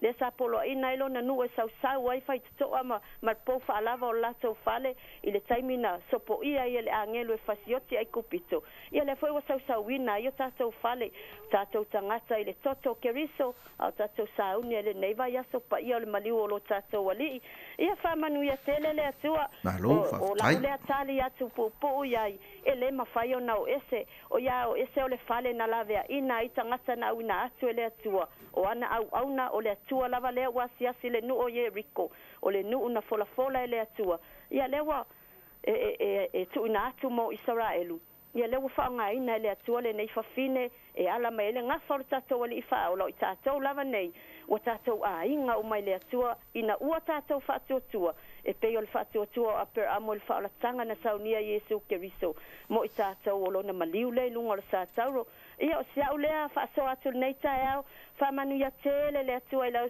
sunga e meso leo whaafonga meso leo fisa whaasalau ia manuia lava le aso maliu ma le toe tua o tātou ali i whaola ona o le suafo Iesu amene ia whaatai le whaasoa mo le atu fo i le whamalo malenga whaatai tele nei sosia mal tamau a inga lea ua e whaasoa mai ina ia fisosoani fo i le tātou mta upu i le tae au nei ia o loo sa e whailo mai ia o le fua mumu ia e whaatusa lea i le toto o Iesu Keriso toto fo i lea na whao ngā fo i le taimi a o iai Israelu i ai kupito ina ua sa uni o ese mai ia sa vali na ai ia fai toto au fale o tangata Israelu ina ia whaasau ina ai ta ua fo i le si vaenga lea sa e ta ua o le fale ia mwhai o na whaatusaina i o tātou tino i le tū whale nganga ina ia toi whaamama ma toi tāpena ia ina ia mwhai o na lave ina i se nganga ma na ia whaasoa vi ia le tua ia la tātou statou pese e whaafonga mai ai ia a whai o le te sauni te wala au mai ia o lo maua pele avanoa e te wala au mai ai i le tātou telefoni ia i le tātou polokalame ia e tātou tele i o atu i lona whai unga.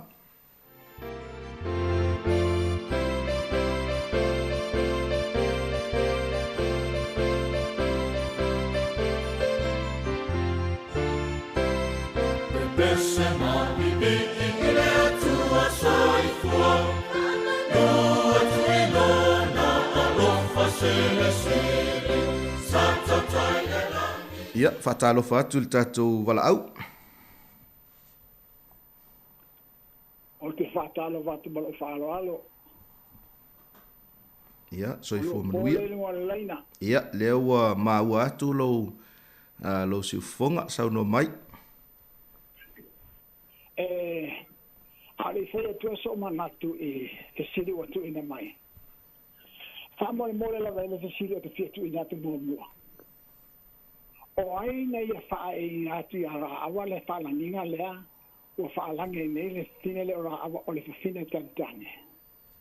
O ai nei atu i atu whalanginga le whalange i ara awa. Malo, ia o te iloa le sa au whailo atu i le taimi ua sola. O le tusi o yo sua mata upu e lua, le la utango e toi whaitau ina atu. Whai mai le whamtalanga leo lo ia i le tuspa ia. Whai upu mua mua, na awina atu i o sua le atali o nuno, ai se tima o tangata e to lua e asiasi whaalilo lilo i le nu. Ua whape atu, i nā o ia o lua, i nā matamata i le nu o Yeriko lava. O na la o ailea, maulu fale atu i le fale o le fafine talitane e ingoa ia ra ava ua no nofo ai i la ua. E le i faa e inala e se faife au ia po se tangata ia le vaenga le pe o nafsilingia e fo i o le tamai le neitai au. Ia aelanga o lea e faa ilo mai e le tuspa ia. I le tusi o Yosua mata au pe lua fai upu mua mua le sa o fai tau inatu. Ia po ua faa mali e ina fsili. Po faa mali mole. O aida tu uinga i lu tuspa ia faa la minga lea. E le o maa ua tula usau noang. Kia takia. Alala ho talia kira na isina. Ia, lelei, ia. Sauia lau tari. Pale lea na avae. E faa tau no el faa utanga. O le pale lea na ula ava. O le mauto le alo li Rico. O le alo li o Rico. E ona le mauto le no fea ava. O la ava. Na faa tuto ma le atali o le tupu Rico. O ila lea a o maliula tanga ua tangata baleina. Ai o la ava. O le teime lea na whanau matupu ai te tono tonga la wakia Israelu. Mai e lona wanga tala vau, na momo o Yosua na te e whae pui po i ai. Vai nei ese lau i te whafonga mai tala.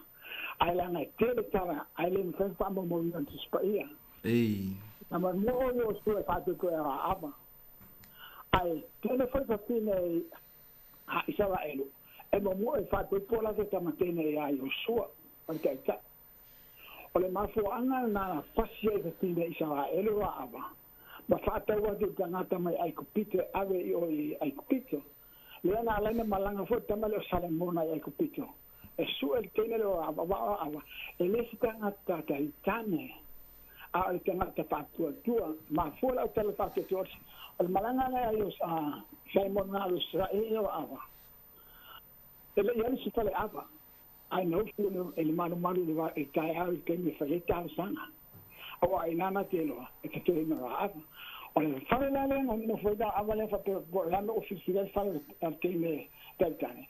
E le se fale se te tantane. O ava o le masio fo la lo li o ye rico. Malo ia taluai ona o le e faisi lo loto le mele te fa so mai ai. Ia ai langa o le e tautuli loa lava ia vaenga io lo fa mauina i le tuspa ia pe o le mafuanga le o le e tātou te whaasoa ai mo tātou talanoa i vaenga e pe ona tuinatu ai tāua tele lau whaasoa e i foi isi vaenga fou ia o le ua o whaamauina i lalo ia e tusai foi o le neimata upu tāua le ua e whaasoa mai ai ia e whaftai tele lava mo le walau mai whaftai foi mo le whaasoa mai tātou mata upu i le nei tai au, whaamanuia te le atu, le atua i lausunga, ia awa foi ia taolumanga o le nei foi aso, ia mai se foi le nei vai aso o lo tātou sāvalia, e anga i atu i le weekend, ia e pei o na whaamanatuina i laulangi, ia le maliuma le toetu o le ali, whaolo Jesu Keristo, whaftai mo le walau mai. Manuia le aso. Ia, manuia le aso.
Ia, manatu o leo o mai i minute whai o le tātou polokalame. Ia e lava le langona e watu ai ia le whamalo ma le whaftai.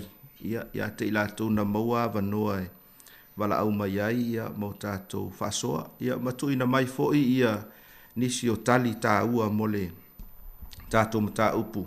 Ile nei foi tai au. Ia o disi foi o tali e fau la whaalongo. Ia tonu o lo maua pele wanoa e su e ai ma au ina ia a fionga pa ia le atua. Ia mole ele ngata i le taimile nei ia e mole a ngā iluma. Ia ai o tali tonu foi. Ia o le mea fona e tau na whai e tātou o tangata kerisiano. Ina ia tātou sa ili ma suesue ma whai tau ia fionga pa ia le atua. Ia ina ia tāpena i tātou. I so se taimi ma so se aso. Ia o le nei o langa. Sa au tā ua i le taimi ua sola ia le fesili sa mawhai ona tui natu. Sil mua mua. Whapewhea ona i loa e ra ava. Ia le tūlanga o le a o iai ia Jericho. Ma lona whaato i laloina. Ina ua o atu tangata nei e to lua. Tali tonu e le eise isi tali manino e peio na tali ai ia le tuspa ia. E leo i loa foi, e leo i loa tonu, pe whapewhea ona i loa e raava. Awa e mawhai ona e tango e whaata, ma e mana tunatu lo loto iai, po le ale mea na tupu, ai o le a foi le awala anai, sila fia mai loa i raava, ia le vaenga le nei. Ai a tonu, o ie sa oi upu tātou te masani ai, o tala e le vaea ai le lea. O tala e mawhai ona tātou maua mai i lea ma lea, ina ia o mai a ti tātou. Ia pe whapea foi e whaita linga o au pā, e pei ona o tātou maua i upolo tātou atunuu. E whai i tonga le taua, ia ai loa mai i Samoa. Ai whai mai nisi o wha maunga, mai tusi wha matala mau o le tuspa ia. O le ngangana lea sa wha o ngā ina e ra ava, sa ia wha pēr mai ai ua o i loa. O le ngangana e māsani o na wha o ngā ina e le au perfeta. I se mea e le tupu, a ua mauti noa o le atupu, o le winga o lea wha matalanga. O le tūlanga ua wha aali sao mai ai, le atua i tangata o le atua ina ia tau i le nuu. Ma o lātou whaelo atu, ia le vaenga o le atupu i se taimi o le lumanai. Mai whai maila ia suenga. Ua laina tutusa ai le whaatuotua o ra ava, ma le au profeta. Mai o se me pito sili o na manaomia, e whaamalo sia i o sua malona nuu. Ma le nuu atoa, ai le isa uni e oso fa ia Jericho. O le ase lu ia te oe mau i le tai au nei. E mawhai o na whaonga ina i le atua ra ava e pei o na tā ua isi. O le isi vaenga tā ua o loo whaelo mai le tātou mau e pei o na o whaasoi na atu i le teimi ua sola. Upu na whaonga ina e ra ava. Ua o wiloa, o le upu e laina tutusa ai ma le au perfeta. O le isi upu sa ia whaonga ina whai mai ua o mai. Ua o mai lo o tou matautia. O se tala a ave e ui lava e le iwa aia e mata. Le matautia o mea sa tutupu. Ai ua lava matotoe tala ua o mai. E liu sua vai ai loto le tupu matangata Jericho. Mafuanga lea na sue ai e le tupu Jericho, tangata ie to olua ua longo tala, lea ua i totonu o le ai. Sa ele fesili mai e se tasi pe whawhewhea o na ofi mai, o na sao mai tangata nei e to olua. Ai whamatala e se tasi o tangata sue o le tuspa ia. O taimi o le afi foi lea ua toe foi mai tangata sao e ngā lulua i o la tau whanua. O lea la na saua i male to lua lea, ma maua i lea vanoa. E o mai ai i to tonu o Jericho awa o se no fuanga. E maua lunga lo na saunga le mu, ma malu pui puia. E pei o na whaasoa mai ai nisi o le tātou au whaasoa i le nei fo'i tai au. Ai o se taimi whaapea, na whaapea nā o na ofi mai ai, ma sao mai ai tangata nei e tō lua. Ai o le taimi lava e tasi. E ilo ngō fie lava tangata Israelu. E ilo ngō fie lava tangata o le atua. E fiu lava e whai nisi a wala ina ia nātia ai ilo ngō fie lava. Mafu anga foi lea na iloa ai e raava. E ese a tangata ia. Ese mai tangata o loo iai to tonu o Jericho. Luno winga o se tala e whapena o na o mai ai ia le tūlanga e whaailoa mai ai le atua. Oisi upo raava leo lo whaonga ina le mauwhai mai ua mātou whaalongo. E lua tala o loo whaailoa mai e raava o loo whapena o na ia si tia mai. O le tala i le vai lua ina o le sami, ula ula. Ma le tala i tupu e to lua o sa amori. O se kono ma oko, leo loo ta ua, e tele isi tala. Ai o tala i e lua, na whaai lua e raava i tangata nei e to lua. Na mafua ai o na liusua vaia loto o le tupu ma le nu o Jericho i le mea o le a o mai. Awa mua mua, e le mawhai e se tangata soifua i lona poto ma lona atamai. O na ia vaelua ina se sami te le whapea. Mai tonu e te wha amene iai i le tai au nei i le vaenga. O le matautia le nā o le atua. Matautia le nā o le atua. O le whaato ila loina o tupu ma le au sa amori. O le whaatau nu uina lea o le folafolanga le atua sa whaia i le taimi o Mose. Lea sa tā ua mai e le tina lea ia le isi mau. Le Deuteronome mta upe lua whai upe lua sfuma le lima. A o lea fo ia tā ua i le Deuteronome mta upe sfuma le tasi. Whai upe lua sfuma le lima. Whai mai, e le tū mai se tangata e te ia te o tou. O Jehova lo o tou watua. Na te tui na atu le matau ma le fefe. Ono o tou i le nuu umalava o le asava vali iai o tou. Whaapei o na feta laima iai o ia. Ia te o tou. E le Mose avanoa e whaamatala ai le sio manga. O le o tupu nei e to lua o se kono ma oko. A o nuu ia e le i fia tau ai Israelu. Ai sa lātou whanoi ai e fia ui atu. Ina ia lātou sāvalia. E au noa ma se mea e a fia i to tonu o whanua ma ele ele. Peitai e ese ia le langona na tupu. Mai o le mafuanga lea na mawhai o na whaato i lalo i nai. Tala i e lua, sa whaai loa e raava. I tangata nei. A e fesili maila ia tia whape whea o na i loa e raava o le a whaato i lalo ina. Ia Jericho. E ala lea ia Israelu ma le atua. O le tali whai ngofie. O le mea na whaali e le atua. A toa ai matala tu mumusu mai lea nuu i lea nuu se ia o lava i Jericho. O le fesili lona lua sa tu inatu. Ai se ana le whaonga ina ai se isi fale e ese mai i le fale o raava. Mo le lavea ina o ia ma lona a inga. Po le fale o lona tamaa. Ia po o na uso foi. Fale o na mātua. Ia tonu lena ta ua e nisio tātou wala au. Ia le tūlanga. O le meolo iai raava. O te le fia pa iai tūlanga ia.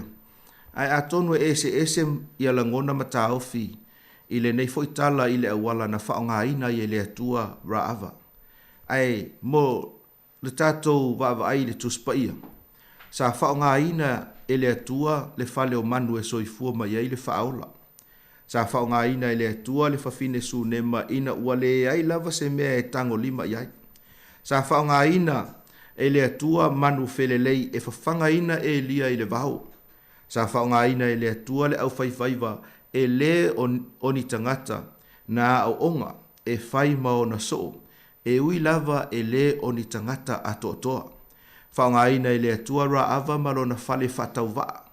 E lavea ina ai lona ainga. O mea e manatu maa ai le tangata.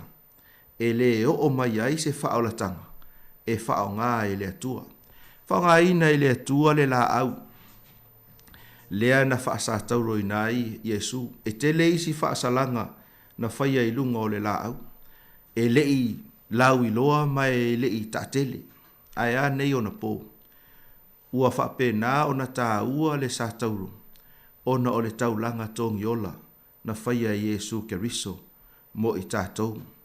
Ina ua i loa e tangata ngā luenga Iesu, sātu ufisili tangata e malamalama ia Iesu, malona whaasinomanga. E iai ea se mea le lei, e tupu mai Nasareta.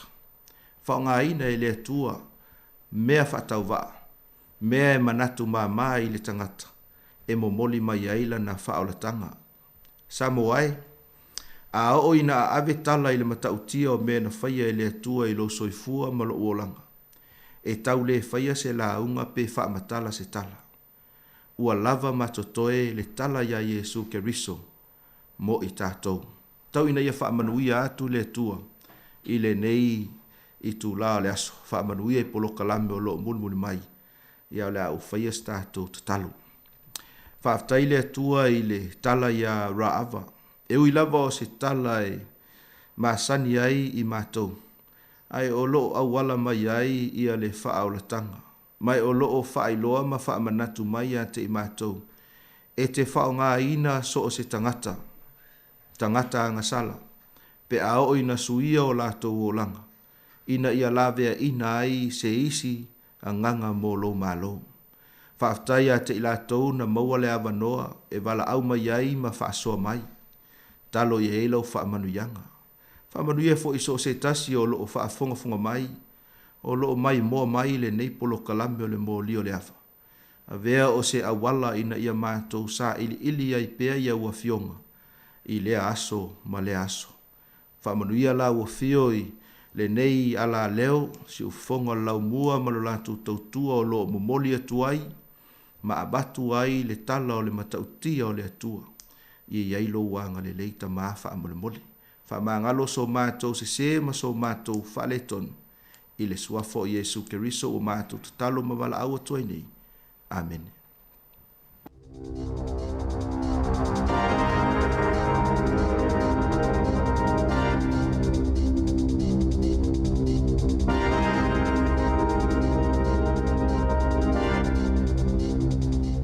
Tui whaatalo whaatol whapoponga o talafong malisi ufonga le lau muamole nei vaenga o le awauli.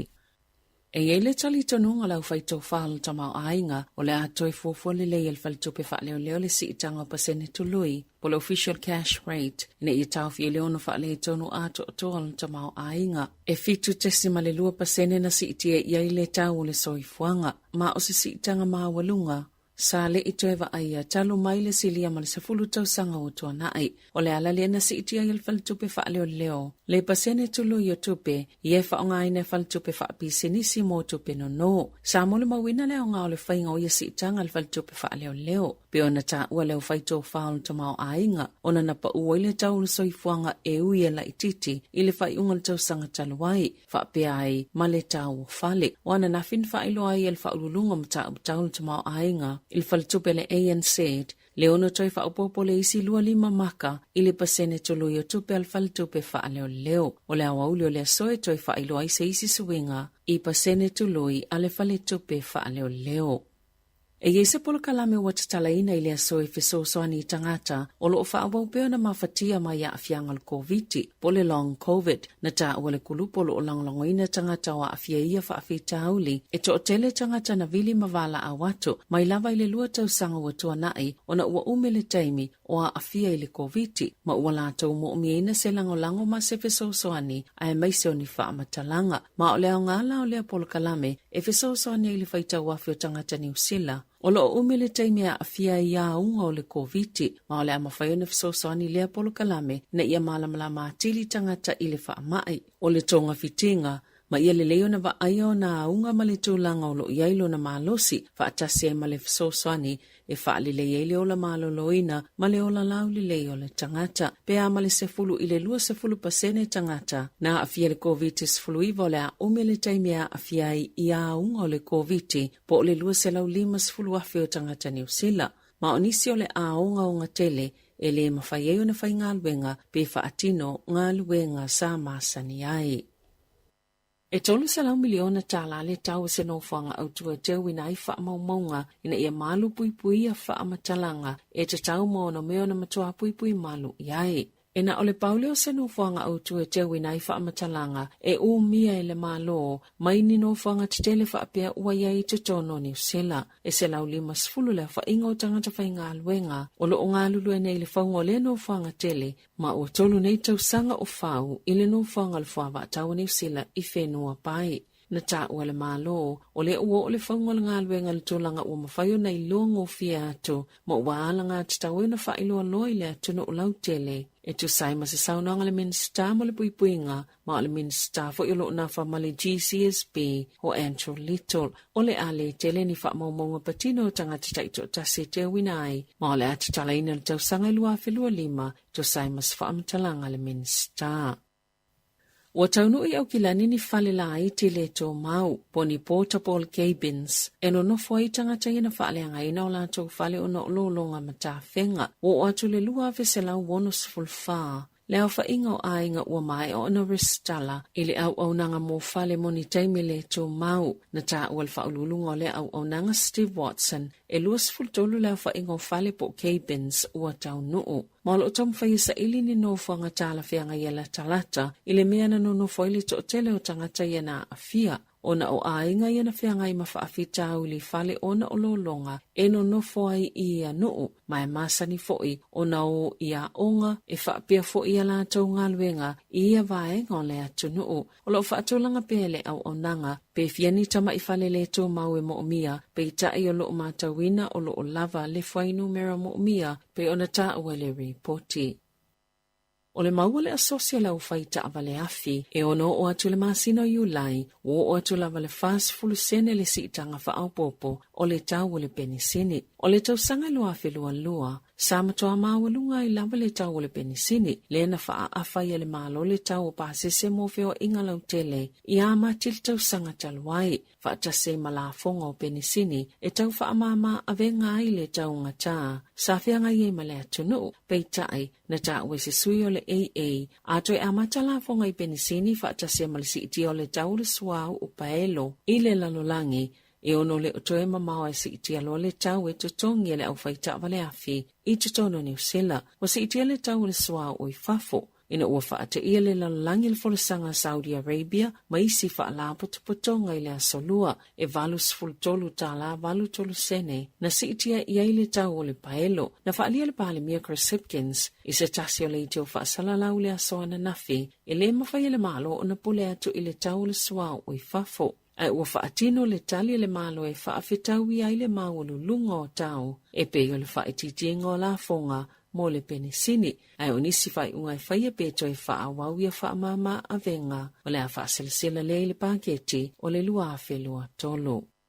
O Filfilia Jacinda Ardern o se sui whaapitoa mo le Christchurch Call. Na whaawaina Ardern lea whaalapotopotonga po lea polo kalamet te e ma whaamutai a mionga, ma whaatinonga o whainga whaatupu whaalavlawe ilunga o penga ta whailangi, ona o leos whainga whaatelo lisi, lea na tupu i kalai estete. Na Filfilia Balamia Chris Hipkins, Ardern i lea tofinga fau, ma sa whaailo lava i se taimi ua tōna i le Balamia, leono whaawawe Ardern o lea ngā luenga, o lea avia o ia ma suisi ni o New Zealand ma tā upo, e whaatitau le Christchurch Call, ma o le a ngā lulu e wāwāla la tai ma le malo falani. Na Saunoa Hipkins, o le avanole o le a avela na whaamomoi ngā luenga toi whaale leia le atunu o, mai lea wha, ai mai se o le tau le soifuanga o loa a fia i tangata o New Zealand. O le alipoti sa ofo i Ardern i le Balamia, ma ua te ena e Ardern le whai o sona tutongi mo le whaatinonga o le a ngā luenga. Na Saunoa Hipkins, o le sootanga o Ardern ma taitai o malo e mai se o company whaate konolosi, whaata se malo na nau moni suwinga, o le amawhai o na vabe le whaatinonga o le a ngā luenga, a wale whaamoe na whaavai ai le Christchurch Call, e to e ilo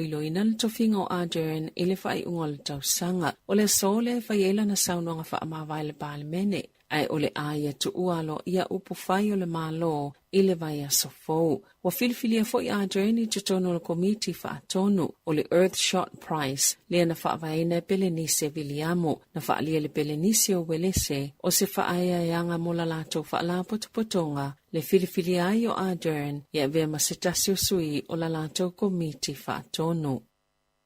E ono se fulu miliona ta lao le fa alwina le matanga alwenga mo le puipuinga e tutongi ia lato tangata whainga alwenga ina ia tau fielo lato tu ua le ngā alwenga e tasile taime maua ia tangata whainga alwenga le vainga tupe. Mana li putia e tolu se fulu pasene fita na tu ua ngā alwenga i tutono tau sanga e lua ua tua nai e ta i tolu afe ono se lau ono se fulu tasi ta la. Vainga tupe o la tutongi atu i tangata whainga alwenga ta i to tasi ile maasina o mebe ona ta ua i report Dominion Post. Ile so, wala fa upopole vanga tupe, ile ta isa fulu afe tala e tutongi atu inisi fita, po o tangata whainga luenga yeitu langa fa apitoa, leana fa amaonia le malo ile maasino te sema, ise tau ise fulu miliona tala, ma ua fa upopo fo ilunga, o le iwa se fulu miliona tala mo tau sanga e tolu, e si iti ai tutongi, pei ona fa amaonia le tala fa atatau au tua le tupe, lua afe lua. O le tolu sfulu pasene o tangata whainga luenga iana tu ua ngā luenga ile lua tau sanga ua tua nai, o lo au fia fita, o ila ato e ngā lulu el fuava atawa New Zealand, ma le Navy, po o fita i le Sami.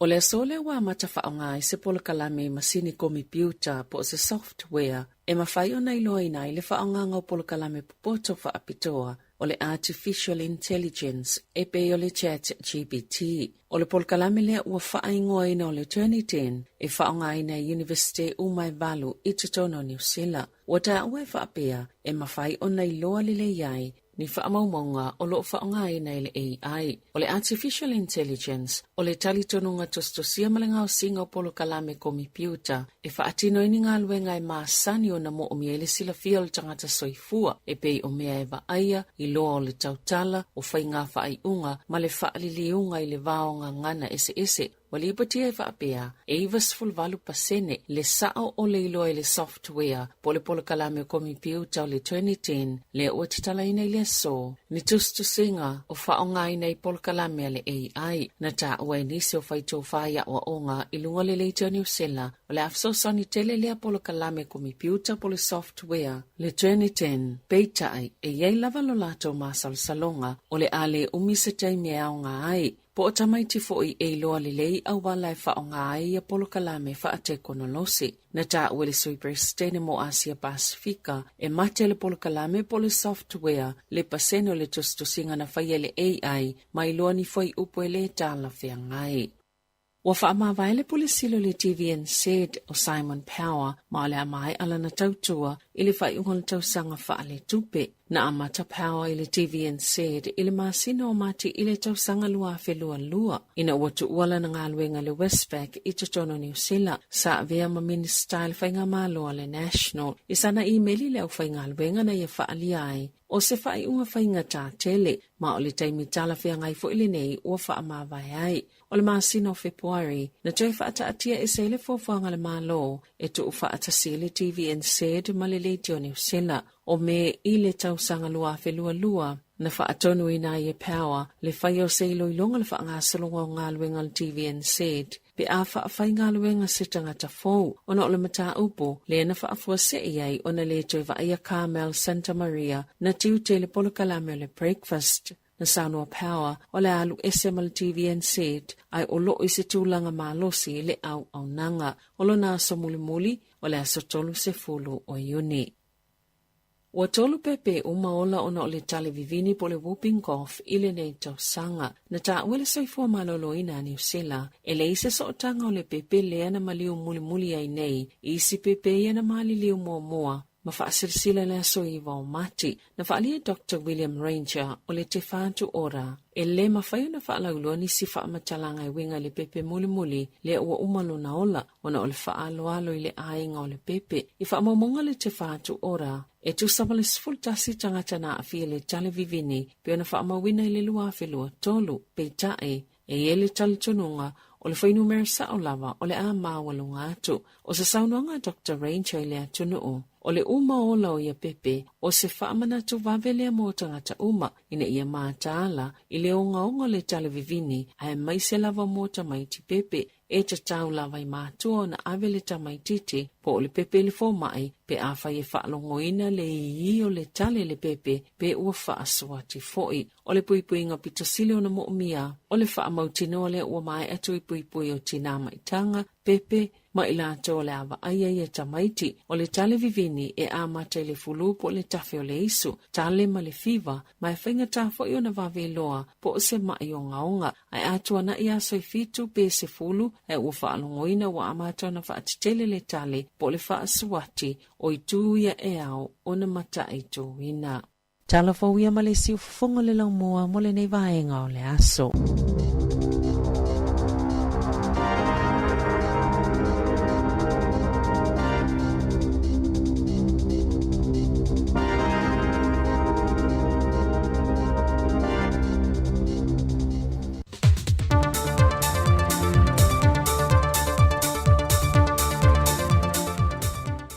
E le anganga fia o te toi whaatalo whatua i lo tātua tunu e se isi wha o pōponga le nei o a tātu telefon me sa moa o se mai al whaafonga.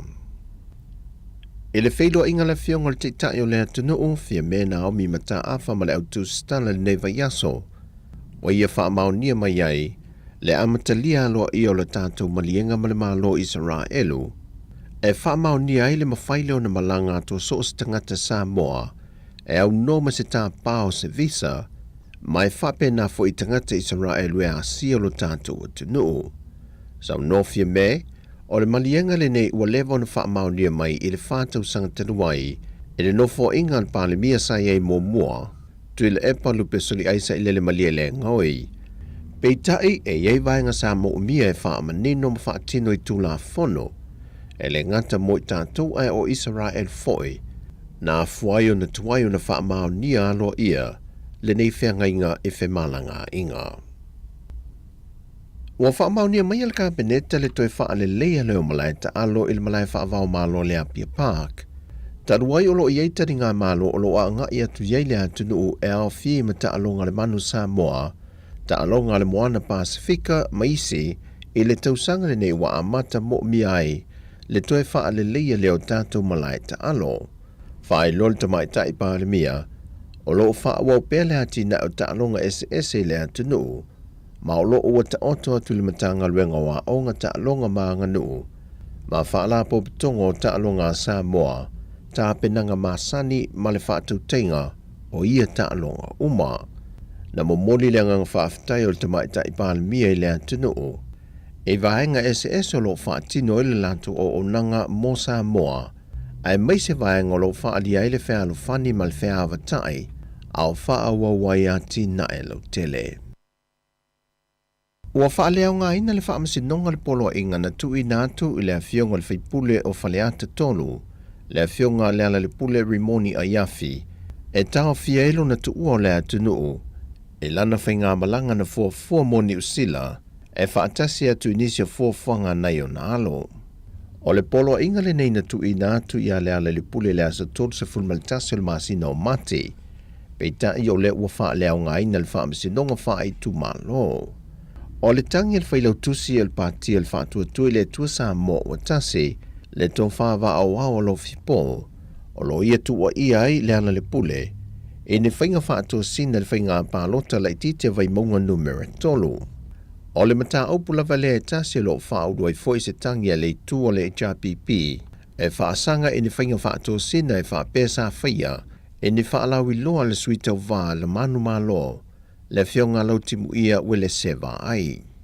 Wa wha asolo le isi vaenga o le mata opula nei le wha amasinonga, e tali ai pe talia le wha amasinonga le tau sanga le ala le pule, nā te wha ngaina mai ei lunga o penga ta wha ilange wha atau teia mai ei sana mōni mau. A o to e sea ma le atunu, pe a whātau nuina le nei mata opo. Whai loa e le loia lo tu lai mo le ala le pule, o mai o na tu inatu lan tali te te, e tu sai ma le tangi a le whailau tu se le fast. Ai wa au maia le whai unga le fionga le tamaitai wha amasino i a talasa a toa sa anga, e tu e sea e le polo inga le na tu inatu i a le ala le pule, Ona o lea ua whaatūlanga o le masino Iulai, e amata su e ai le mata opule nei. Ai o leana le pule e malanga SM Samoa i le aso ono a perila le masina le nei, ma tue fo i mai ei lava i le aso luas fumaleo no le masina nei lava. Pe a fai e whaataunuina le mata opule nei, o na whaase e atulo le le whaamsinonga maawalunga, e lātou te iloiloina. Ua tau au anto le Peristenio le asosio tama matene tuai, sa awa o ina di Universitea o Tako i New Zealand, le se fulu a feta la o niawa nofa a skolsipi se fulu, e fesoaswani e moni whanau o loo matuama na o mia le fesoaswani, ai ua mahe a wha uina mai le wha i longa mua, ai ua se ane e wha a wau le isi wha i longa e seso ai.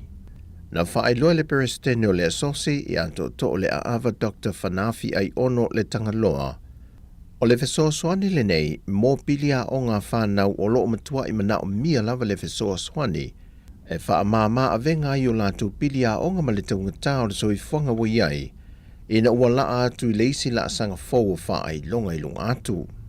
O le ngata ina wha aftai le soi wha ao le Universitea o awa Samoa le nei fōa i tā ua, a wia wha ai loa fōi o le atu sa o atu ia fesoaswani, mō whanau e to o se fulu o loo matua mana o mia le fesoaswani tau se leni, ai mō i lātou o loo tau o veina e mata opo e tau matematika, whai ia onga laiti, ma mata opo tau whaasai nisi.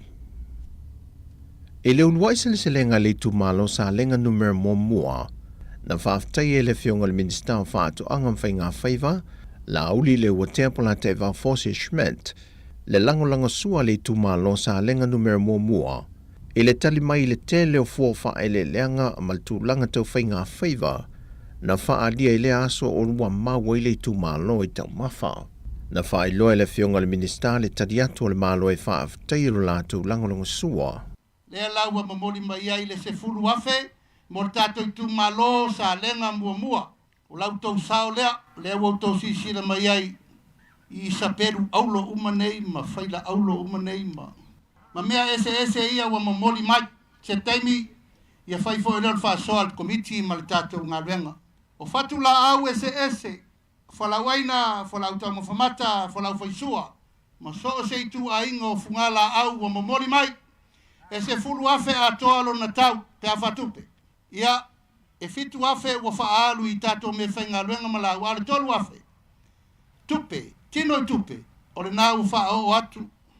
O lo whaau au lava le pōkalame o lua aise se lenga i tu malo te itasi le antunu o, e lano le pōkalame ale ofiso whaatu anga ma whainga whaiva. O tala ia mai sa mō manuia le nei aso, whaasoi foia.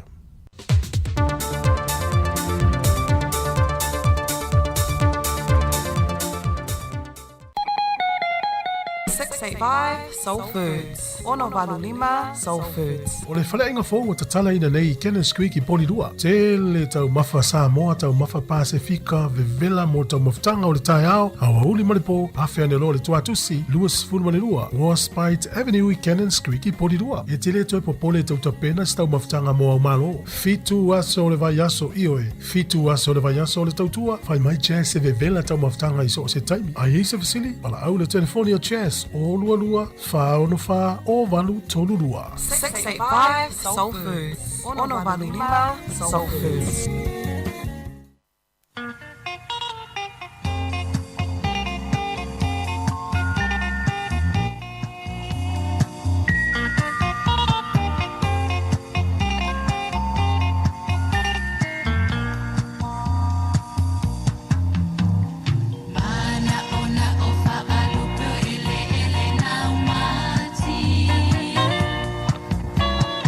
Ina ia e fo i mai so to e te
Nisi na o whawhiwhianga, mātango fie ia nai toilangina mai ele puni ala waa, ia whamaloa tu lau whafunga anga sa mo ni vaenga o leo uli, ua 28 minute te aile sifuru male lua, ia ile tautua le sifongo lau mua, ile nei aso, ia mo le tuwailanga whawhitai ia ile au auna le atua, lea sa whapeona whitaitunga male tato porkalame, lea sa au ina atu ile sifuru tasi sifuru lua, mo le tanga whawhitai le sunga whawhianga ia Pastor Henry Ungapo, ia mo le tato porkalame na avatu, ia aile itaina tato talafou, ia lo whangia le atua lo soifua tautua, ia awa foi le whiangai foi male tau singo lafu maa moe, ia ai me se foi a inga, ia nuu ma i ka le sia, ia ai whamalo atu le tato au whafonga maa lo lava le taptapua ai nei o tato tu asina sina, whamalo foi au ngarulue lea ua whaile malo longa, ili nei awa uli lea ua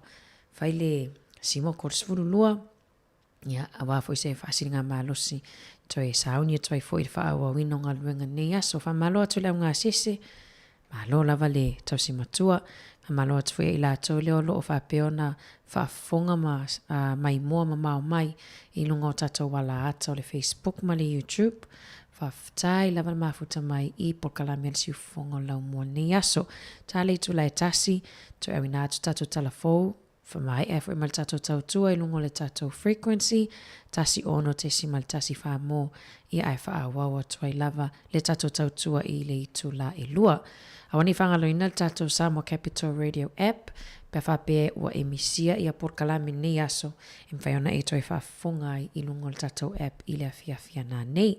Ai ole awina atua tato whawhiwhianga su I whiwhiloi, pulea oe le toi ngā siva te siva nei au uli, I le aima se si pulea tu ia oe, ina oe aman musika, si fonga lau mua ina na tautua, I le ofisa fasala lau I pōri rua nei, alo whaatu Porkalame.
ia whaatalatala au mai se tala mai le uale sie e ua fo i mai lau marara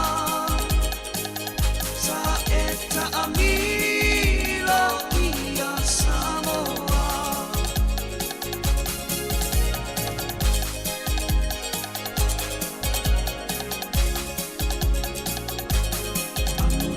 lava o pe ango le sami e anga isi sifo e anga isi sa e aele ilo mai lo tilo amate mala ufa tu e momo i le mai langa ni te o anei ama le pe si taso ma si taso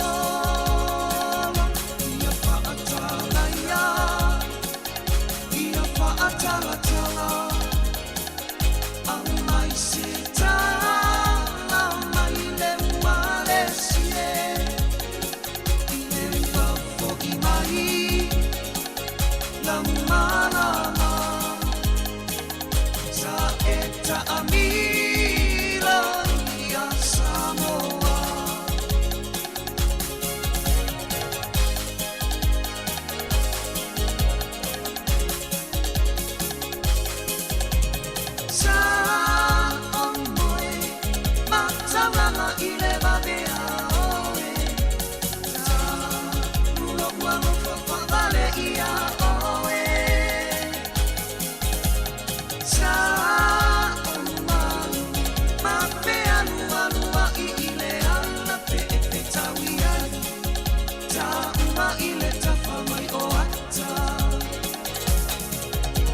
Samoa Ema e ita ile anga i isa sa e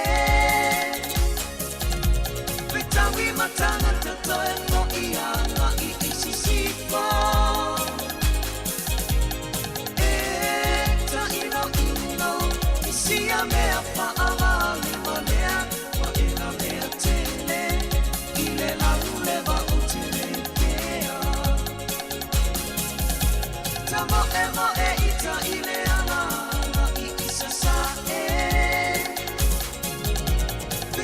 matanga tato e po i anga i isi sifo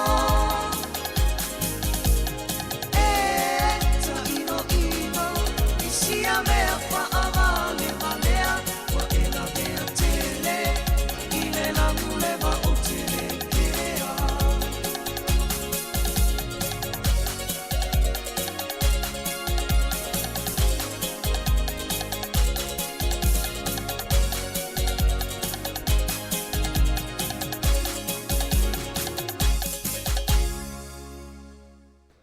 Nisi nā whawhiwhianga mo le ni awa uli ua toe 10 minuti o nā tāle le tu la e tasi. Nisi o vaenga tāua ma naia fo I whaeilo atu a wafo ile nofisila fia o le tato atu nuu. O le aso mo iu lai, le ole a matao na whaamamaluina I le whaasao o le whaongaanga po le whaongaina o nisi o la pisi o plastic ia po tautafoie e le pala ia ona o le moimitinga fo I le o tatou malo ia tau whaititia ia la pisi la foai. Mai lai le aso mua iu lai le tausanga nei o le a matao na le toi whaonga ina ia plastic produce bags ia po te loa ia tainga pepa fo I e plastic le te aluatu au mai le pepa e fue ai au po apu po moli ia o nisina vaenga e o atu la so mo iu lai o la wha maluina le toi whaonganga. O nisi vaenga o plastic bowls, plates, ia ma cutlery ia po vaenga foi o tui ma naifi se tulo ia maipu foi lea e le pala po plastics ia e la se tasio plastic straws ia po vaenga le inua I le tele na whaatau e tele na maua I le McDonald's maisi fale ainga le au mai le ipu mwhaiona inua I le straw ia e o le awa tuoila le taimina ua le toi whaonga aina se I vangana e eila vaenga lea e se iwanga nai o nei o tatou tangata tamaiti alom whanau ia mana o ngā whapitoa e le mawhai e ona whaonga ina ia se isi lava i tua i ngā straw ai whaonga le plastics paulana o tangata e whaatanga i le whaonga ngal vaenga lea ia ai pe ole vaenga whaile ole pepa lea le la o ia au te ala watu tu ai tutonu au ka loki ia poa i si tuainga i tele supermarkets lea o atu laso momo iulai o lea whamamalu le lem whai on toi whaonga ina ia te lo wa tele fo ile suinga o tutonu whale o loa ia matono supermarkets ia i ato e whaonga e la o i whatau ia po tingi pusa le tingi pusa e mai ia mwhaiona ave fo ile tutonu tato recycle i ilpulenga anu po rua tato po rua ia le olo ia le tele whaamaunga mwhaiona e maua i lunga o le tatou upenga te whailangi ia a le Pororo City Council nai mana ia nai mwhaiona whaamanino tuai ia nisina waenga le fo mwhailava ma whai atu por kalame a le tatou pulenga nuu ia i lunga o le tatou tautua. Ai o le a whaawa wa tatou whawhiwhianga sui whiwhiloi toi tali umai ia on tatou whaamawai fo i lena i tatou paanga ma wolo whafonga mai i lunga o le tatou wala leo.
Mea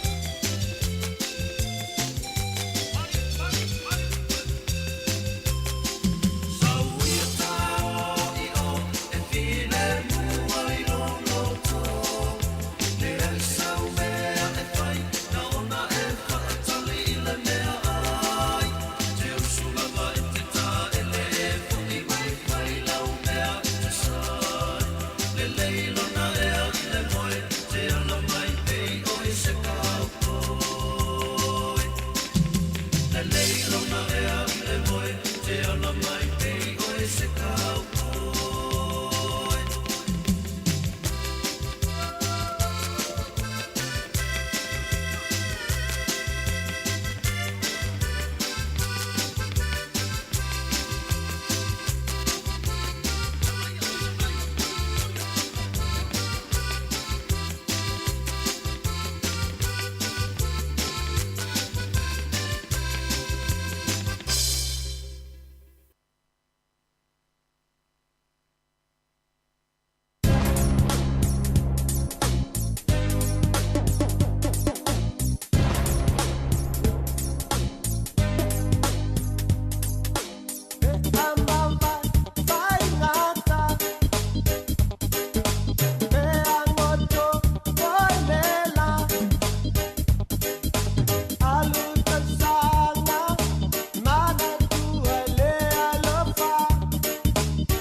Ioi, thank you, whawhatai. Ia, o mai whaere taimi o le tatou, whamai ai whaere tatou tautua e lungo le tatou ala leo, ia o nisina o whawhiwhianga, ia wa whailau mai moanga, ia malau whawhunganga whunea fiafi o nea o uli. Ia mora tulanga whawhatai, o tō umalava o whaafonga mai nunga le tātou ala leo, ia whawhatai le mafuta mai, whaamangaro fwele tautua, ale si fonga lau mua nei aso, pe awa iei se upu a sala i lau whaafonga anga, ia le ai, mātou te matua atu lava i nā, ia poto lava le tautai, ia ai li sila nātu iama, ia lo whatele atu lava mo o tō umalava, tātou lunga o le Facebook ma le YouTube, whaafonga ia pe sila mai mua mai pia, ia whatofa mai al tātou tautua i le itu la e lua. Tāli itu la tāsim whaionto e tautua mai mua mai i tātou talafou, ia o tātou lunga le frequency, alo whatele atu manuia o mafofuanga o tutoe o le nei aso.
Tui whaatala whaatol whapoponga o talafou ma le si ufonga le lau momo le nei vaenga o le awa uli. E ele tali tonunga lau whaito whaal tamau ainga o le atoi fuafua le lei el whalitupe wha leo leo le si itanga pasene tului po le official cash rate ne i tau fi leono wha le tonu ato atoal tamau ainga. E fitu tesima le lua pasene na si itia iai le tau le soifuanga ma o si itanga maa walunga.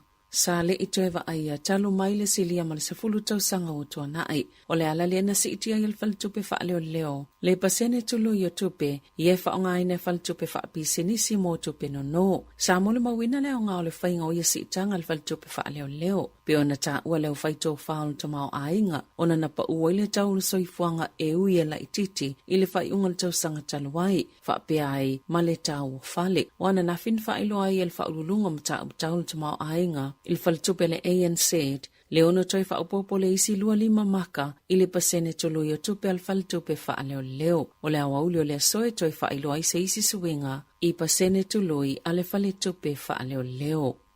E yese polo kalame watatalaina i le asoe fesosoani i tangata o loo whaawau na mafatia mai a afianga le COVID, pole long COVID, na ta wale kulupo loo langlongoina tangata wa afia ia whaafita hauli, e to otele tangata na vili mavala a watu, mai lava i le lua tausanga watua nai, o na ua umele taimi o a afia i le COVID, ma ua lata umo umieina se lango ma se fesosoani, a e maise o ni wha matalanga, ma o leo ngala o leo polo kalame, e fesosoani i le whaita wafio tangata New Zealand. O lo umele taimea afia ia unga o le COVID, ma o le amawhaiona fisosoani lea polo kalame na ia malamala maatili tangata i le wha mai. O le tonga fitinga, ma ia le leo na wa aio na unga ma le tūlanga o lo iailo na malosi, wa atasi e ma le fisosoani e wha li le iele o la maloloina, ma le o la lau li le o le tangata. Pea ma le sefulu i le lua sefulu pasene tangata, na afia le COVID sefulu iwa le a umele taimea afia ia unga o le COVID, po le lua se lau lima sefulu afe o tangata New Zealand.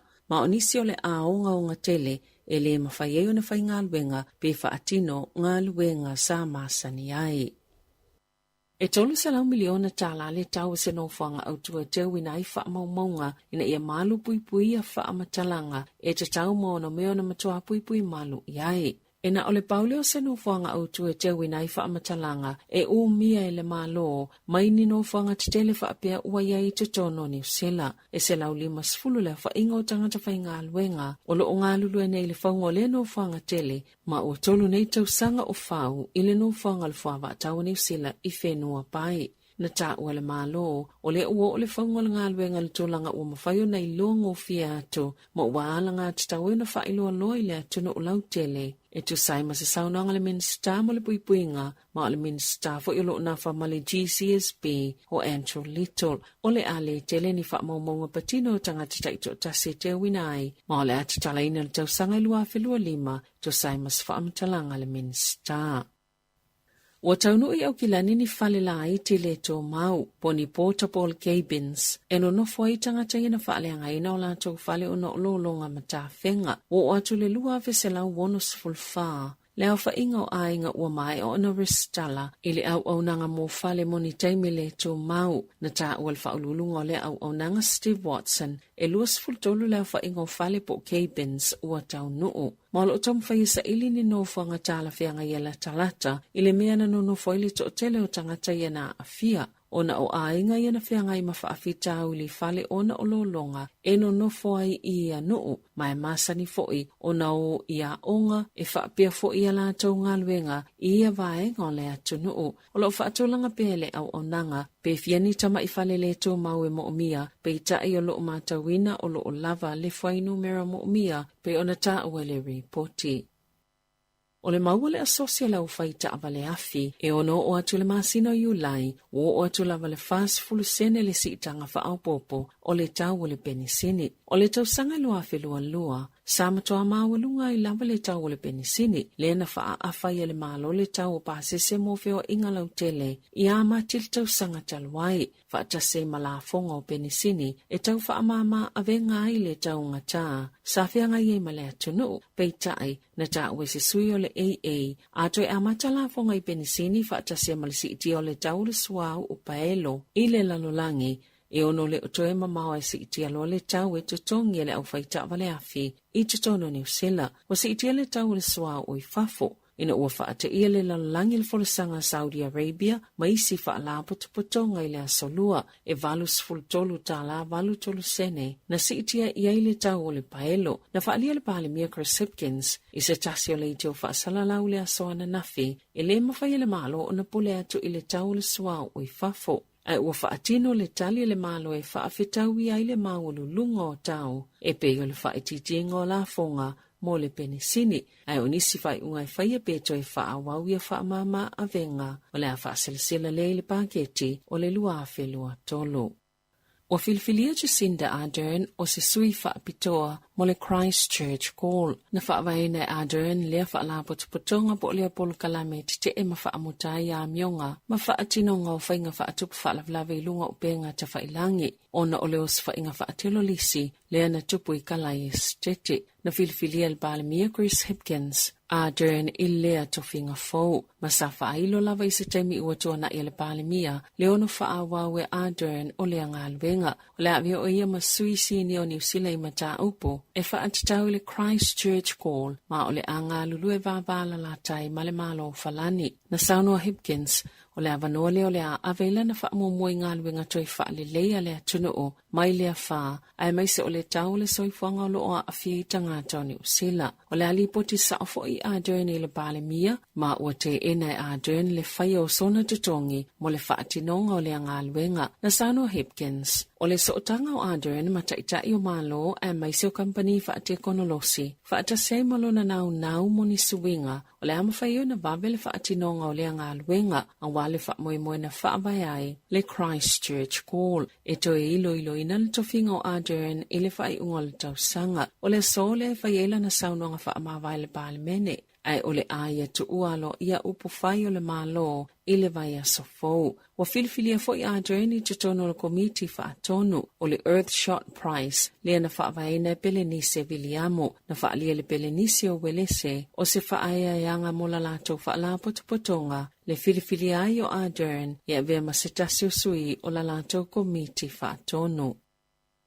E ono se 10 miliona tālao le a whaaluina le matanga alwenga mo le puipuinga e tutongi ia lātou tangata whainga alwenga. Ina ia tau fiailo lātou tu ua o le ngā alwenga. E tasile taime maua i e tangata whainga alwenga lea vai ngā tupe. Mana li putia e tolu se 10% fita na tu ua ngā alwenga I tutono tau sanga e lua ua tua nai. E ta I tolu afe ono se lau ono se fultasi tālaa. Vai ngā tupe o le a tutongi atu I tangata whainga alwenga ta I to tasi. Ile maasina o mebe o na ta ua I report Dominion Post. Ile so, wala whaupopo le vai ngā tupe, ile ta isa fulu afe tāla e tutongi atu I nisi fita. Po o tangata whainga luenga I eitu langa whaapitoa, leana whaamaonia le malo le masino te sema, ise tau ise 10 miliona tāla, ma ua whaupopo fo ilunga, o le iwa se 10 miliona tāla mo tau sanga e tolu, e si iti ai tutongi, pei ona whaamaonia le tala whaatatau au tua le tupe, lua afe lua. O le tolu 10% o tangata whainga luenga iana tu ua ngā luenga I le lua tau sanga ua tua nai, o lo oawhi I fita, o I lātou e ngā lulu e le whaava ataua New Zealand, ma le Navy, po o fita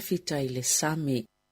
O le sole wa mata whaonga I se polo kalame I masini kompiuta po o se software, e mawhai o nei loa ina I le whaonga ngau polo kalame popoto whaapitoa, o le Artificial Intelligence, e pe o le Chat GPT. O le polkalame lea ua whaingoa ina o le Turnitin, e whaonga ina University Umai Valu I tutono New Zealand. Ua ta ue whaapea, e mawhai o nei loa lile iai, ni whaamaumonga o lo whaonga ina I le AI. O le Artificial Intelligence, o le talitonunga tostosia malenga o singa o polkalame kompiuta, e whaatino ini ngā luenga e maasani o na mo o miele sila fia o le tangata soifua, e pei o mea e waaia, I loa o le tautala, o whainga whaaiunga, ma le whaaliliunga I le vaonga ngana ese. Wali patia e whaapea, e iwas fulvalu pasene, le sao o le iloa le software, po le polkalame o kompiuta o le Turnitin, le ua titala ina I le so. Ni tustu singa, o whaonga ina I polkalame le AI, na ta ua nisi o whaito whaia o onga, I lunga le leitio New Zealand, o le afsosani tele lea polkalame kompiuta po le software, le Turnitin, peitai, e iei lava lo lato masal salonga, o le ale umise taime aonga ai, po o tamaiti fo I e loa lelei au wala e whaonga ai a polokalame whaate konolosi.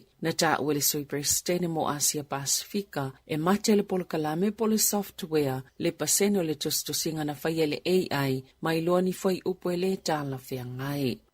Wa whaamawai le polisilo le TVN said o Simon Power ma le amai ala na tautua I le whaiunga le tausanga whaale tupe. Na amata pawa ile TVNZ ile masina o mati ile tausanga lua felua lua. Ina watu wala na ngalwenga le Westpac itotono New Zealand. Sa vea ma minister ile fainga malo le National. Isana email ile au fainga alwenga na yefa aliai. O se fai unga fainga ta tele. Ma ole taimi tala fea ngai fo ile nei o fa amavai ai. O le masina o February, na toi whaata atia e se le fōwhanga le malo, e tu whaata se le TVNZ ma le leiti o New Zealand, o me i le tausanga lua whelua lua, na whaatonu i nā ye power, le whai o se ilo i longa le whaanga salonga o ngā luenga le TVNZ, pe a whaafai ngā luenga se tangata fōu, o na o le mata upo, le na whaafua se iai o na le toi Vaia Carmel Santa Maria, na tiute le polokalame le breakfast, na Sanua Power, o le alu SML TVNZ, ai o lo isi tūlanga malosi le au nanga, o lo nā so muli o le aso tolu se fulu o iuni.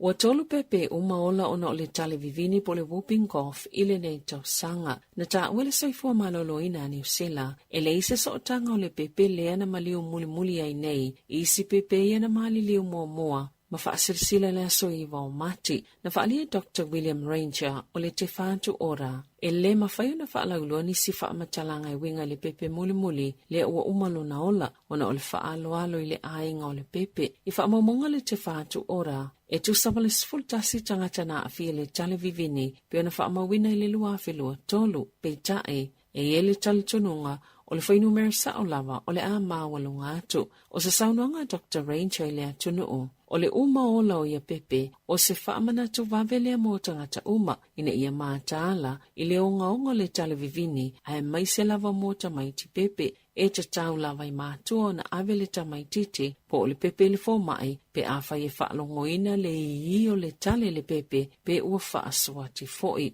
O le puipui ngā pitasile o na mo'umia, o le whaamautino le ua mai atu i puipui o tina maitanga, pepe, ma ila to le ava aia ia tamaiti o le tale vivini e amata le fulu po le tafe o le isu, tale ma le fiva, ma e whainga tafo i o na vave loa po se mai o ngaonga, ai atua na ia soi fitu pe se fulu e ua whaalongoina wa amata na whaatitele le tale po le whaasuati o i tuia e au o na mata i tuina.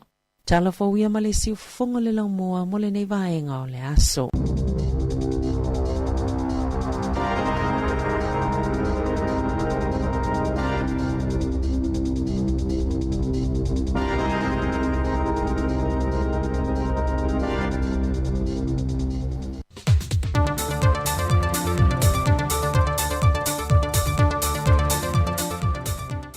E le anganga fia o te toi whaatalo whantua ilo tātua tunu i se isi wha o pōponga le nei, o a tātu telefou me Samoa o se mai al whaafonga.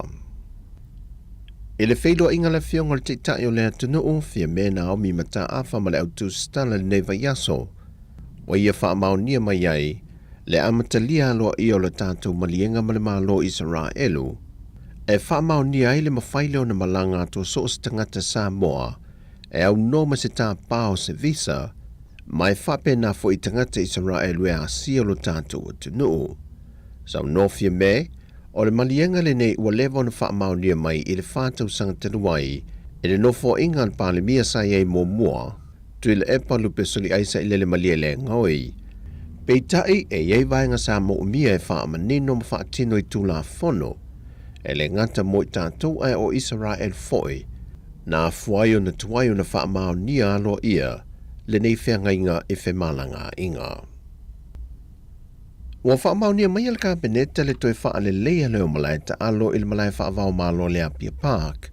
Taruai olo i eitari ngā malo olo a nga ia tu iei le atunu u e ao fie ma ta alonga le manu Samoa, ta alonga le Moana Pasifika maisi i le tausanga le nei wa amata mo miai, le toi whaale leia leo tātou malai ta alo. Whae lol ta mai tai pāle mia, o loo wha wau pēle ati na o ta alonga SS le atunu, ma o loo ua ta oto atu le matanga luenga wa onga ta alonga maa nganu, ma wha la po pitongo o ta alonga Samoa, ta penanga masani ma le whaatu tenga o ia ta alonga uma, na mo moli le ngang whaafitai o le ta mai tai pāle mia i le atunu.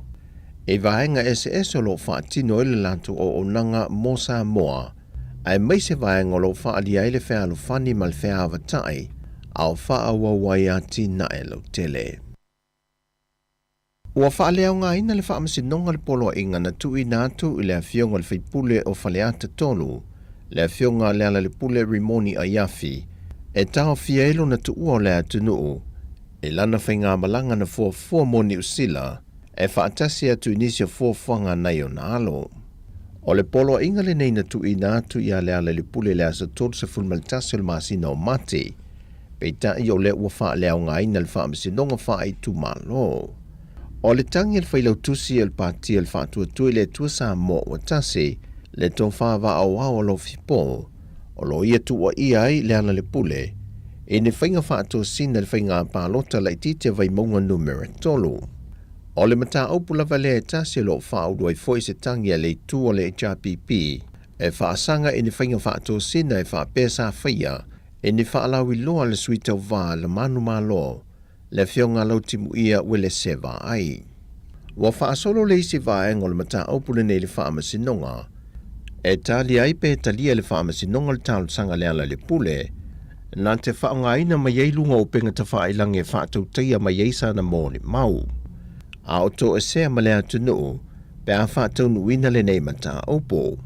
Whaai loa e le loi o lo tu lai mo le ala le pule, wa mai o na tu inatu lan tel te te, e tu sai maletangi a le whailau tuse le fast. Ai wa au maia le whaai unga le fionga le tamaita i whaamasino i a talasa a toa sa anga. E tu e sea i le polo inga le na tu inatu i a le ala le pule. Ona o le ua whaatu langa o le masino iulai, e a mata su e ai le mata opule nei. Ai o le ala le pule e malanga SM sa moa i le aso ono a perilo le masina le nei, ma tu e fo i mai ei lava i le aso luas fumaleo no le masina nei lava. Pe a whai e whaatau nuina le mata opule nei, o na whaase e atulo le le whaamsinonga maawalunga, e la tau te iloina.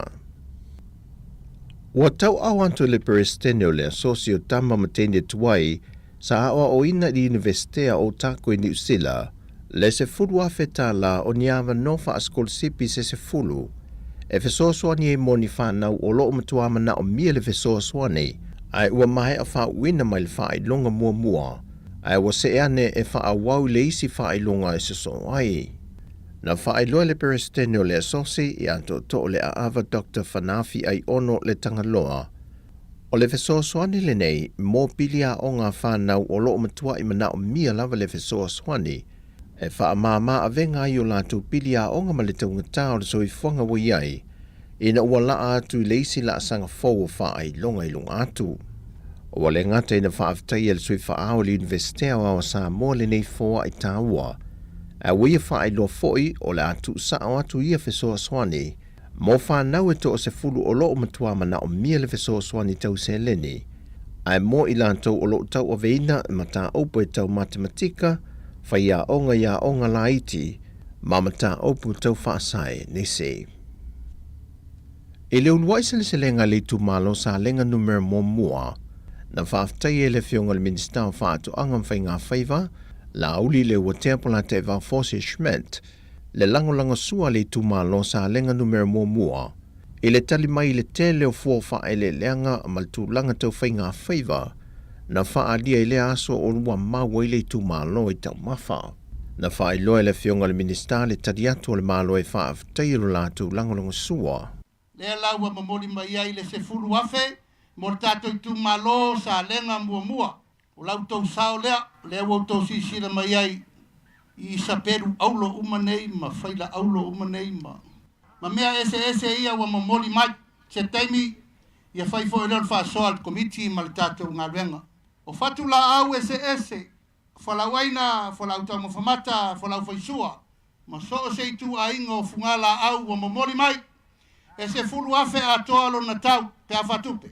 Ia, e fitu afe wa whaalu i tato me whainga luenga malau, ale tolu afe. Tupe, tino tupe, o le nau whaao atu. O lo whaao au lava po kalame o lua se lenga i tu malo te itasi le antuna o, e lano le por kalame ale ofiso whaato anga ma whainga whaiva. O tala ia mai sa mo manuia ni aso, whaasoi foia.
O ta mo ngan ni vai ngau lea wa huli ua lusul fa minute te aile i tu la e tasi ia il tau tua si fonga lau mua fa maloti ai la tau lea o lo mafuta mai pia i lungo le tatou wala ata ia i lungo le Facebook ma le YouTube ma lo fa fitai le mafuta mai i nau mai a fo i le toi awinato tatou talafou ia o le o lo talia o le itu lai lua ia le whaamuta i tatou tautua ia o le itu lai lua foi ia lea foi o le a whai ai le la unga whaamawai ia a le tamaitai lea sa avea mpalimia tatou i New Zealand ia le tamaitai a Jacinda Ardern ia whaamalo atu ia whapea lewa manawanga luenga ia a le ningatai le la tau foi leo sao ni wa ia le sifi po ia manuia tele lava tau fofuanga manuia tonga luenga la fia na nei awina atu pia tatou whaafifianga su i whiwhiloi, tatou atu ia vania, ia malwhaafifianga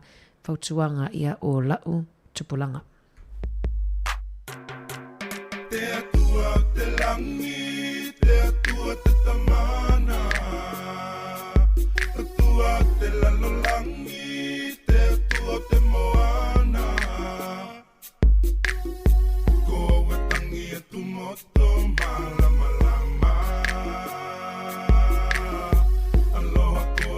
Taki mai taku tupulanga. Eke le kau alu le papu, e wa ai peke le lo faku. E le kau si i lunga lo leo, pe a e fia faali se mangaku. Ia e fia e kau si le file mu, se ia polo waso. A o wau pau ngā kango e kokongi, au ale whaia le maso, le kula fongo, le kula fongo. E le ai sesi e o vai tua, o le koanga ke pule alunga loko, o ia ngake whaamanga lo mua mua. A laka ia sa fia, whaakumula ukanga sa vali ka au e whaakali le pole ni sia. Koe fo i le moku koi kiki a maka kausala e ka le sia. Kele le pepe pai solo mai ka pungi o whangu mangi sia. E awa i ke i ai o sia. O le whamao ni mea iti, na te pule mea e tele. O le whamao ni mea iti, na te pule mea e tele. Na kolangu na toleo.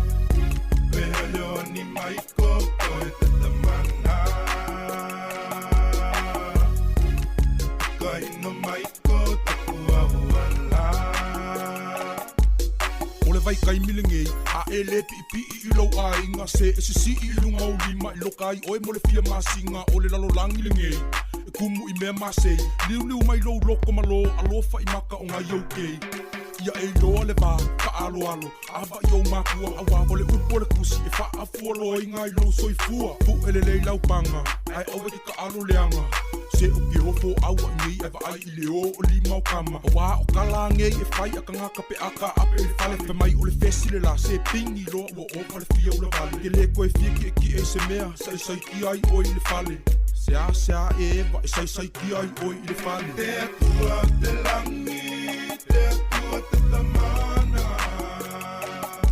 atua te lalolangi te atua te moana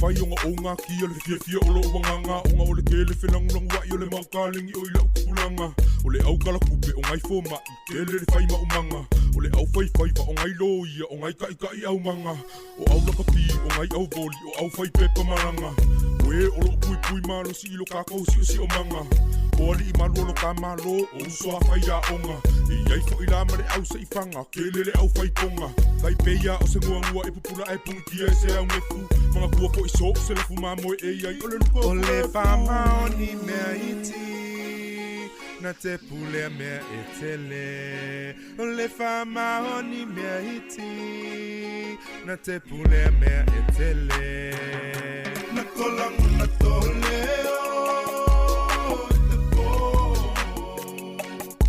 o au kua noho mai te ria kolongo ni mai koko e te tamana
fausia ita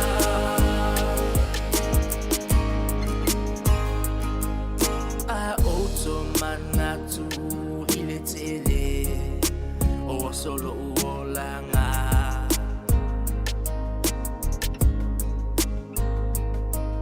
mai lo ulai titi se ia o ina matua o tau sanga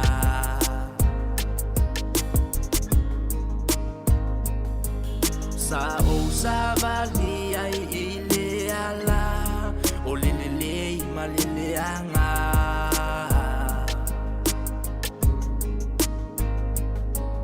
beita ina o faalongo beilo tina mana talo sanga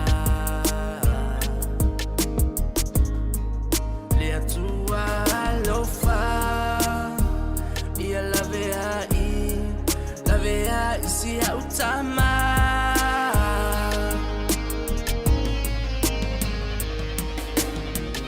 eto timu na ele sui alofa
Sa e oa I mawha atonu ia te au I lo tamai titi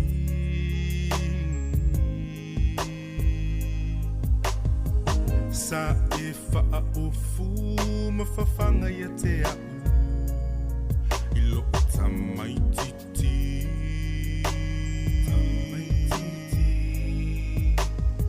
Ele I fo I lau sasa Ele I vai lau tautala Na e tau mo ita O na oloa lofa ua maua Ia uona o oe olo tama O te alofa ia te oe lo utama O lo o ia te a nei Lo leo maho folinga O te tau a veina o e lo utama Ua o te pua e malo utino malo si Ua o a o ngā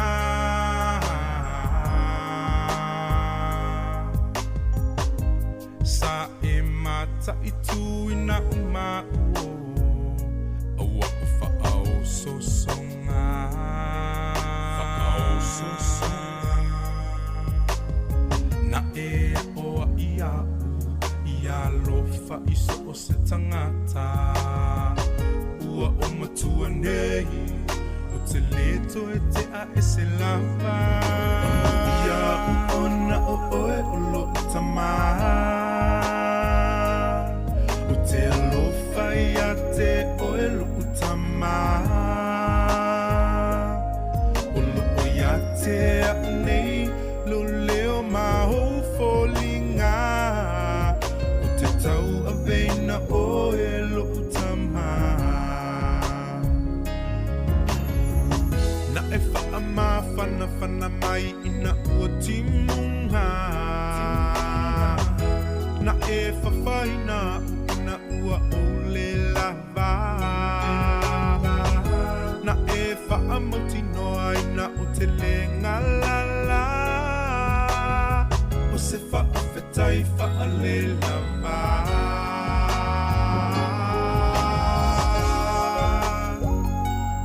Una o oe olo tama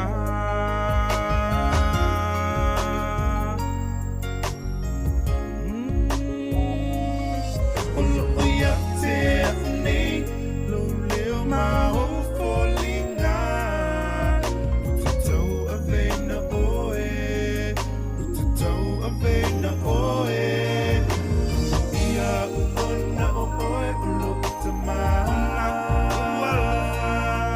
Te alofa ia te oe lo tama Lo o ia te nei Lo leo maho folinga O te tau a veina oe lo tama O te tau a veina oe lo tama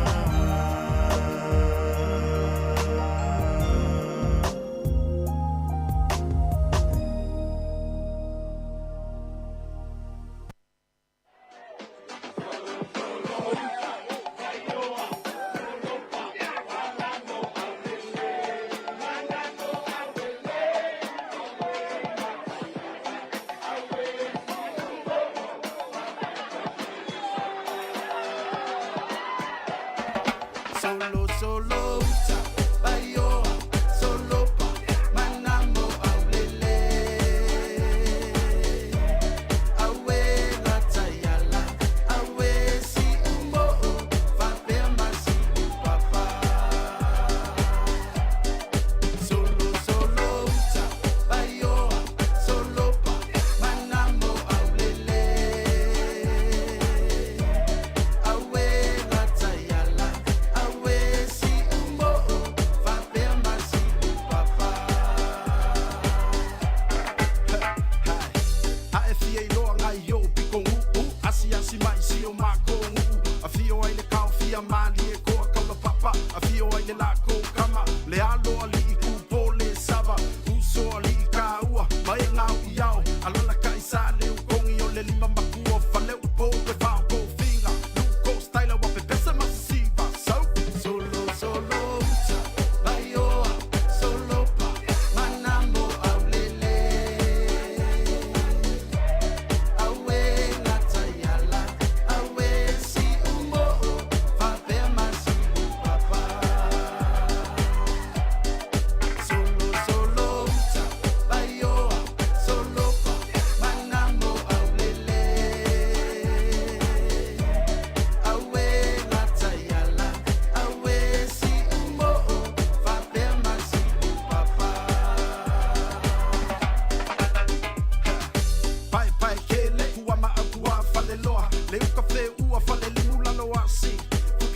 Male pa ia lasi o tama Fina malea waluma a Io e o nganga ai malo sila fia so le fiku fale sa Welcome to Mangu Wai leiloa eva E siri ai le kuu ia he This is New Sila Samoa Aku ai le sao O Aotearoa Sau Sauna e alu He ua umatama Ua taita si malelo fuanga Solo ta Baioa Solo pa Manamo aulele Awe natayala Awe si umo Fapema si upapa Solo ta Baioa Solo pa Manamo aulele Awe natayala Awe si umo Fapema si upapa Awe natayala Awe si umo Fapema si upapa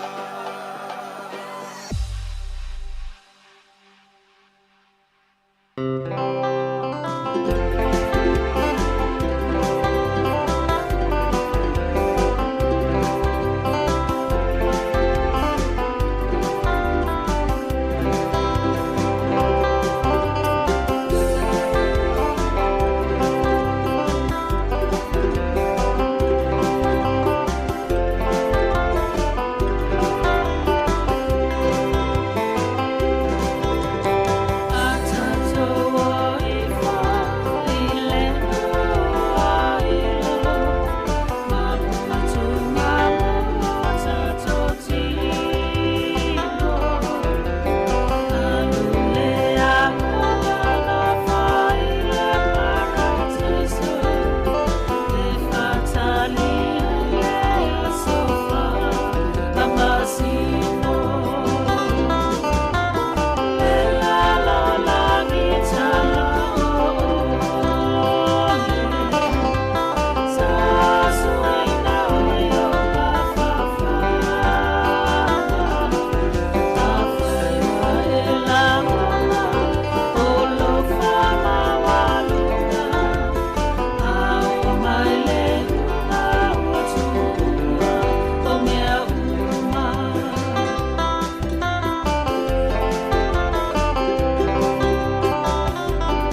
Ia e toi whamalo atu lea ua toi 10 minuti e whamai a fo ile tātou tautua i le siufonga lau mua i o manga lua to lua tu pia matonga ni a Maria leo lo ngā lue mai tua i li spotu lea ia e wha awau fo i tautua nei aso ia e mai se lava mo tātou ia maa futa mai lungo le tātou laata Facebook ma le YouTube ia manu ia tele lava tonga ruenga o whiangai fo i manatu no New Zealand nei lea ua ia o le taimi na o to iwa minute tale lua ia o te loa silia atu ma le lua i tu la SSA tātou ia ma Australia ia maisi nisi o vaenga Australia ia maisi atu nuu ia pe ona sui e fo ile taimi ia mātou i New Zealand le asasu ia i le aso sa ia wa whapopo fo ile si tu la e momoe umi ai ia ai wa whapopo fo mali tu la e momoe umi mwhana wa onga mātou i New Zealand le tu wa onga i le aso tofi nei le se onga le aso wharaile ia se ia whato ato ea e lava onga i le aso luas fuluono ia e alua i ma le Anzac Day po le aso malolo ia o le Anzac Day ia ona i tala la tamaina ia mātou i nei New Zealand ia mo o tau o te lo tātou le mafuta mai ia o paanga a le siufonga lau mua ia mai i atunu mamau ia le ngata i lea ia tātou lava i nei New Zealand ma lo lava whaafetai lau lango whaali pe lau lango i le siufonga lau mua e ala le lau tango e whaaso atu pe share atu ia le tātou Facebook page e po Facebook live ia ma subscribe le tātou YouTube ia e mo le atu langa whaafetai ia mo le mafuta mai fo i Porkalame ia a le tautua a le siufonga lau mua nei aso whaamangalo fo i tautua i le nei aso pe o iai se upua le longo maalie fo i lau whaafonga ia la fotu inu ule aina whaamangalo mai le tautua nei aso ia e manu ia tele ia fofuanga whaamoemoenga o tutoe o le alo toi fo i la tunu ia i le nei aso ia e mai le fionga i le alipule a whamasanga te alo moresi ia malana au whainga luenga i le ofisa nei si fonga lau mua mātou te whaato whaasoifo atu mo le nei taimi. O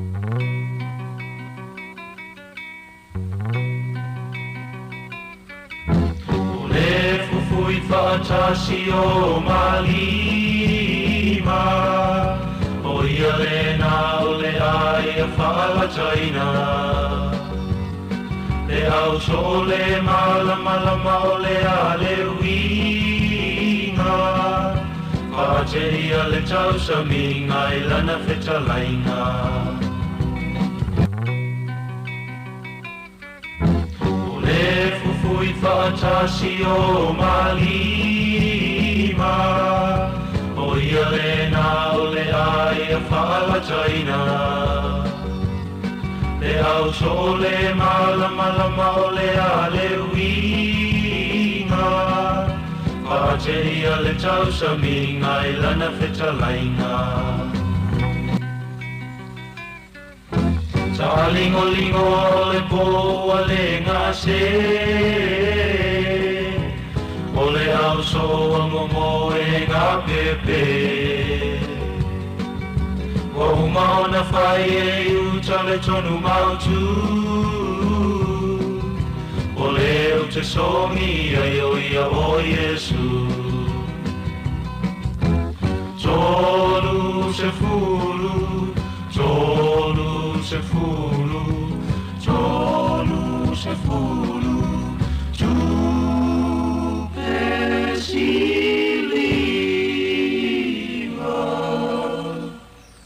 Na fala tainai Yesu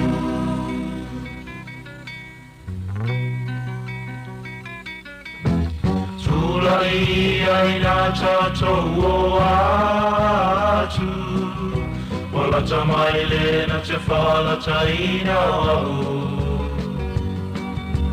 Whala moi leo fita o lo pisa mai I utama le tolo se fulu tupelo sa wai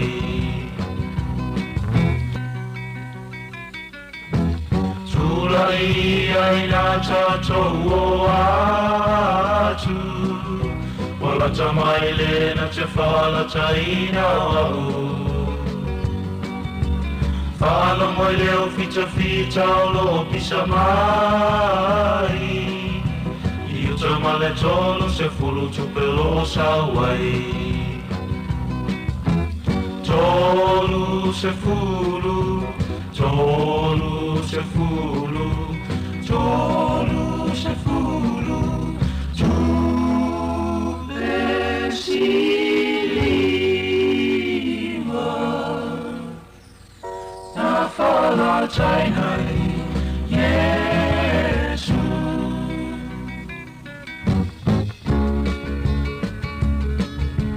Talo fa ilo ali wo fa ala taina Kalu ai olo umana o ele tupe silima Siliona o alua tua toe pafo E ai se isi unga wana o leo ti Talo fa ilo ali wo fa ala taina Kalu ai olo umana o ele tupe silima Siliona o alua tua toe pafo E ai se isi unga wana o leo ti Gerisiano o e ua whaola ina E tupene I ona toe sui lau fili filinga Ai le tolu se fulu na I uleana Mana tua e tau ngata le tau whaalata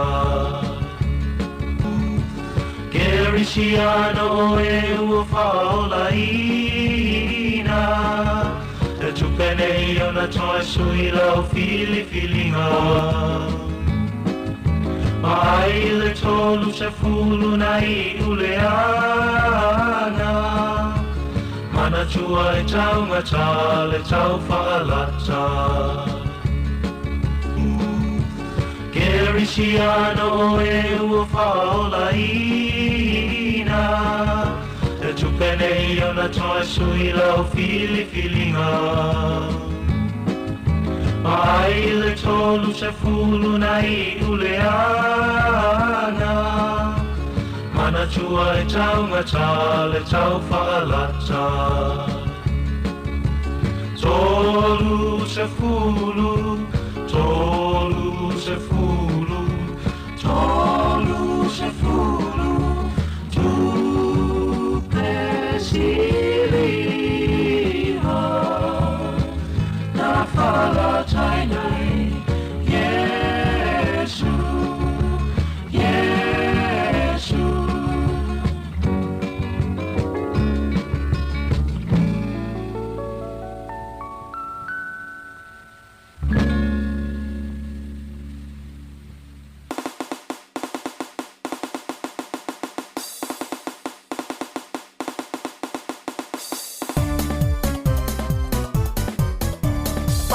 Samoa